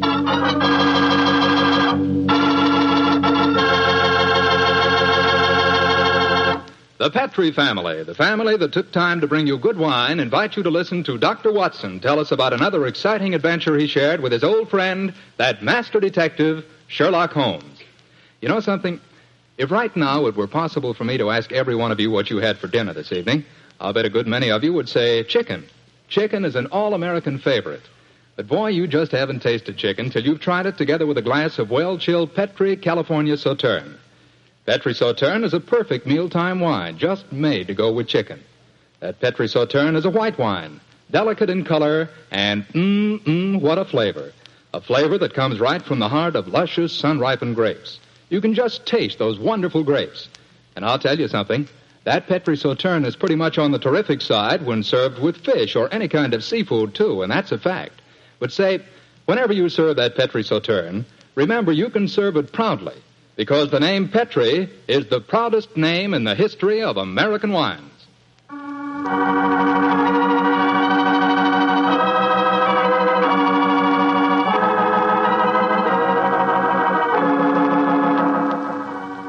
And now for our weekly doctor's appointment. Let's knock on his library door and see if... There's no point in doing that, Mr. Slattery. I'm right behind you. Oh, hello, Dr. Watson. Don't tell me you've been stalking me. No, my boy. I was on the patio and I heard your footsteps, so I thought that I'd come in and fetch you. Let's go back and sit out there, shall we? It's a beautiful evening. That's fine with me, Doctor. Here we are. Now settle yourself down in a chair and light a cigarette, if you have one. And I'll get on with my story. Well, last week you told us it concerned an adventure that you and Sherlock Holmes had in Flanders during the First World War. That's right, Mr. Slattery, did. I thought that you and the great man had retired at that period. We had, my boy, but it was only natural that as soon as the war broke out, we both offered our services in any capacity that might help our country. Of course. And how did tonight's story begin, Doctor? It was in the winter of that first year. Things weren't going very well for the Allies. The Germans were advancing on Paris, and the picture was looking very black. It was just 24 hours before the famous Battle of the Marne began, the battle that changed the early course of the war, when Holmes told me that we had to go up to the front lines on a secret mission. We'd been in Paris for several weeks, where Holmes had just solved the case of the missing aide-de-camp. I was anxious to get back to England and my work in the war hospitals, but of course this new summons was in the nature of a command. And so, late on a rainy September afternoon, Holmes and I, with the boom of gunfire in our ears, found ourselves in the front seat of a staff car, sloshing and jolting its way towards the battlefield. Am I driving too fast for you, gentlemen? No, Sergeant, not at all. No, you're doing a splendid job. Oh, my man, look out considering the state of the road. Thank you, sir. Hello? The gunfire's getting nearer, Holmes. Yes, old fellow. I imagine we haven't much further to go, have we, Sergeant? No, sir, we're nearly there. Did you notice the two civilians in the back seat, Holmes? Yes. Handsome woman and a distinguished-looking man, several years her senior. I wonder who they are. I'll tell you. He's a Shakespearean actor of some note, though he never achieved the fame to which he thinks he's entitled. I shouldn't be at all surprised if he feels that he's been slighted in not receiving a knighthood. But, Holmes, that's amazing. How can you possibly deduce all that from just looking at the man as we got into the car? Elementary, my dear fellow, I didn't deduce it. We saw him twice last year in the London Theatre, if you remember. What? His name is Maitland Morris. As for his biography, he's a friend of my brother, Mycroft's. He told me about him. What do you suppose he's doing up here near the front line? His brother is General Sir Stanley Morris, who's in command of this particular front, and it would seem reasonable to presume that his brother has come up here to give a performance for the front-line troops. I suppose this hut is as far as we can drive, Sergeant. I'm afraid so, sir. We're 4 miles from the front line now. You'll have to clear your papers here. See that ruined farmhouse there, sir? Yes, Sergeant. Is that the General's headquarters? Yes, sir. Come on, Watson. Good Lord, it's pelting with rain. Yeah, let's make a dash for it.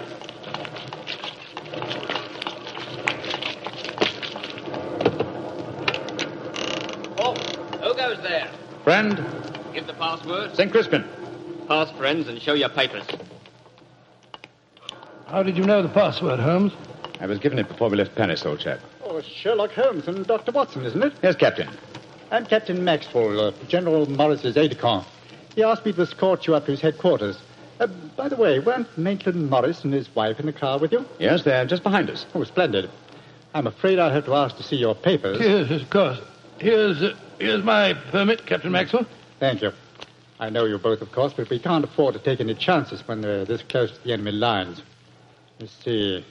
Oh, yes, that's fine, Doctor. Everything's in order. All right, yours, please, Mr. Holmes. Here you are. Thanks. Oh, who goes there? Friend. There's the rest of your party now. Oh, good. This is quite in order, Mr. Holmes. Show your papers. Oh, there you are, Captain Maxwell. Oh, hello, sir. Hello, Mrs. Morris. How are you, Captain Maxwell? Well, you've both met Mr. Sherlock Holmes and Dr. Watson, I suppose? Well, no, we haven't, even though we drove up in the same car. Natural reserve of us Britishers, I suppose. How are you, Mr. Holmes? How do you do, sir? I know your brother Mycroft very well. How are you, Doctor? I'm glad to meet you, Mr. Morris. I saw you a couple of times in the theatre last year and enjoyed your performances very much. Well, thank you, sir.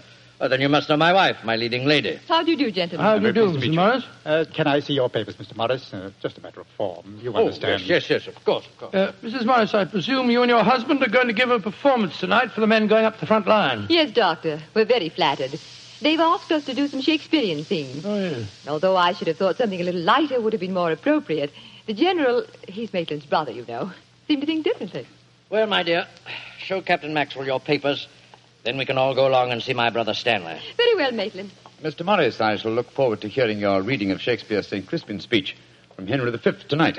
Well, bless my soul, Holmes. How did you know I was planning to do it? Well, the setting is so perfect and the time so appropriate, I can't conceive an English actor who could resist the temptation. Oh, right.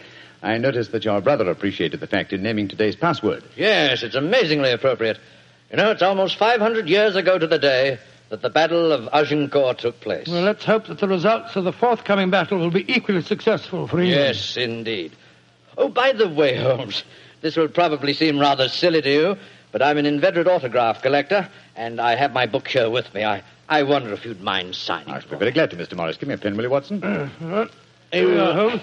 You'll find yourself among quite distinguished company in that book, sir. So I see. Adelina Patti, Crown Prince of Norway. Hello.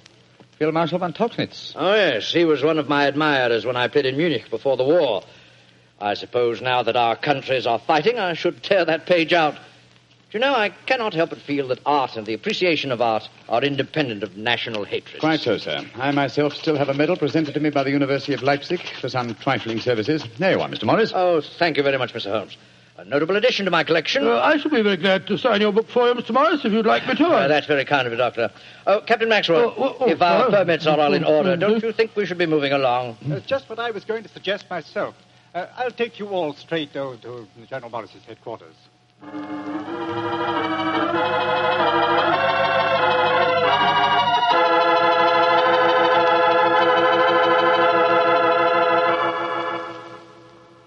General Morris, may I introduce Mr. Sherlock Holmes and Dr. Watson? How do you do, sir? How are you, General? How do you do? Know a lot about you.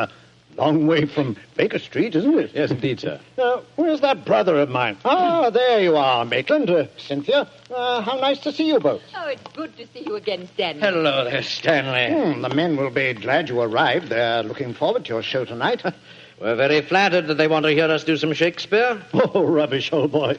With you and Cynthia up there on the platform, you could read the telephone book and they'd love you. Oh, very kind. By the way, you'll find the stage very primitive. Just a few trestles and a large tent and a curtain made of army blankets.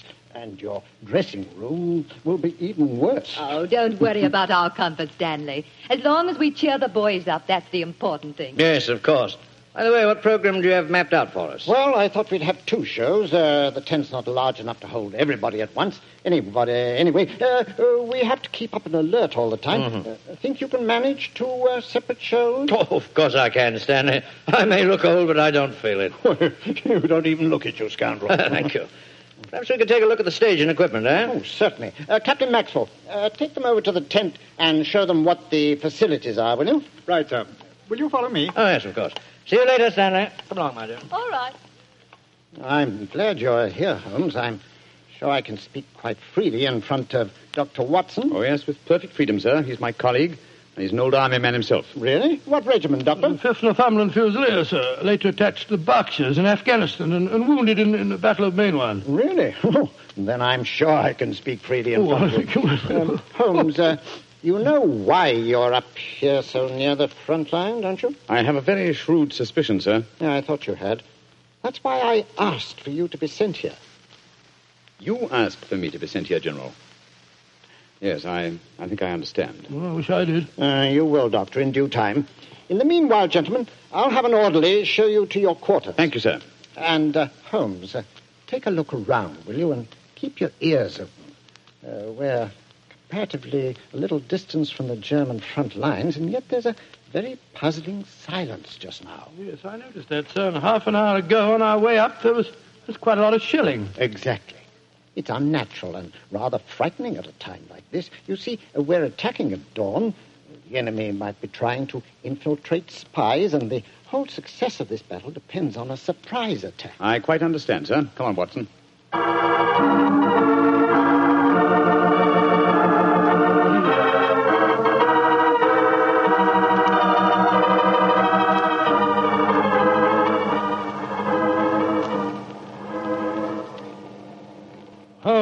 Holmes.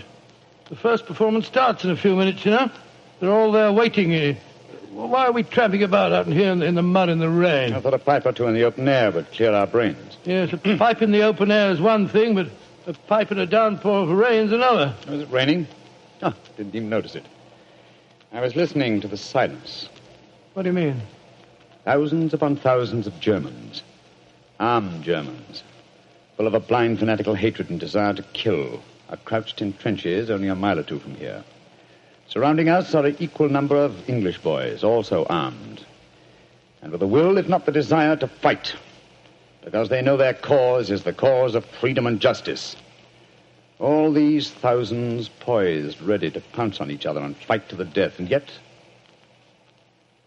beyond that patter of rain, there isn't a sound to break the stillness of a September evening. Strange world we live in, old chap. You're being unusually rhetorical, Holmes. Yes, I am, aren't I? Let's be a little more practical, shall we? I wonder what is wrong with the actors tonight. Why do you ask that? Well, a little while ago I noticed Mrs. Morris in a great state of excitement going towards the farmhouse where the General is.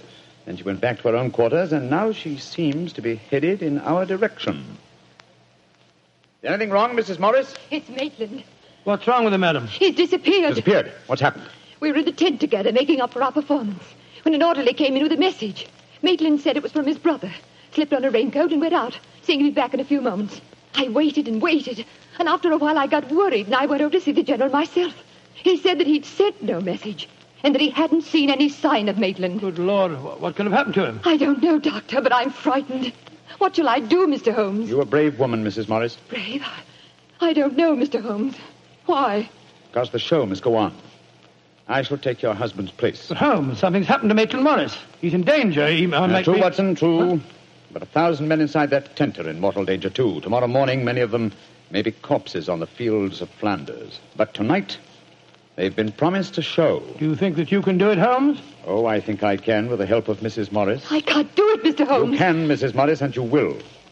If only to uphold that great tradition of the theater, that the show must go on.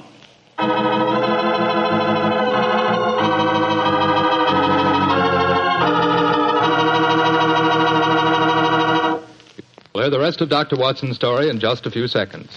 Time I'd like to take to tell you that if you've got a butcher who has meat, and you've got the points to get that meat, don't forget to bring home a bottle of Petri California Burgundy. Tell you why. That Petri Burgundy is a rich red mealtime wine that's wonderful with any meat or meat dish. That's a fact. Petri Burgundy can make a banquet out of a hamburger. And boy, Petri Burgundy and old-fashioned Irish stew are bosom companions. Just get yourself some Petri Burgundy and share it with your family. Petri Burgundy is the best friend a good meal ever had.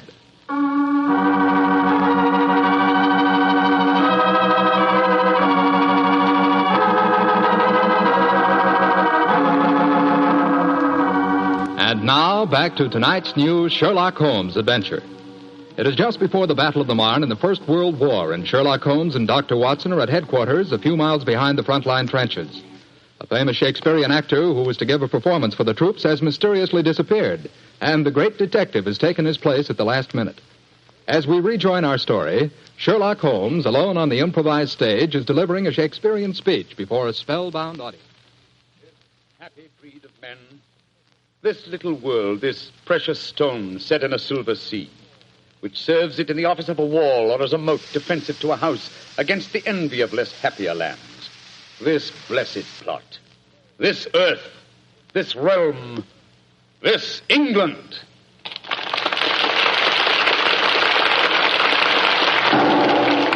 Holmes! That shot, are you all right? Yes, old chap. Fortunately, I started to leave the stage as the shot was fired. The bullet just missed me. I heard it splinter some wood nearby. But who on earth would want to shoot you? That's what we've got to find out, though I think it more likely that the shot was intended for me. It was not intended for me, but for Maitland Morris, the man for whom I'm substituting. Well, even so, who'd want to shoot him? Oh, don't ask me so many questions, old fellow. Let's see what clues we can find. Now, the shot was fired from outside the tent from behind me. Yes, look there. See the hole in the tent there? By Jove, yes. The footlights would outline your shadow on the back of the tent. Whoever it must have fired at your silhouette. The question is, where did the bullet embed itself? Aha. Look here, Watson. You got a penknife? Wait a minute. Here, Holmes. This shouldn't be hard to extract. Look at this splintered tent pole.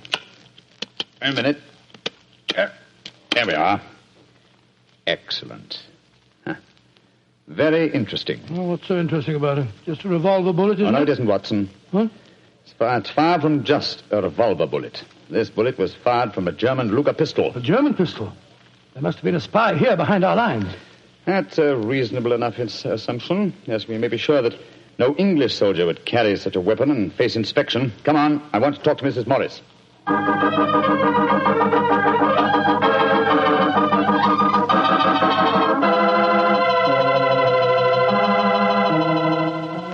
Mrs. Morris, I want you to be very frank with me. But of course, Mr. Holmes. You know why your husband's missing, don't you? No, I don't.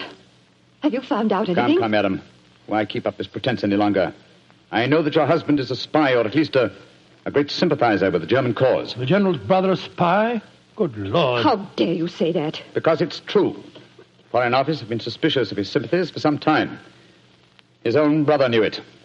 That's why he asked to have me sent up here to keep an eye on him during his visit. It is true. Why should I keep up the pretense any longer? You see, Maitland was a disciple of Stuart Houston Chamberlain. Oh, who was this Stuart Houston Chamberlain? An Englishman who married one of Richard Wagner's daughters and became a German citizen, and an arch-enemy of England. I tried to dissuade Maitland. I implored him to consider his British heritage, his brother's name and mine. But Maitland was a strange man. His life was one of frustration and envy. Envy of his brother, I suppose? Yes. When Stanley was knighted, it hurt Maitland terribly. He said it was typical if the English would knight a soldier and yet leave a great artist like himself unrecognized. That in Berlin, they really understood and rewarded the artist. Well, if the authorities knew that, it's amazing they allowed him to come so close to the front lines at a time like this. Oh, it was at the General's request. He wanted to plead with my husband, to warn him that his secret was known. And now Maitland's gone over to the German lines. Oh, it's terrible. It's worse than that. It's disastrous. He can give them information as to the strength of our troops here. He knows the password. He might even know the hour the attack is timed to start. How did your husband expect to enter the German lines in safety, Mrs. Morris? He speaks fluent German, Mr. Holmes. I fancy the autograph book he was carrying, containing the signature of Field Marshal von Tauchnitz, was in reality his pass through the German lines. You've told the General that his brother was gone, of course. I haven't been able to. He moved up to the front line position immediately after the first performance, though I had warned him what I thought Maitland was planning to do. I think he intended to give his performance first, then cross the lines immediately afterwards. But something must have made him change his mind. Perhaps he suspected I'd warned the General. Anyhow, as you know, when I got back to our quarters, he'd gone. Did he leave any note, madam? Yes, he did. Here it is. Thank you. I have gone, my dear. Try and understand and forgive if you can. You wouldn't come with me, and so I'm taking what is left of my heart and my hopes where they belong, among the friends that understand and appreciate me. It is something stronger than love and blood and country that makes me do this. It is something dearer to me than life itself. Dearer to me than life itself. Oh, how could he? How could he? The shame of this will kill poor Stanley. Mr. Holmes, will you break the news to him? I know it's cowardly of me, but I just can't tell him myself. Don't worry, Mrs. Morris. I'll tell him. Dr. Watson and I will ask Captain Maxwell to escort us to the General's frontline headquarters. In the meantime, try and keep calm. We'll tell him.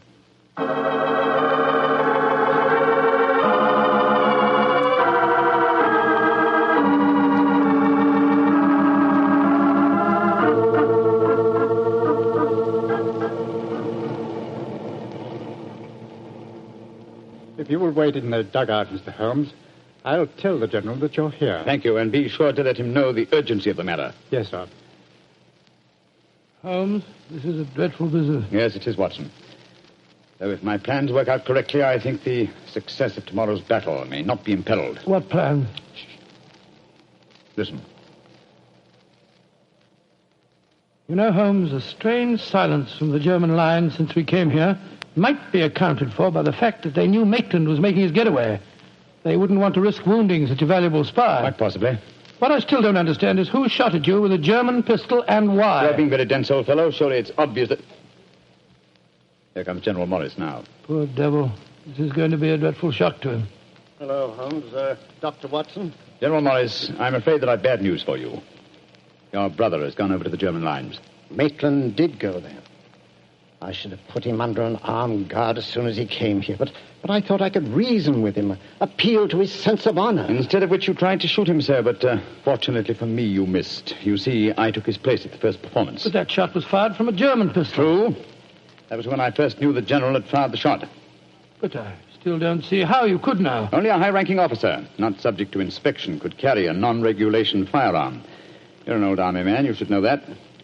In any case, you'll observe that the general carries a Luger at his waist. Great heavens, Holmes, I thought I was firing at Maitland. I had no idea that it was you. You intended to kill your own brother, sir? Yes, and I'm sorry I failed. I'd rather see my brother dead than alive and a traitor to his country.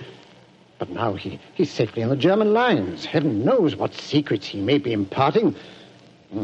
One thing we can be certain, our chance of a surprise attack in the morning is gone. Possibly not, sir. Oh, what do you mean? You see, I took the liberty of altering your brother's credentials quite extensively. How, Holmes?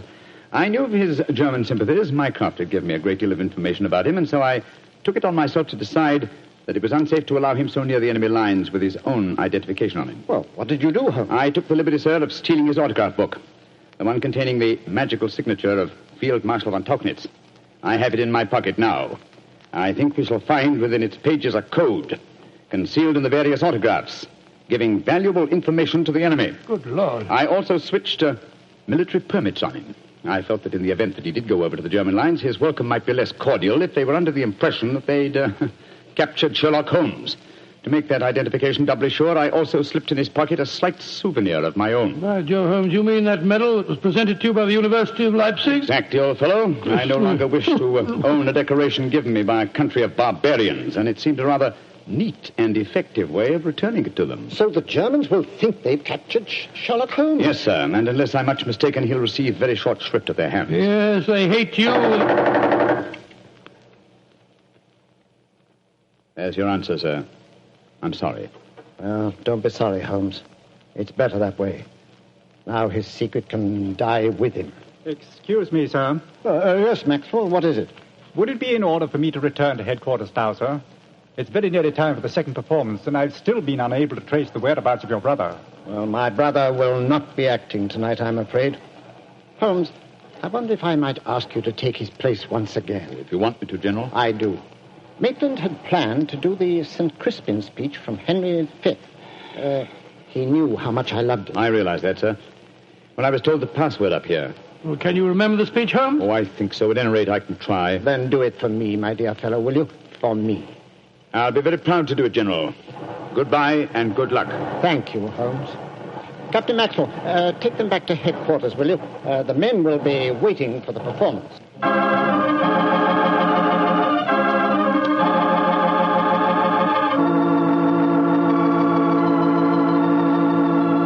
And Crispian shall ne'er go by from this day to the ending of the world, but we in it shall be remembered. We few, we happy few, we band of brothers. For he today that sheds his blood with me shall be my brother. Be he ne'er so vile, this day shall gentle his condition. And gentlemen in England now abed shall think themselves accursed they were not here, and hold their manhoods cheap, while any speaks that fought with us upon St. Crispian's Day.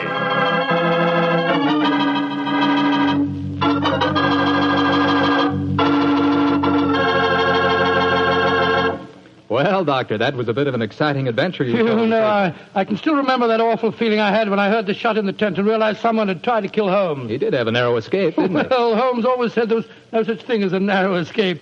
He said you either escaped or you didn't. If you did, well, why worry? And if you didn't, you couldn't worry, so what? Quite a philosophy. I'd like to discuss it with you further. Over a bottle of wine? How else? What kind of wine? Naturally. Naturally. You couldn't ask for a more delicious wine than Petri. That's because the Petri family knows how to make good wine. They ought to. They've been making fine wine ever since they started the Petri business way back in the 1800s. And because the business has always been family-owned and operated, Well, they've been able to hand on from father to son, all they've ever learned about the art of turning luscious grapes into fragrant, delicious wine.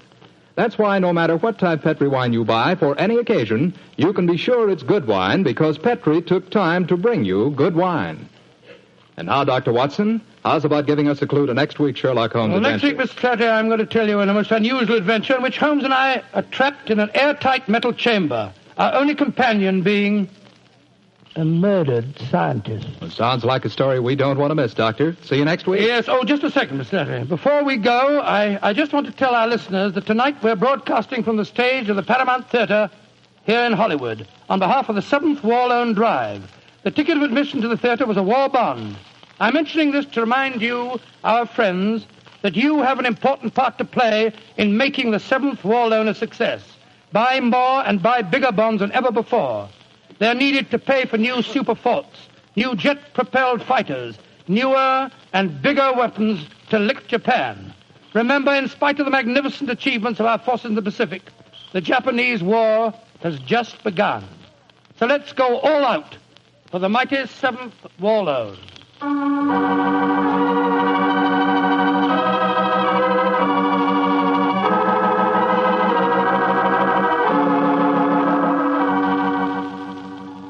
Tonight's Sherlock Holmes adventure is written by Dennis Green and Anthony Boucher and is based on an incident in the Sir Arthur Conan Doyle story, The Adventures of the Blanched Soldier. Mr. Rathbone appears through the courtesy of Metro-Goldwyn-Mayer, and Mr. Bruce through the courtesy of Universal Pictures, where they are now starring in the Sherlock Holmes series.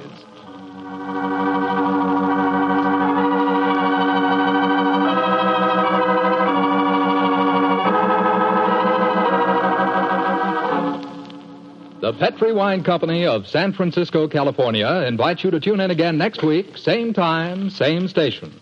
Oh, the Petri family took the time to bring you such good wine. So when you eat and when you cook, remember Petri wine. To make good food taste better, remember Petri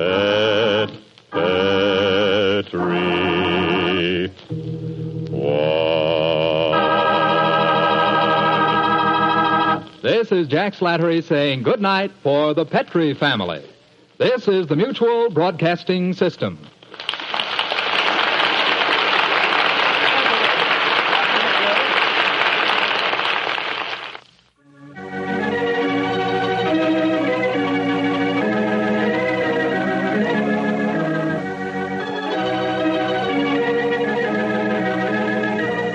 It was only a short time later that calls for the sale of war bonds would come to a complete halt. The reason? The dropping of the A-bomb on Japan. Not only did this bring the Second World War to an abrupt end, but it changed the entire life and rhythm of the world. I often feel that life might be richer if we could have grown into this atomic age at a slower pace. Still, we can go back in our imagination to an easier, slower time, a less violent time. A time of Sherlock Holmes and the Good Doctor. This is Ben Wright, and I'll join you again shortly with another new adventure of Sherlock Holmes.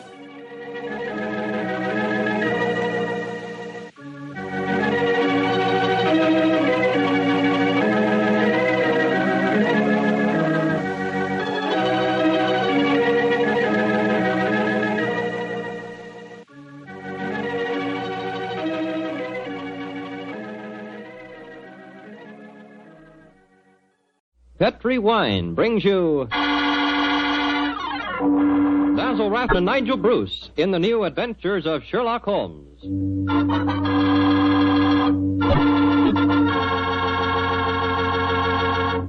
The Petri family, the family that took time to bring you good wine. Invite you to listen to Dr. Watson tell about another exciting adventure he shared with his old friend, that master detective, Sherlock Holmes. Of course, I can't be as entertaining as Dr. Watson, but I can tell you something that's really worth knowing. Simply this. The best beginning a good meal ever had is a glass of Petri California Sherry. Petri Sherry is the perfect before-dinner wine. While you're waiting for dinner to be put on the table, pour yourself a glass of that clear, amber-colored Petri Sherry. Now just sit back and sip it slowly. Take your time so you can thoroughly enjoy every single drop of that wonderful Petri flavor. And what a flavor that sherry has. Comes right from the sun-ripened heart of wonderful California grapes. Now, you may be a real wine expert and know all about sherry wine, but believe me, until you've tried a Petri sherry, you're really missing something, and no kidding. Serve Petri sherry alone, or serve it with canopies or appetizers. And by all means, serve it proudly. You can because the letters P-E-T-R-I spell the proudest name in the history of American wines. Petri.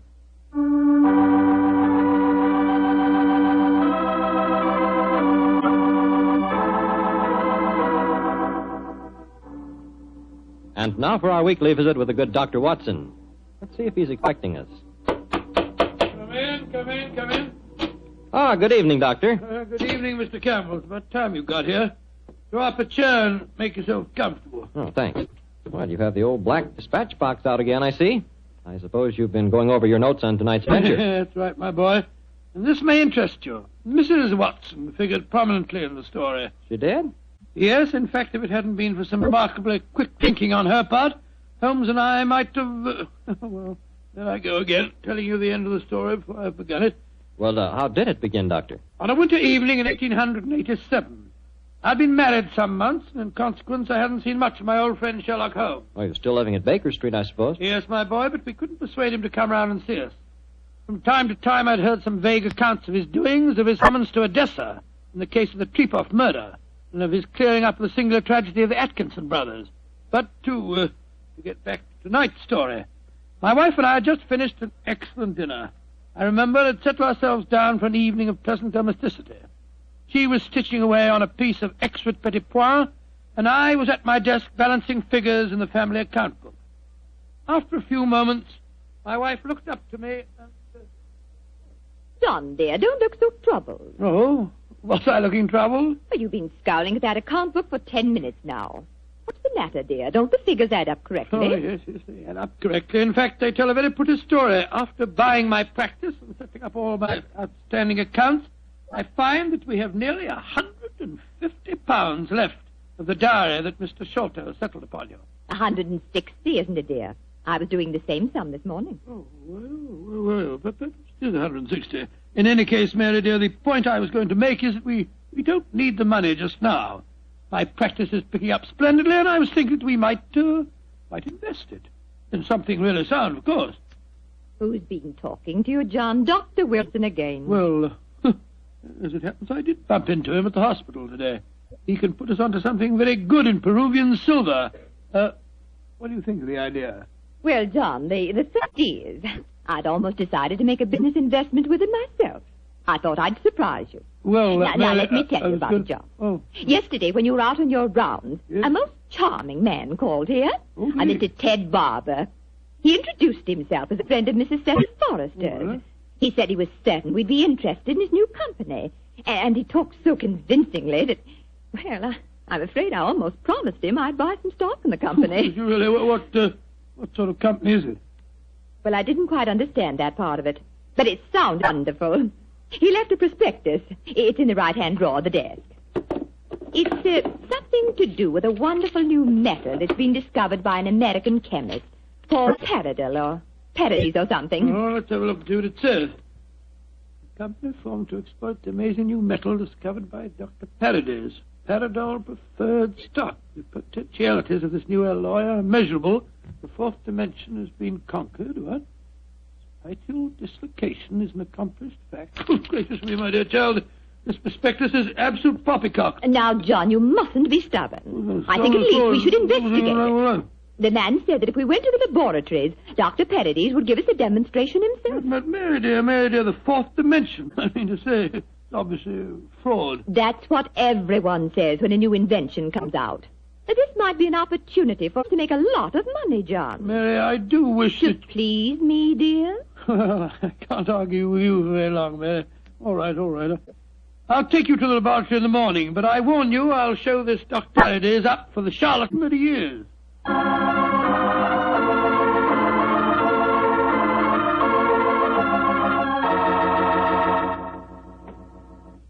Dr. Paradis will be with you both in a moment. Thank you, my man. She's just concluding an experiment. She? Dr. Paradis is a woman, then? Oh, yes, madam, and a very brilliant one. Oh, it's a last straw. The whole thing sounded like an obvious fraud, and now we get here and find there are woman doctors at the back of it all. Just because she's a woman, it doesn't mean to say that... How do you do? I'm Dr. Paradis. Oh, how do you do, madam? I'm Dr. Watson, and this is my wife, Mrs. Watson. Oh, yes. Come into the laboratory, won't you? Oh, thank you so much, Dr. Paradis.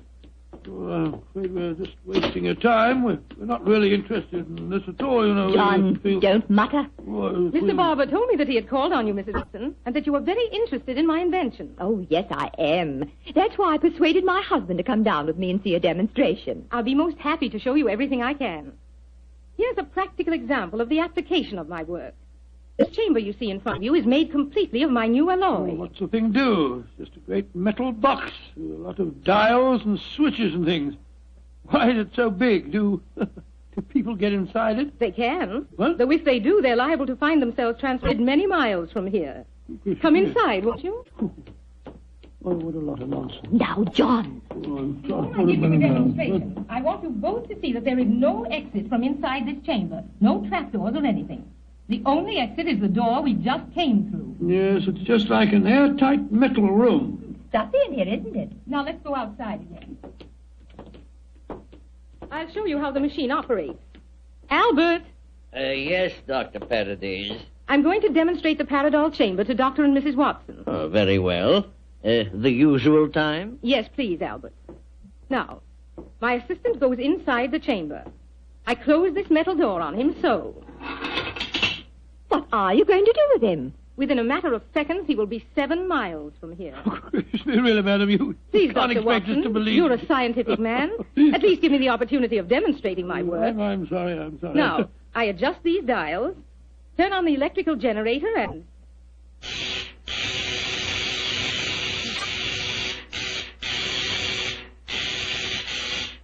Good Lord, what an amazing business. Now open the door, Dr. Watson, and look inside, please. Great Scott, he's gone. I don't believe it. Dr. Paradis, will you explain this to me? Gladly. My metal Paradol is an unnatural alloy. What? It causes a dislocation in the warp of space and enables us to enter the 4th dimension. You see, time is a dimension. Any object in the past, present, or future can be described precisely in 3 dimensions of space and 1 of time. Yes, but this machine of yours... The alloy of Paradol, combined with the great forces of electricity, has created a new force. This element is controlled by these dials, and it is possible to move in 4 dimensions at once. Thus, bodies or other objects can be transported great distances away, all in the twinkling of an eye. I coined a word to describe the process. Teleportation, I call it. Teleportation? Well, I'm completely confused. All my scientific training tells me this is impossible, and yet... I wonder if you'd give us another demonstration. Certainly. Perhaps you yourself would like to be teleported somewhere. Certainly not. Good gracious me, no. No, I think John would be very unhappy in the 4th dimension. He wouldn't belong. Yes, you said that any objects could be moved. How about that brown paper parcel on the table over there? Certainly. It only contains some company circulars. I suggest you write your initials on it so that you can identify it later. Oh, very well. J.H.W. There you are. Where do you want it dispatched to? Send it to my house. I'll give you the address. That won't be necessary. Mary, this is an amazing business. Isn't it, John? Exciting, too. There we are. Now I adjust the dials once more, and...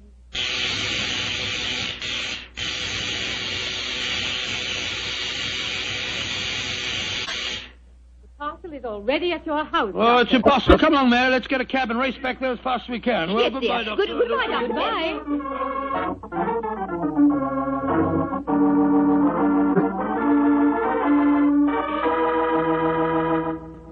Now, dear, John, you must admit you're just as excited as I am. Well, I confess that I'm enormously intrigued. Let me just get my latch front door key up. Here we are. Dr. Paradis is a devilishly clever woman. Even so, my intelligence tells me it's impossible for the package to have reached here before us. Here we are. There you are, Master. Mum, just in time for lunch. Tell me, Annie, did the package arrive for us? Oh, yes, it did, Mum. I put it on your table. Great Scott. How was it delivered, Annie? Well, now, that's the funny thing about it, sir. I don't know. I went out to polish the brass on the door knocker a few minutes ago, and there was the parcel, lying on the doorstep. No one had rung the bell or anything. I didn't know how it got there. Thank you, Annie. You can go now. Yes, Mum. Well, John, what do you see now? That a miracle's been performed. I don't believe my eyes. Look, there are my initials on the package. Mary, I think that if you don't mind, after lunch You'll go round to Baker Street and tell Sherlock Holmes about this. Oh, do you mind, dear? Of course not, dear. Good. It'll be nice to see Holmes again anyway.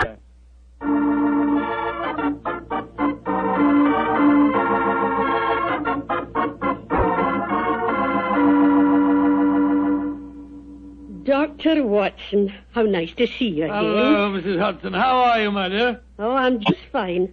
Oh, you're looking grand, sir. Marriage agrees with you, if you don't mind my saying so. Oh, thank you, Mrs. Hudson. Is Mr. Holmes in? Aye, sir. And I'm very glad you're seeing him. He's no been acting like himself lately. Oh, really? Locking his door. And only unlocking it for me when I give him a password. And he's hardly touched his food for the last 3 days. To tell you the truth, Dr. Watson, I'm awful worried about him. Really? Well, I'll go up to him. He'll be glad to see you, I'm sure.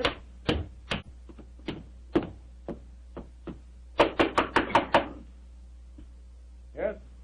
Who is it? It's me, Watson. Watson? Oh, possibly. I'm not taking any chances. Holmes, this is ridiculous. Surely you know my voice after all these years? John H. Watson. Tell me what your middle initial stands for, and I'll let you in. It stands for Hamish. Watson, my dear fellow. How are you? I'm fine and delighted to see you again, Holmes. Incidentally, why all this rigmarole about locked doors and passwords? Well, Professor Moriarty has decided that it's high time to settle his score with me. There have been several attempts on my life lately. Twice I've been attacked in the streets, and only yesterday a shot was fired at me through the window you see broken there. Lord Holmes, you must be careful. I am being very careful. That's why I indulged in what you refer to as all this rigmarole. But, well, enough of my problems. What's on your mind? There's a sparkle in your eye and an air of excitement that tells me that you've some news to impart. Well, I must say there is something. Of course there is, my dear fellow. Come on, tell me about it. You ever hear of a new metal called Paradol and its inventor, Dr. Paradis? Oh, yes, indeed I have. I received a prospectus concerning it the other day. Well, what do you think of the idea? Oh, obviously it's rubbish designed to fool a gullible public into buying shares. Don't tell me that you were taking advice. Oh, no, of course not, Holmes. Naturally, as a scientific man, I knew it was rubbish. My wife, however, had become a little involved in the concern, and so today, to prove to her that the whole thing was a fraud, we went down to the laboratory and met this Dr. Paradis. Oh, did you indeed? In the first place, let me tell you, this Dr. Paradis is a woman. Oh, a woman? As you can imagine, I didn't have any difficulty in discrediting her theories. In fact, I'm afraid I made her seem rather stupid. However, we did stay there long enough for her to give us a demonstration.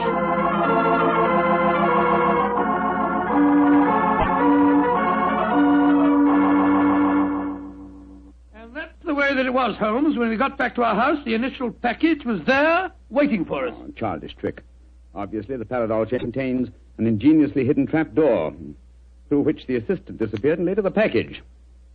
A fast cab then took it to your home before you could get there. Oh, yes, oh, really? Well, yes, of course, that's exactly how I explained the thing to Mary. Was she pressed with the fees? Yes, she was. But you know how women are. I tried to tell her the whole thing was a fraud. She's very obstinate. I was hoping perhaps that you will help me expose the concern. Oh, hardly seemed necessary, old fellow. Such an obvious fraud. However, for your sake, I'll be glad to do anything I can. Well, I thought we might go down to the laboratory late tonight when nobody's there and take a look at that Paradol Chamber a little more closely. Yes, that's a good idea. After being cooped up here for 3 days, it'll be a pleasure to get some night air and indulge in a little simple burglarizing. Well, shall I call for you here? No, wait a minute, dear fellow. It's much too dangerous. I'll be in a hansom cab outside your house about 11:30 tonight. How's that? Splendid. Quite like old times, isn't it, Holmes? Yes, 'tis, old chap, though I think that this time, for Mrs. Watson's sake, I must try and keep you out of trouble.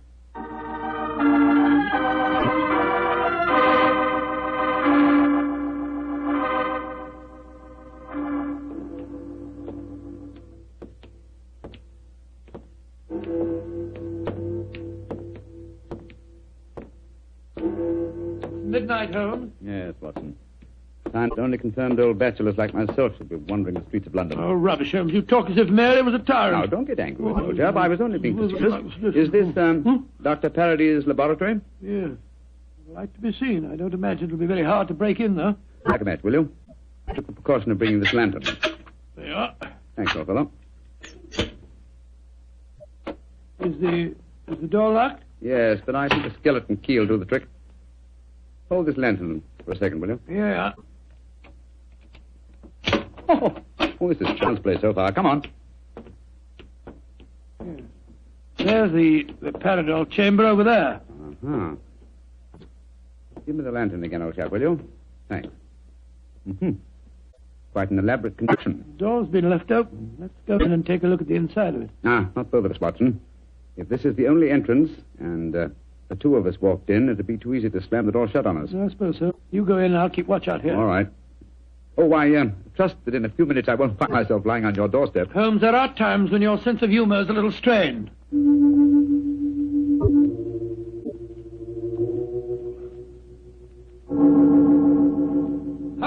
Holmes, you all right? Watson! What is it, Holmes? The body of a dead woman. She's been shot. Unless I'm much mistaken... Let me come and look. 1,000 to 1 is Dr. Paradis. Yes, it is. Watson, get out of here, don't you? Good Lord, someone has slammed the door shut on us. Yes, my dear fellow. We walked into a trap very neatly. I'm afraid that we're imprisoned in what appears to be an airtight metal chamber, and the only person who can help us to get out of it again is a corpse.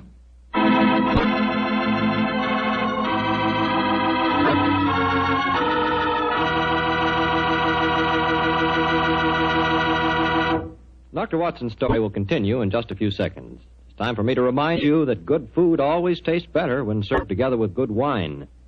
Did you know that Petri makes 2 wonderful mealtime wines? Wines especially made to go with food? Well, they do. Petri California Burgundy and Petri California Sauterne. You want a rich, hearty red wine that's great with any meat or meat dish, you just try Petri Burgundy. And if you want a wine that's perfect with chicken or fish, try a delicate golden-colored Petri Sauterne. Petri Burgundy if you want a red wine, Petri Sauterne if you want white. But always a Petri wine if you want a good wine.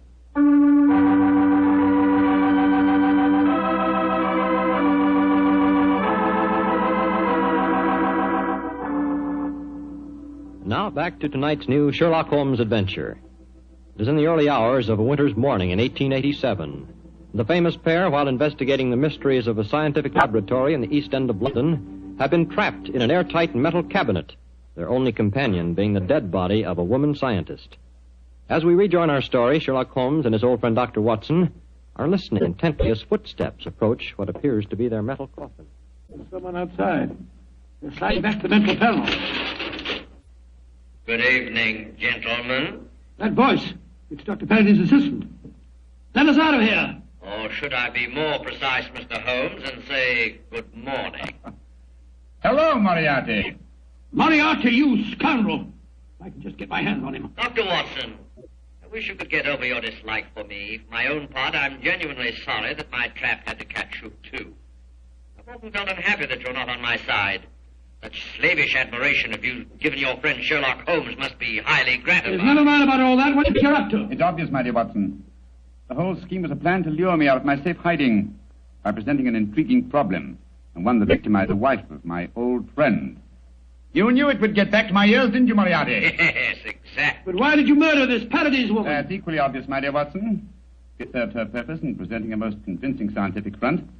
As soon as the trap was baited, it was a liability. She might tell tales, and so she was killed. Like so many other of your accomplices, my dear Professor. Ah, precisely. Now, my dear fellows, I'm afraid that I must close this panel and say goodbye. Quite sorry to have to kill you, but you're becoming dreadfully in my way. And how do you plan to kill us, Moriarty? By doing nothing more than closing this panel. Oh, I could be frightfully dramatic and release deadly gases into the chamber, or poisonous snakes, or something equally colorful. But quite frankly, it seems so much simpler just to shut you in. Our oxygen supply won't last very long, you know. And for your benefit, Dr. Watson, I may tell you that Paradol, whatever its other shortcomings as a metal, is bulletproof. Goodbye, you meddling fools! Oh. There seems nothing for us to do but look around and ascertain our chances of escape. Holmes, I don't like this. We're in a very nasty situation. My dear Watson, sometimes you're a master of understatement. Aha, just as I thought. What have you found, Holmes? Sliding panel, just behind the dead woman. It leads us to a passageway. A passageway that has been bricked up. Only within the last few hours. But long enough, I'm afraid, to make it impossible. No, there's no escape here. Hold the lantern a little higher, will you, old chap? Yeah. That's it. Well, what are we going to do now? I was just estimating the cubic capacity of this chamber. Yes, supply should last comfortably for at least another 8 hours. I recommend a brief sleep to refresh us and also to conserve our oxygen supply. Sleep? Who could sleep at a time like this? I can and you can, old chap, if you discipline yourself. Well, I'll try, Holmes, but I know perfectly well I shan't close my eyes.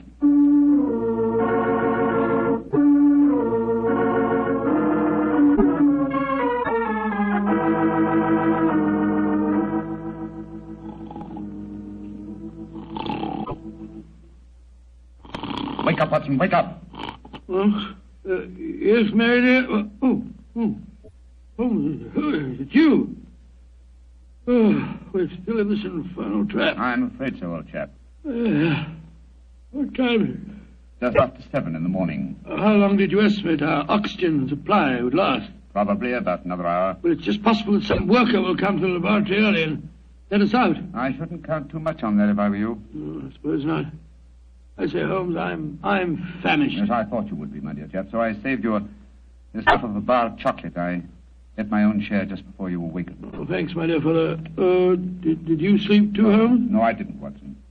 I employed my time in conducting a minute examination of this chamber. I was trying to find some possible way of getting out. And you failed, eh? I'm afraid so. Holmes, this looks like the end, doesn't it? Well, if it is my time to die, I'm glad that we're together again. Although I blame myself entirely for letting you into the trap. Come now, my dear fellow. Don't take it as badly as that. But you admitted you're defeated and that there's no possible way out of this destiny. I meant that there's no way out from the inside. So my plan worked. Good gracious me, what on earth? The guard! There you are. Mary! Mary, you dear little thing. You must have been frightened to death. Hello, Don. Poor dear, you must have spent a miserable night. Well. Mr. Sherlock Holmes and Dr. Watson have been getting themselves in trouble again, eh? Mister, this is no time for your heavy-handed badinage. There's the body of a murdered woman inside that chamber. She was killed by Professor Moriarty. Professor Moriarty? Too bad you didn't get my message sooner. Your message? Oh, bless myself, Holmes. I wish you'd tell me how you got your message to Scotland Yard. Well, ever since these recent attacks on my life, I've had my delightful band of ragamuffins, the Baker Street irregulars, watching my house in fixed watches, 2 at a time. I gave the boys instructions to follow me whenever I went out. And if ever I did not reappear within 3 hours, they were to report to our friend Lestrade at Scotland Yard. Holmes, you're amazing. You think of everything. Just a minute, gentlemen, just a minute. I didn't get no message from any of your Baker Street irregulars. Oh, you didn't? No, sir. Though I did find a couple of the boys tied up when we came in here just now. But if you didn't get a message from them, how did you come here so opportunely? That's an easy one. Because Mrs. Watson here came and fetched me. You did, Mary? But how on earth? Go on, Mom. Tell him. Well, it's really very simple. When John came back from seeing you yesterday, Mr. Holmes, he was over elaborately casual in his references to the Paradol Chamber. So, of course, I knew at once the two of you were going to investigate the matter. I also caught him oiling his revolver after dinner. I didn't know that you slipped out last night, John. But as soon as I woke up this morning, I realized what had happened. So I went straight to Scotland Yard for Inspector Lestrade and brought him here with me. Why, Mary, you clever little thing. Isn't she a clever darling, Holmes? Mrs. Watson, this has been a salutary experience. Will you allow me to congratulate you on your deductive ability? Well, that's very nice of you, Mr. Holmes, but I really don't deserve any compliments, if you don't mind my saying so. It was elementary, my dear Mr. Holmes. Elementary.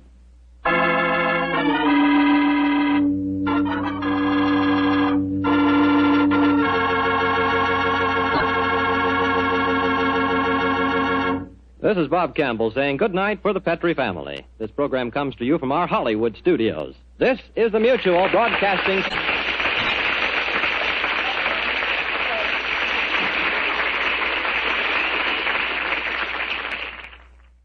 Petrie Wine brings you Basil Rathbone and Nigel Bruce in the new adventures of Sherlock Holmes.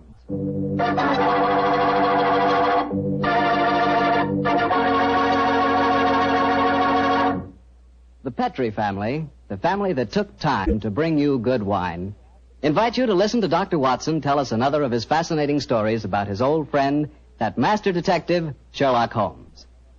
You know, we're really happy to be back with you once again. And we're looking forward to getting together at this time every week from here on out. And I hope you won't mind if every once in a while I sort of get a word in edgewise about Petri wines. You know, and I really mean this.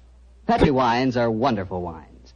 For instance, right now, I wish I could give you a glass of Petri California port. You could hold that Petri port up to the light and look at its clear, deep red color. You could smell that luscious grape aroma. And best of all, you could taste that Petri port. What a flavor. That Petri port just sort of rolls around on your tongue, and oh boy, is that ever good. Try Petri port after dinner some evening, or try it when some friends drop in. You can serve it proudly because, after all, the name Petri is the proudest name in the history of American wines.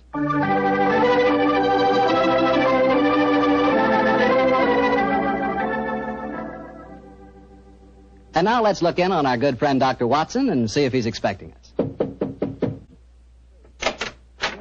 Come in, Mr. Bartell. You're just the man I've been expecting. How are you, Dr. Watson? It's good to see you again. Thank you, my boy. It's very nice to see you again, too. I've missed our Monday night visits during the last 3 months. Sit yourself down. Would you care to join me in a glass of port? Thanks, Doctor. That'd be nice. You know, it seems to me after our summer vacation, a toast to the great Sherlock Holmes would be in order. That's an excellent idea. Here you are, young fellow. Thanks. You propose the toast, Doctor. To Sherlock Holmes, master detective and loyal friend, whose adventures have brought considerable, shall we say, fame to a certain retired doctor now living in Northern California. I'll drink to that. Well, now, suppose I might as well get on with tonight's story. Which particular adventure have you selected, Doctor? One that I call the Limping Ghost. Sounds exciting. And, as usual, you find me saying, how did it begin? In Baker Street on a windy December evening at the turn of the century.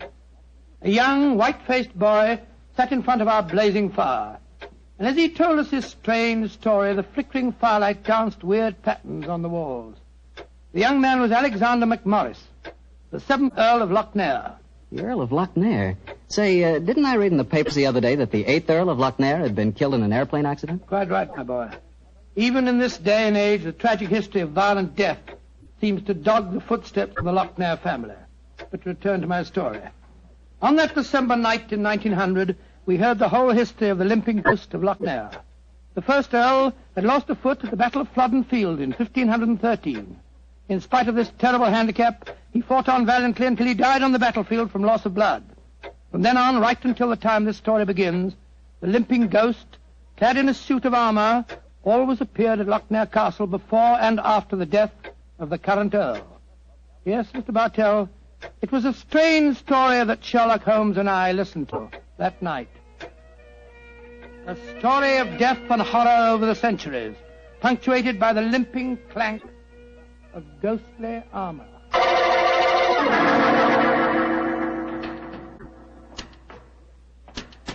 Milady, I have terrible news for you. Your husband, the Earl, was killed in the explosion that destroyed Lord Darnley.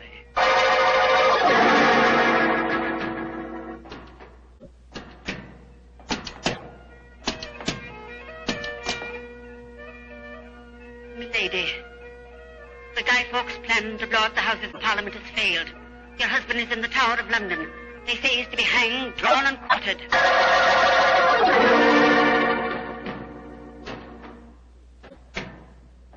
Madam, I regret to inform you that your husband, on my instructions, has been arrested for murder. I have no doubt that he will hang. And that's the story of the Lochnairs, Mr. Holmes. You were instrumental in sending my great uncle to the gallows, a fate which he richly deserved, I'm told. So it seemed only natural to come here to Baker Street and consult you now that I'm in trouble. I shall be most happy to do anything I can to help you, sir. I don't remember anything about your sending the Earl of Lochnair to the scaffold, Holmes. Well, he did, Dr. Watson. Oh, really? And the servants have always sworn the ghost really did walk at midnight on the day that he was hanged. Indeed. Now, sir, I suggest that you tell us what problem brought you here. The ghost is walking again, Mr. Holmes. You know what that means. According to the legend, that the present Earl will die. Exactly. And as I'm the present Earl, you can see why I'm rather worried. Am I to understand that you've actually seen this ghost yourself? Yes, Mr. Holmes. The night before last, Betty, well, that is, Miss Noel and I were sitting in the dining hall in front of the fire when we heard a strange sound up in the musicians' gallery. We looked up and in the moonlight saw a ghostly figure in armor limping towards the staircase. Oh, gracious me. My dear sir, you're certain that you really saw it? Moonlight can play strange tricks, you know. There wasn't any doubt about it, Doctor. We both saw and heard it. What did you do? I started to go towards the stairs, but as I did so, Betty screamed and then tumbled to the floor in a heap. Fainted, I suppose. Yes. While I was reviving her, the ghost disappeared. Who's staying with you at Lochnair Castle at the moment? Well, there's Betty Nolan. She's the sister of James Nolan. He looks after my estate. Betty and I are engaged to be married. Oh, thank you. Yes, indeed. Anyone else staying with you? Yes, a distant cousin of mine, Jeremy K. McMorris, an American. He turned up in England a couple of months ago with his son Walter. They're both with me at the present. A distant cousin? That's right, Mr. Holmes.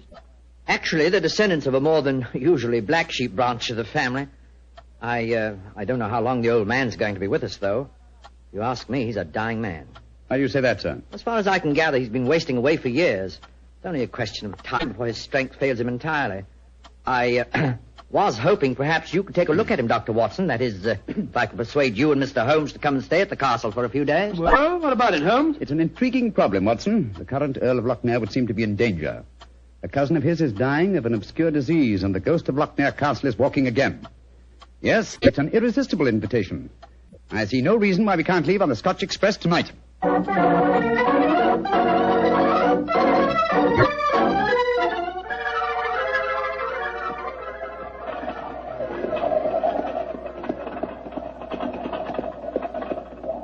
been quite a heavy fall of snow here in your absence, young man. Quite so, and judging from the colour of the sky, there's more to come. Very angry looking. Oh, now, as we round this bend, you'll be able to see the castle. Ah, yes. There you are, gentlemen. Magnificent. Yes, it's a fine place, all right, Doctor, though it cost me a great deal in upkeep. As a matter of fact, I only have one wing open. It's always been something of a problem to get servants to come and live here. See, the local villagers have a great respect for the Lochnair ghost, you know. What servants do you have at the castle at present? A cook housekeeper, Mrs. McClintock, fine old lady who's been with me for 6 years now. And then there's old Tammas. He served my family for as long as I can remember. As a matter of fact, there he is now. Hello, Tammas. I'm glad to see you back, my lord, and that's a fact. Oh, thank you, Tammas. Oh, these gentlemen are Mr. Sherlock Holmes, Dr. Watson. Good day to you, gentlemen. How do you do? Good day, Thomas. Good day. Before I trap round to the stables, I may as well break the news to you. Yes? What's happened, Tammas? It's your cousin, my lord. Poor old Mr. McMorris. He's dead. What? Died early this morning. God rest his soul. Dead? I'm very sorry that I arrived too late to be of any help. Well, thank you for telling me, Tammas. Oh, you may take the trap round now. Aye, sir. I'll bring the baggage only. So he's dead. Well, I can't say it's unexpected, but it is a shock nevertheless. I'm sure that it must be, particularly as you yourself told us you saw the ghost of Lochnair the night before last. In which case... In which case, Watson, I think we may reasonably expect another visitation. Perhaps before the night is over. Shall we go in?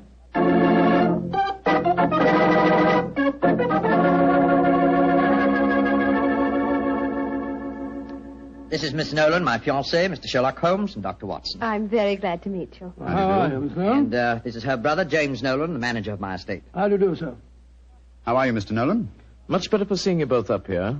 I'm sure it won't take you long to lay this ghost business by the heels. Well, I trust you don't overestimate our abilities, Mr. Nolan. Alec, you've heard about your cousin, of course. Oh, yes, my dear. Tammas told us as we drove up. Where's Walter? He went into the village with the doctor and the body of his father. Oh. He should be back soon. How's he taking it? Very quietly. Too quietly, if you ask me. Those Americans are pretty demonstrative people, you know, and Walter's been no exception. But he behaved very strangely this morning. When the doctor told him his father was dead, he just said, now things will start to happen, and then shut up like an oyster. I can't make head or tail of the fellow. Yes, quite so, quite so. Mr. Holmes, I expect you and Dr. Watson would like to go to your room. Yes, I must confess. I think first I'd like to take a look at the musicians' gallery, if you don't mind. Oh, yes, of course. Would you excuse us, darling? All right, Alec. It's in the dining hall here.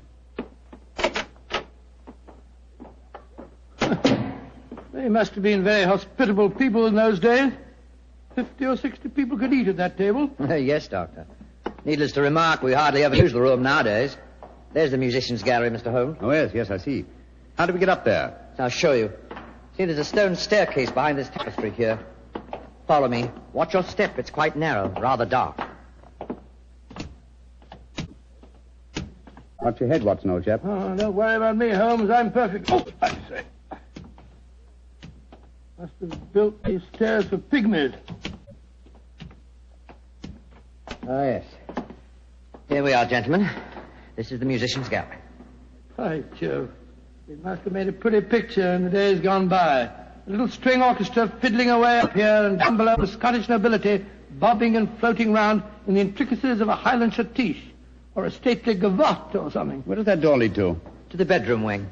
And that's where the ghost appeared from the other night, I suppose. Yes, Mr. Holmes. Uh-huh. The door's ajar. You generally keep this door unlocked, sir? Why, no. But the key mysteriously disappeared about a week ago. James is having a new one made. I must remind him about that. Alec, where are you? Oh, we're up here, Walter. We're coming down. That's Walter McMorris. My dead cousin's son. Poor fellow, this must be a dreadful day for him. Yes, I'm afraid this is going to be a rather painful interview. Oh, hello, Walter. This is Mr. Sherlock Holmes and Dr. Watson. How do you do, sir? How do you do? Sherlock Holmes, huh? I've heard about you and your friend, Dr. Watson. Walter, old man, I'm dreadfully sorry about your father. Are you now? Isn't that nice of you? Well, you'll be sorry enough when you hear that I'm going to take you to court and prove that I'm the real Earl of Lochmere. Why, Walter, you're out of your mind. Am I? No. Father was out of his because he kept quiet all these years. But I'm going to have my rights. I've looked up the records. I've had genealogists working for months. And I've got all the facts that prove you're an imposter. Oh, man, what are you talking about? You know well enough. When Sherlock Holmes here sent your great-uncle to the gallows 20 years ago, the title and estate should have come to my father. When I leave here tomorrow, I'm going straight to the finest lawyer in London. Man, if you believe this, why have you said nothing about it till now? Because I'm smart. I found out a thing or two since I've been staying here. And one of the things I found out is that your precious fiancée and her brother wouldn't look twice at you if it weren't for your money and the title. Shut up. You'll find out. She's a smart little filly, and she knows what kind of a track she's running on. You dirt! My compliments, sir. A very professional uppercut. Yes, and a very well-deserved one. Offensive scoundrel. Sorry about this. Please don't say anything in front of Betty. It'll only upset her. I quite understand. Come along, Watson. Let's go and find our rooms.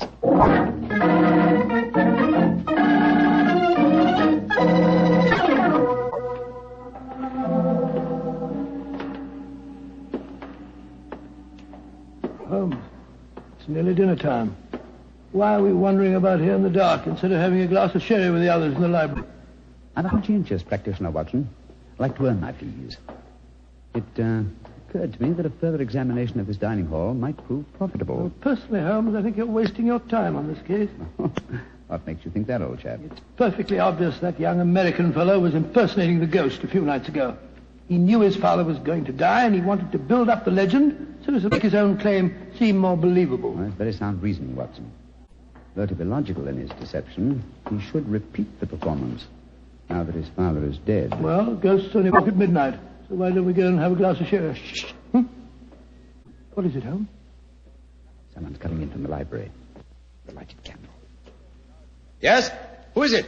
It's me, Mrs. McClintock, the whiskey. Oh, gracious me, you gave me quite a start. I heard voices and I knew the candles were not alight in here, so I came in to see who it was.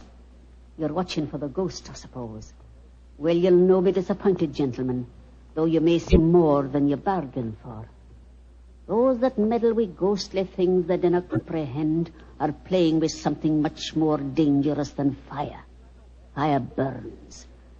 But the shades on dead people... Holmes! Look up there, the gallery. The door's opening. It's the ghost. Aye, here he comes, the poor body. See the armor on him, and the way he's dragging one leg behind him. Yes, it's really quite an effective impersonation. And the twilight provides most appropriate lighting for his play acting, too. You mean it's the young American? Of course, obviously. Look behind him. There's another figure. Yes. Dressed in the same kind of armor and carrying a sword. King's foot, Watson. The ghost has seen him. He's turning. The second figure's raising his sword. Look out!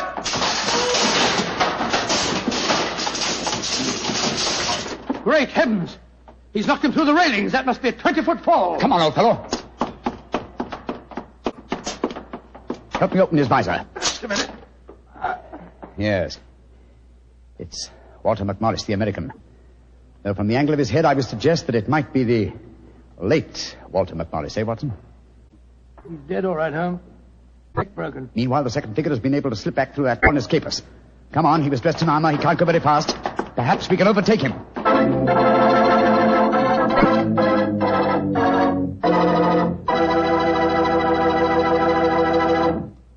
Dr. Watson's story will continue in just a few seconds, which is all the time I need to tell you about Petri California Muscatel. Ever try Petri Muscatel? It's a wine that looks like sheer gold, and it's made from big, plump, juicy muscat grapes. Boy, pop one of those muscat grapes into your mouth, and you know you've got something delicious. You know that. And you get the same flavor in Petri Muscatel. It's a perfect wine to serve a lady. Women love it. And that best time to serve it is after dinner or on a Sunday afternoon, you know, times like that. But just make sure it's Petri Muscatel, because that's the way to make sure it's going to be good. Remember, Petri.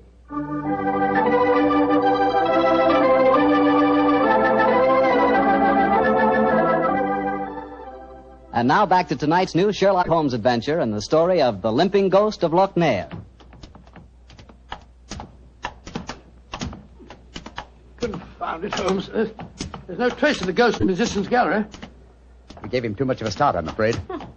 Of course you didn't find him. You'll never find him because he's not mortal. Mrs. McClintock, is the original suit of armor the one worn by the first Earl of Loch Ness still in the castle? Aye, sir. It's in the library through that door there. I'll take you to it. Don't bother, thank you. We'll find it. Come on, Watson. Bring that candle with you. Right, you Holmes. If you know what's good for you, you'll stop dabbling in it as you dinner really can. Holmes, what do you make of the second ghost? An imposter, obviously. But who could it have been? That's what we have to find out, old chap. Undoubtedly someone knew that the American Walter McMorris was impersonating the ghost and used this macabre method to kill him. But why kill him? Possibly his claims to the title and estate were valid. Or perhaps some fanatic was so devoted to the Loch Ness legend that he assumed the role of ghost and killed him for his sacrilege. Hold the candle a little higher, will you, old chap? Yeah. Hello. Here's a suit of armor, Holmes. Lying in a heap on the floor. Oh, on the floor, eh? Whereas it obviously belongs on that stand over there. It's perfectly clear what's happened. The second figure used this armor and slipped it back in here while we were examining the dead man. Possibly, Watson, possibly. At least this armor gives us a definite clue. But it limits the field of possible suspects. How do you mean, Holmes? Well, it's an interesting fact that the human race has grown definitely larger in the past 400 years. Very few modern men can wear authentic ancient armor like this. For example, take the first item on the top of the heap lying on the floor here. These gauntlets of chain mail. Try them on. Well, much too small for exactly. me. Neither you nor I could have worn this suit. No, nor could young Nolan, the estate agent. Whereas his sister could have done. Yes, so could Thomas the butler. He's a small fellow. And if it comes to that, Watson, our distinguished client, the young Earl of Loch Ness, is himself a small man. Right, Joe, so he is. And he might easily have had a motive. Young McMorris had disputed his right to the title earlier in the day. But we mustn't jump to conclusions. Nevertheless, you see what valuable evidence this armor has become. Hello. It sounds as if the rest of the party are on the scene. Yes, I suggest that we join them without making any reference to this suit of armor. Remember, old chap, one of them in there is a murderer. And we may have to set a trap to catch him.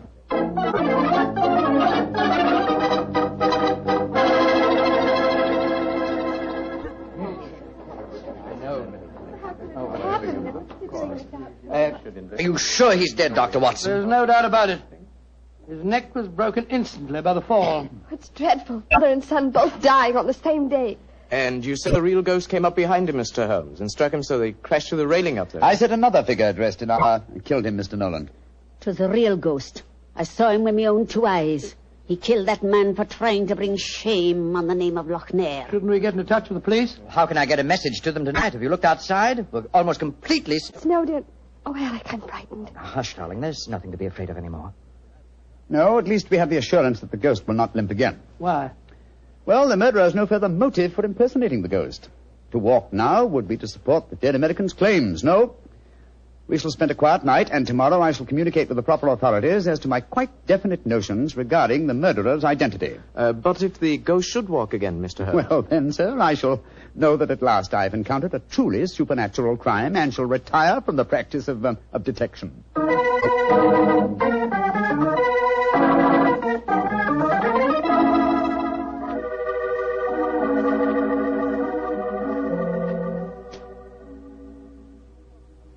It's nearly 2 o'clock. You still over there by the window, puffing away that pipe of yours? You know, I can't help being that young McMorris knows a great deal more than he told us. A great deal more. But you look about him I don't like. Never did trust a fellow who could look you squarely in the eye. Don't you feel the same way, Holmes? Holmes? Holmes, where are you? Holmes! Shh. Quiet, Watson. Where have you been? I thought you were over there by the window. Been talking to myself. Never mind that, old chap. Get yourself on in a dressing gown. We're on the last lap of this strange, eventful tragedy. Oh, thank the Lord for that. Perhaps I can get some sleep. Holmes, where have you been? I went to the musician's bay and baited the trap. Now it's ready to spring. Don't dawdle, Watson. Come on. I'm not dawdling. What do you mean you baited a trap? You'll see for yourself in a few moments. As a matter of fact, I really baited it when I said downstairs that if the real ghost should walk again, I would retire from the practice of detection. I didn't understand your saying that myself. Well, I was tempting the murderer to show his hand once more. Come on, please. Where are we going? To wait behind the curtain at the foot of the stairs leading to the musician's gallery. And I hope we don't have to wait very long.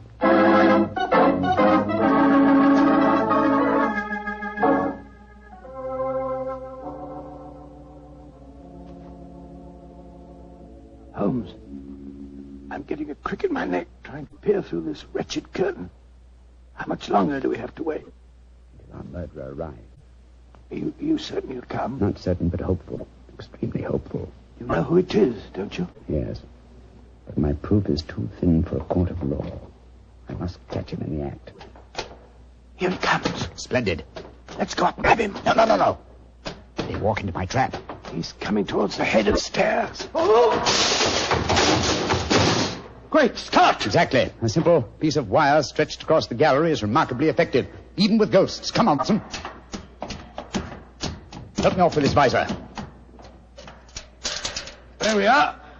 Good Lord, it's James Nolan. Exactly. What happened? You walked into a simple trap, my friend. I'm afraid the next trap will be more lethal, for it will undoubtedly prove to be the one beneath the gallows.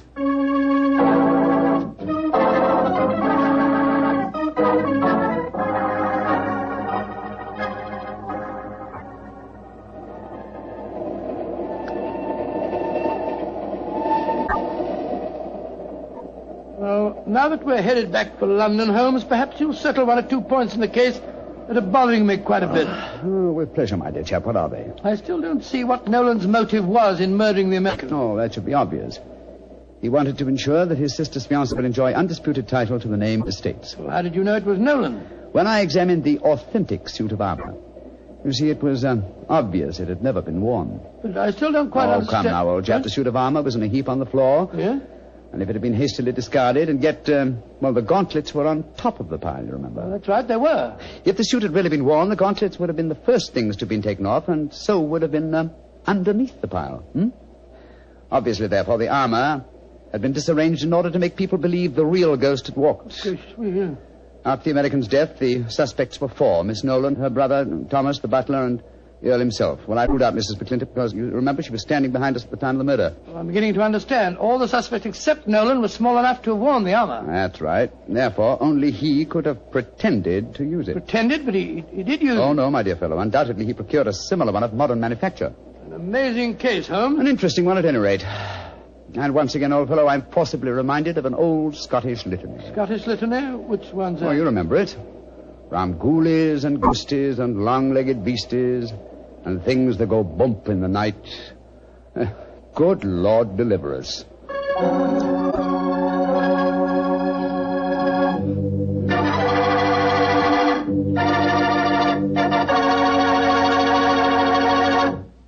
Well, Doctor, that's really a swell story. You know, for a while there, I was beginning to believe in ghosts. Well, I'm ashamed to admit it, but at the time, so was I. You know, this sounds silly, but I bet it would be fun to be one of those legendary English ghosts. You know, go around sticking your nose into everybody's business and playing practical jokes like mad and nobody able to figure out who did it. That would really be fun in a way. Well, you can go around scaring people all you want to, but not for me. I think a ghost leads a terrible life herself. For instance, a ghost can't have the pleasure of eating a nice, juicy steak. Yeah, or drinking a glass of really good wine. Ah, now you're talking, young fellow, my lad. Petri wine. Yeah, still talking, young fellow. You see, when I say good wine, I always mean Petri wine because you can depend on Petri. I know. Why, the Petri family has been making wine for generations, handing on down from father to son, all their skill and knowledge and experience. When you realize they started the Petri business way back in the 1800s, well, common sense tells you the Petri family knows practically all there is to know about the fine art of turning luscious grapes into clear, fragrant wine. Yep, whether you're looking for a swell wine to serve before dinner or with dinner or after dinner, for any occasion, you just can't go wrong with a Petri wine because Petri took time to bring you good wine. Now, Doctor, what story are you going to tell us next week? Well, now, next week, Mr. Bartell, I'm going to tell you a strange adventure that Holmes and I had in the English countryside. It concerns the apparent madness of a certain Colonel Warburton and the puzzling mystery of 2 dead dogs.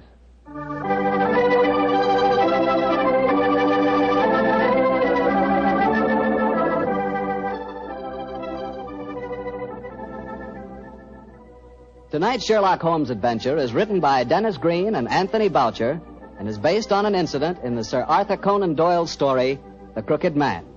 Mr. Rathbone appears through the courtesy of Metro-Goldwyn-Mayer, and Mr. Bruce through the courtesy of Universal Pictures, where they are now starring in the Sherlock Holmes series.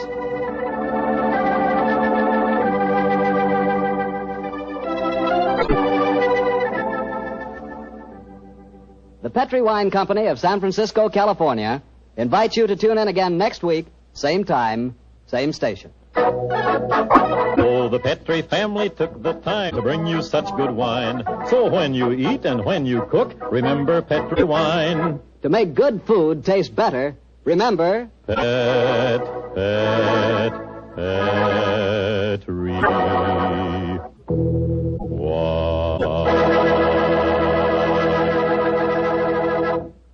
This is Harry Bartell saying goodnight for the Petri family. Sherlock Holmes comes to you from our Hollywood studios. This is the Mutual Broadcasting System.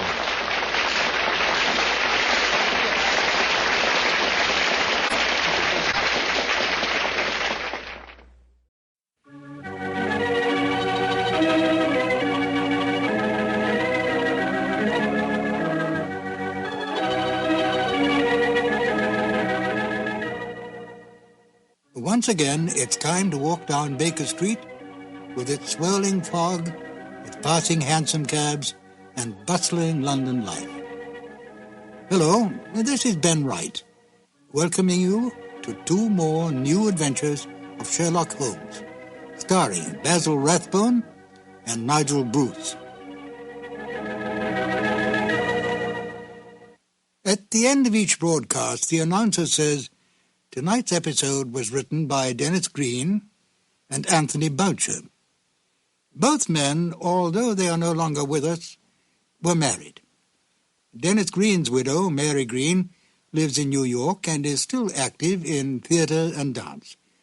And Phyllis White, Anthony Boucher's widow, lives in San Francisco and makes numerous guest appearances at mystery club gatherings and at the meetings of the Baker Street Irregulars.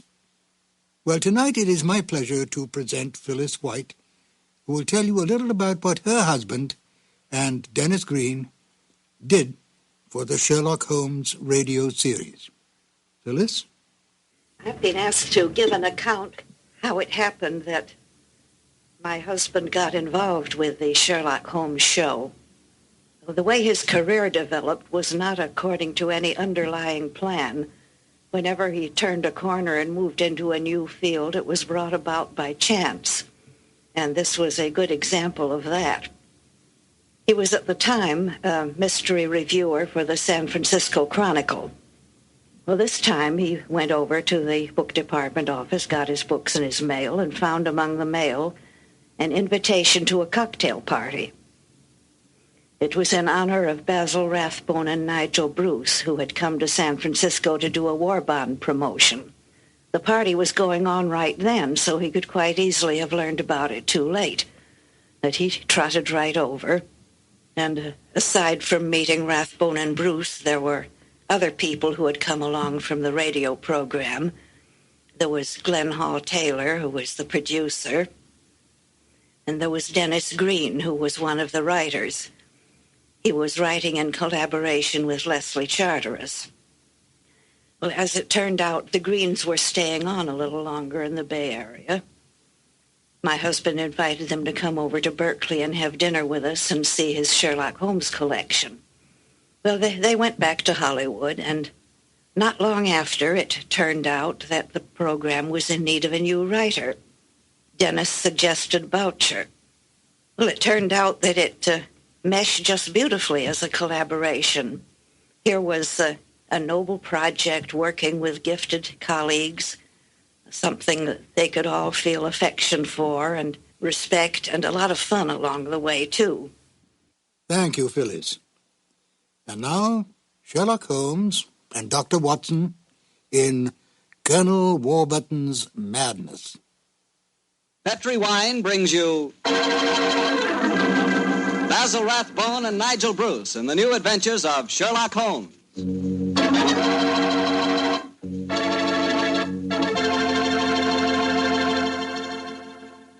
The Petri family, the family that took time to bring you good wine, invites you to listen to Dr. Watson as he tells us about another exciting adventure he shared with his old friend, that master detective, Sherlock Holmes. And you know what I wish I could share with you sometime? A bottle of Petri California sherry. Have you ever tasted Petri sherry? It's just perfect before dinner. Why, that Petri sherry can change the usual before-dinner lull into a special event, and that's a fact. Just look at the clear color of Petri sherry. It's a deep, rich amber, clear and cheerful-looking. And wait till you taste it. That's when you find out for sure just how good a wine can be. That's when you find out just what I mean when I say that the flavor of Petri sherry comes right from the heart of the grape. Try Petri sherry by itself, or with hors d'oeuvres or canopies or whatever you call those little cocktail sandwiches, and say, if you like your sherry dry, well then Petri California Pale Dry Sherry is the sherry for you. Just be sure the label says Petri, the proudest name in the history of American wines.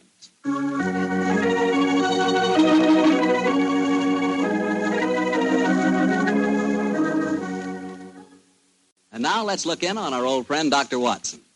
Doctor? I'm out here on the patio, Mr. Bartell. Come out and join me.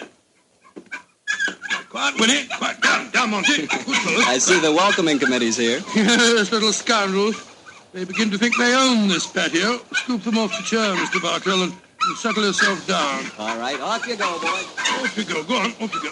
That's it, my boy. As a matter of fact, it's rather appropriate that the puppies should be here tonight. As in the story that I'm going to tell you, a dog played a most prominent part. A dog? What kind of a dog, Doctor? No, my boy, don't get me anticipating my story. For once, I'm going to start at the beginning. Which was? On a summer morning in 1890, not long after my marriage. I'd gone back to my private practice, you know, and Sherlock Holmes was living alone in our old Baker Street rooms. Well, you still saw him, I suppose. Indeed I did, Mr. Bartell. In fact, occasionally I even persuaded him to forego his bohemian habits so far as to visit my wife and me. But to get back to my story, I'd been exceptionally busy that summer. In consequence, was feeling rather, shall we say, nervy and run down. So much so that Mary, Mrs. Watson, persuaded me to take a fortnight's holiday. We went down to the charming little village of Taplow on the lower reaches of the River Thames.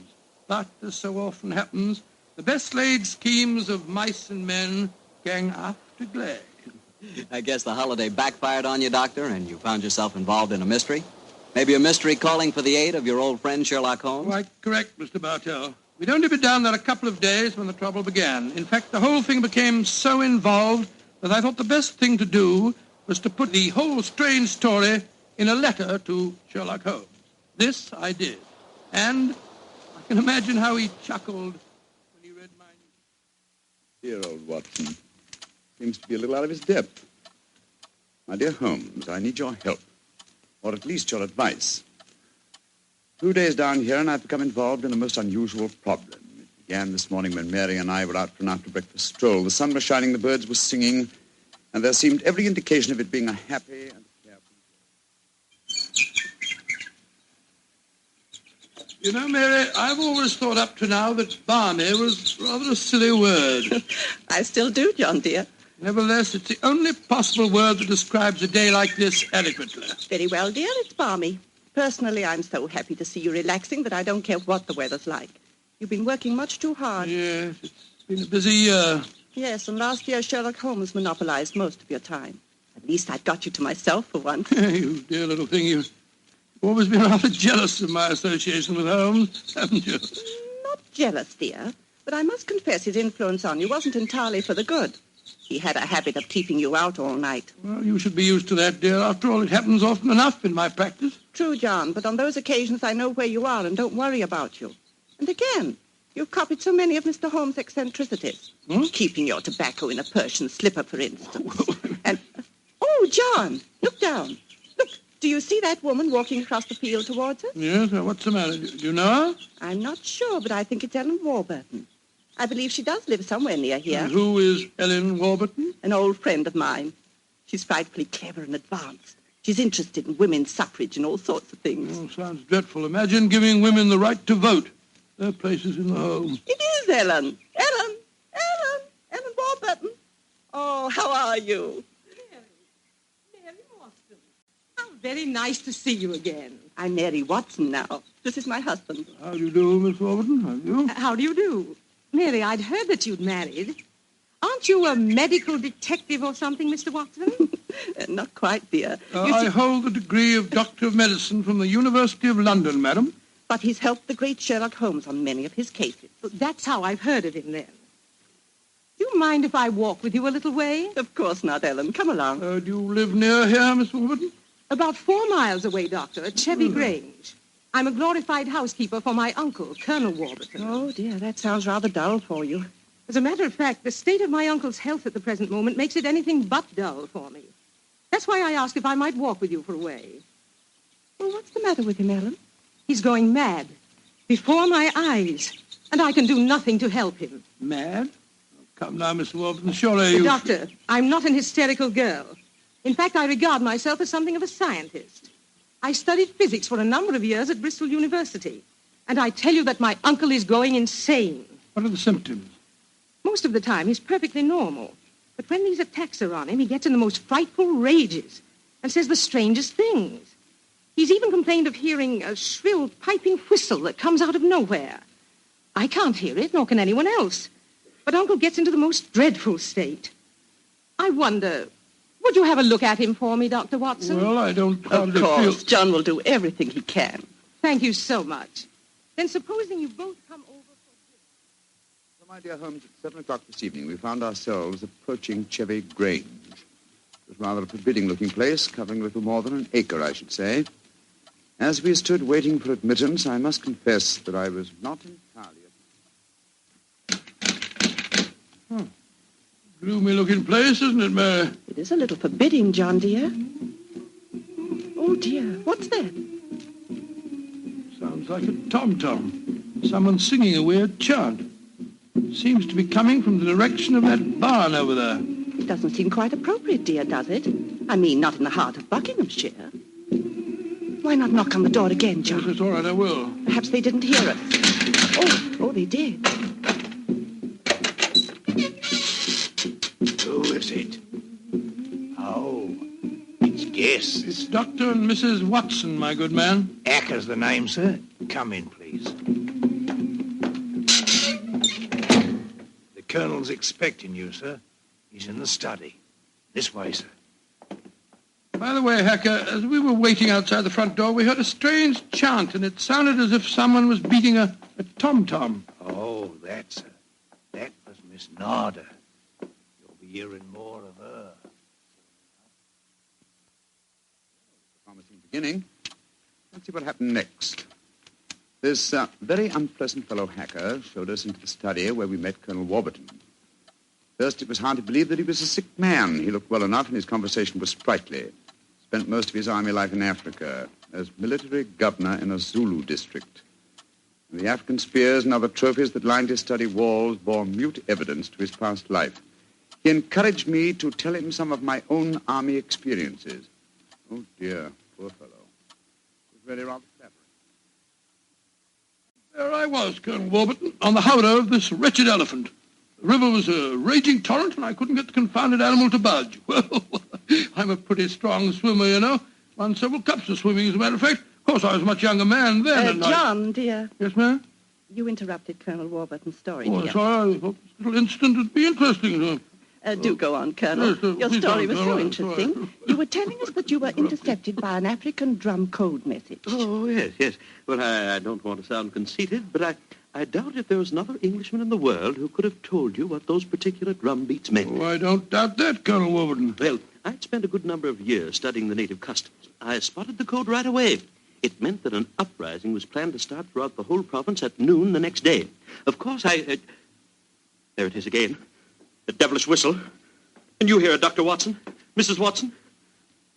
I can hear nothing, sir. Nor can I. Of course not. No one can hear it but me. Now, Colonel Warburton, don't get so excited, It's sir. black magic, that's what it is. Oh, really, sir, black you magic. must realize that the powers of jungle witchcraft are completely unknown in this country, Dr. Watson. But I know of them, and I can think of many people who might wish to employ them against me. Come in. Oh, it's you, Nada. Great Scott, she's very beautiful. Nada, I want you to meet some friends of Ellen's, Dr. and Mrs. Watson. I am very pleased to meet both of you. How do you do? How do you do, Miss Nada? Nada's father was a Chagajula, one of the greatest Zulu chieftains I ever had the privilege of knowing. He did me the rare honor to swear blood brotherhood. So when the missionary sent Nada to England to complete her education, I insisted that she spend her first few months here under my wing. Listen. What is it, Colonel? It's that whistle again. For heaven's sake, say that you heard it this time. Please say that you did. I didn't hear a thing, sir. Well, I did, and I know where that sound came from. Now, put down that spear at once, will you, Colonel Warburton? The devils are trying to kill me. I'll kill them first. No, don't throw it, sir, don't throw it. Someone's opening the door. Uncle! It's Ellen. Great Scott, the spear missed her by an inch. Uncle, what is it? Whistle. I heard it again, Ellen. And I'm going to find where it came from. Poor Uncle. Of course, you heard no sound. Nothing, Ellen. What can we do to help him, Dr. Watson? Well, it's hard to say, Miss Warburton. I'm not sure that medical help's what she needs. He seems perfectly sane and lucid except for these strange outbursts. But we must do something. I propose to, madam. As soon as I get back to the inn, I think I'll write to my old friend Sherlock Holmes and ask his advice. There's the problem. I can't feel that the man should be committed to an asylum, and yet obviously when these attacks are on him, he's as mad as a hatter. Well, fascinating problem, and one that calls for speedy action. I think a telegram to my friend Watson might help to clarify some aspects of the case. Yes. You see, Dr. John H. Watson, Red Lion Inn, Taplow, Bucks. I suggest that you ascertain one important fact. Does the Warburton household have a dog? Telegraph reply, Holmes. Upon my soul, Mary, that's a cryptic answer to my letter. Yes, dear, it is. I'm afraid Ellen will be disappointed. She's coming over to join us for lunch to see if you have any news. What on earth can dogs have to do with the case? I can't possibly... Here's Helen now. Good morning, Ellen. Hello, Mary. Good morning, Doctor. Good morning. I suppose it's too early to have received any reply from Mr. Holmes. Well, as a matter of fact, I just got this telegram from him. You can read it if you like. I can't see it makes much sense, myself. But that's extraordinary. I did have a little dog. He was killed a week ago. But it didn't occur to me to tell you about it yesterday. Oh, that's amazing.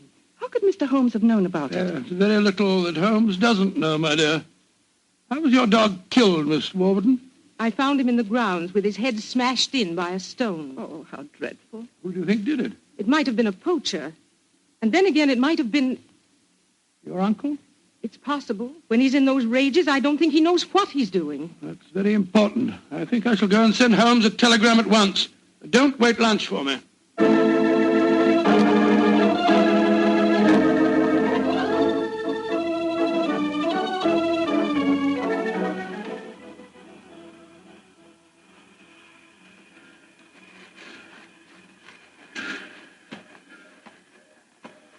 Why did we have to walk over to the station, John, dear? To see if there was an answer at the station telegraph office to the wire that I sent Holmes. Oh, but it's only 4:30, dear. It's hardly possible for him to have answered as quickly as that.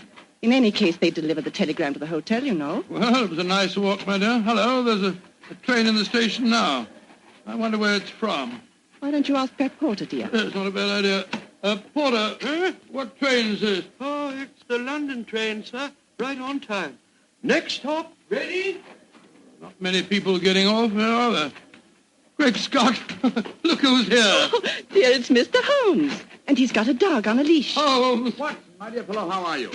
Mrs. Watson, how nice to see you again.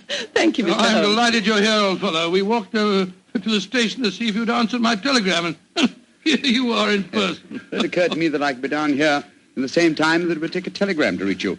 And I decided that a day or two in the country would make a pleasant change, apart from the fact that Colonel Warburton's problem interests me enormously. Why on earth did you bring a dog? I felt that this was a case in which a dog would be of invaluable assistance. Oh, be careful, John. Yes, look out, old chap. I think it would be safer not to pat him. I picked him up on the Mile End Road for a couple of florins, and I fear he's a dog that should have remained in London. A singularly unattractive nature seems to have been entirely ruined by an hour's train ride. Unpleasant brute. Isn't he? By the way, Holmes, what do you make of the case from my letters? Well, I should prefer to reserve my judgment until I've met the Colonel. However, I will vouchsafe one opinion. Oh, what's that? To paraphrase a proverb, don't disbelieve all you don't hear.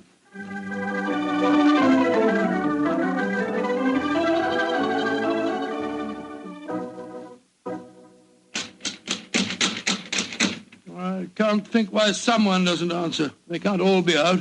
Well, while we're waiting, I think I'll tie the dog up to this tree here. I don't want my arrival to cause too much commotion. Quiet! Quiet! Don't you think perhaps we could try the door, John? Yes, certainly. It's a good idea. Hello. It's unlocked. Then let's go in, old fellow. Let's go in. Colonel Warburton? Colonel Warburton? Ellen? Ellen? What was the name of that butler fella? Hacker. Yes, of course, that's it, Hacker. Hacker! Hacker!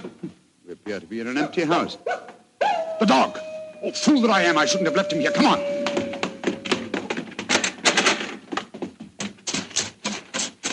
Ah.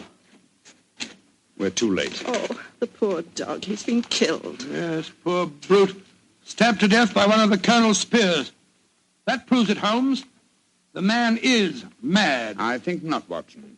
I think it proves that Colonel Warburton is a great deal more sane than some of the members of his household.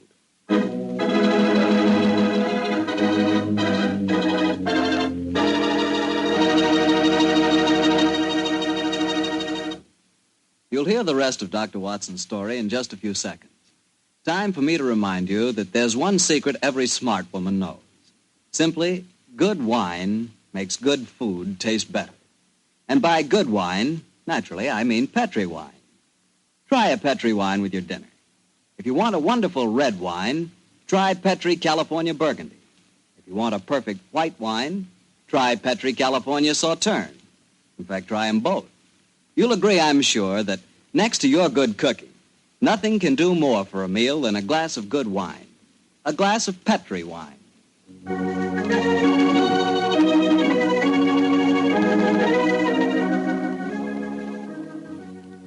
And now back to tonight's new Sherlock Holmes adventure, the story of Colonel Warburton's madness. Holmes, why are we heading for this barn? Seems to me we should be back in the house. Why, old chap? Found the house empty. Besides, I thought I heard. Shh. What is it? Listen. It's the same sound that Mary and I heard yesterday. Oh, once more, it's coming from the barn. Come on, Watson, but quietly.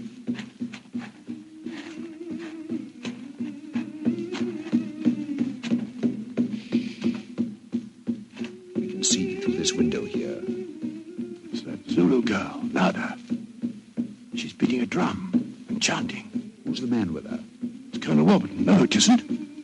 It's that servant fellow, Hacker. What in thunder's he doing here? Apparently assisting Miss Nada in some of her African mysticism. It's black magic they're dabbling with, just as the Colonel said. Let's go in and catch them red-handed. No. Stay quiet. We'll talk to them soon enough. At the moment, I feel it's much more urgent that we find Colonel Warburton. Come on.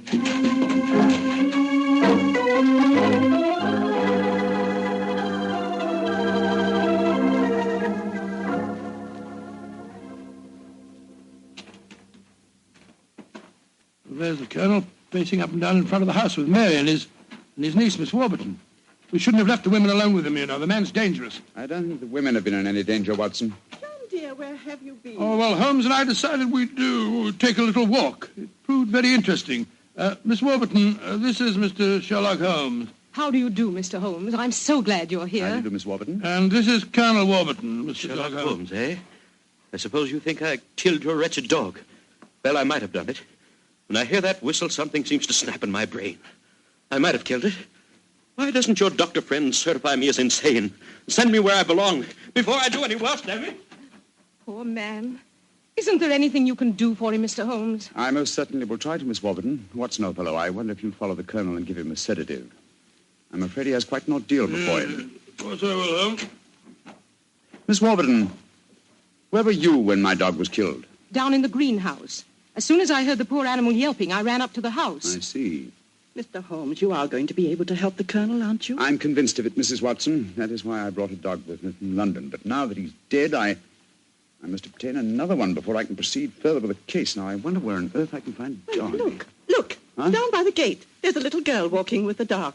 That's Sarah Entwistle, the daughter of our neighbors. Sarah, eh? Oh, excuse me, will you? Just a moment. Sarah! Sarah! Yes? Oh, Sarah. Sarah, my dear, what a pretty dog you have there. What's his name? It's a her. Her name's Boojum. What's your name? Holmes. Sherlock Holmes. Sherlock? That's a funny name. Yes, it is, isn't it?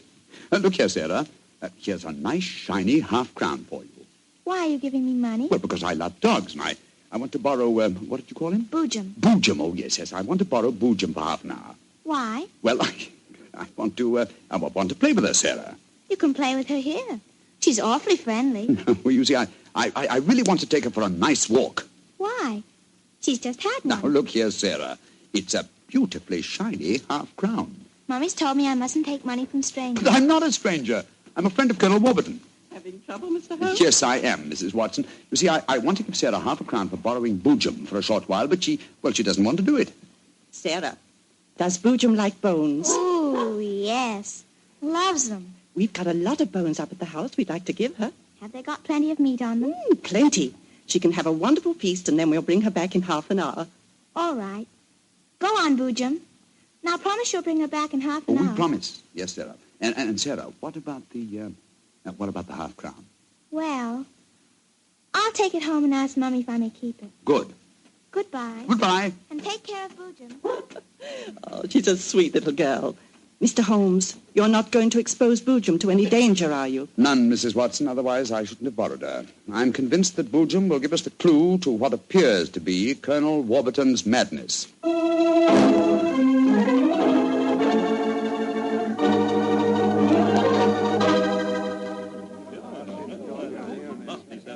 Now, let me see. We're all here. Miss Warburton, the Colonel, Miss Nada, Hacker, and the dog Boojum. Yes. Now, ladies and gentlemen, I propose to conduct an experiment. Before I conduct it, I should like to point out the chronology of the events in this case. First, Miss Nada arrived here. Mr. Holmes, you're not suggesting Please let me finish, Miss Nada. First, Miss Nada arrived here. Second, the Colonel first heard the mysterious whistle.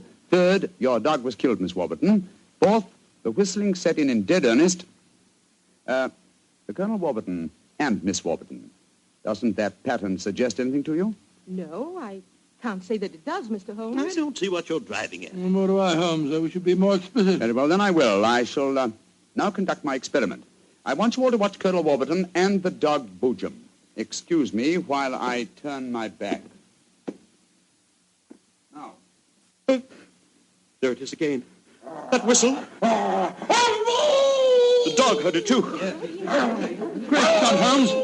What does it mean? It means that this wooden whistle in my hand is the answer to the mystery. The sound made by this cunningly designed instrument is above the normal range of pitch. You see, the Colonel has hypersensitive ears. But the dog heard it. Perhaps I should have said the normal human range of pitch. Then do you suppose someone has deliberately been trying to drive the Colonel mad? Of course, Mary. That's why the dogs were murdered. Whoever it was knew that a dog would give the game away. And it's not hard to guess who that someone is. Nada, this started when you came here. Is this your gratitude for the Colonel's kindness to you? Endangering his sanity with your evil black magic? That is not true. One moment, please, Miss Warburton. Miss Nada. Yes, Mr. Holmes. Dr. Watson and I watched you in the barn some 3/4 of an hour ago with Hacker. Were you engaged in practicing any form of black magic? No. I was praying to my old gods to save the Colonel's sanity. What were you doing there, Hacker? Don't tell me you were praying to old gods, too. Well, I used to be a chapel-going man, sir, but I don't know. No harm in trying something new, I always say. In any case, why should Miss Nada wish to persecute the Colonel? It might be for some tribal revenge. Oh, but that's ridiculous, Ellen. Her father and I were sworn blood brothers. Exactly, sir. No, it should be obvious. Who had a motive for making the Colonel appear mad? His niece and heiress. What do you mean? She has studied physics, you will remember, and so could know about supersonic research. Possibly she was afraid the Colonel might leave his estate to Miss Nada, and so wished him to appear insane and thereby invalidate a new will. What? In any case, I found this whistle in a drawer in your room, Miss Warburton. Ellen, how could you? I did it for your sake, to save you from Nada. She's just an adventuress, only you won't see it. Colonel Warburton, what action do you wish me to take regarding your niece, Miss Warburton? My niece?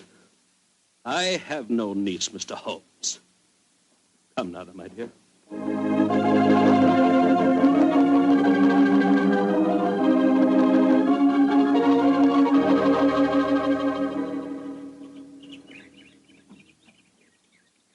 Oh, what an amazing case, Holmes. Mary, wasn't it clever the way Holmes solved it?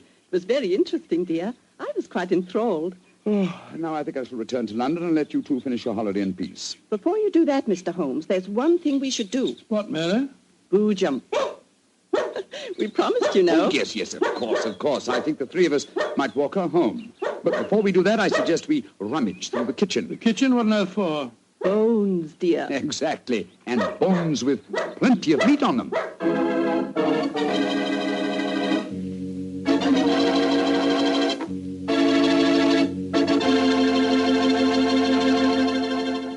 Say, Doctor, that was a swell story. And look, you mean there really is a whistle that only dogs can hear? I thought you'd ask me that question, so I've got one of those whistles to show you. There. Well, there's nothing unusual about it. Blow it, Doctor. Well, listen, Mr. Bartell, if I want you to come quickly, I don't just have to whistle. All I have to say is, would anybody like a glass of Petri wine? And hey, presto, there you are. Well, can you blame me? I know a good wine when I hear it. And Petri wine sure is good wine. It ought to be. The Petri family's been making wine for generations. As you know, ever since they started the Petri business way back in the 1800s, that business has always been family-owned and operated. So just think of all the experience the Petri family's gained. They've been able to hand on down from father to son, all they've ever learned about the art of turning luscious California grapes into fragrant, delicious wine. So whenever you're choosing a wine to serve before dinner, with dinner, or at any time, you can't go wrong with a Petri wine. Because Petri took time to bring you good wine.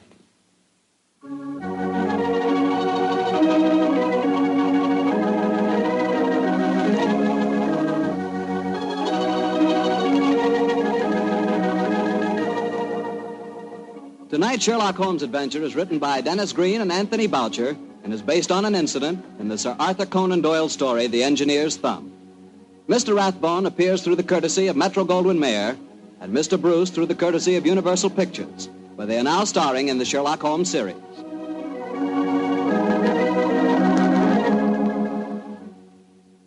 The Petri Wine Company of San Francisco, California, invites you to tune in again next week, same time, same station. Oh, the Petri family took the time to bring you such good wine. So when you eat and when you cook, remember Petri wine. To make good food taste better, remember... Petri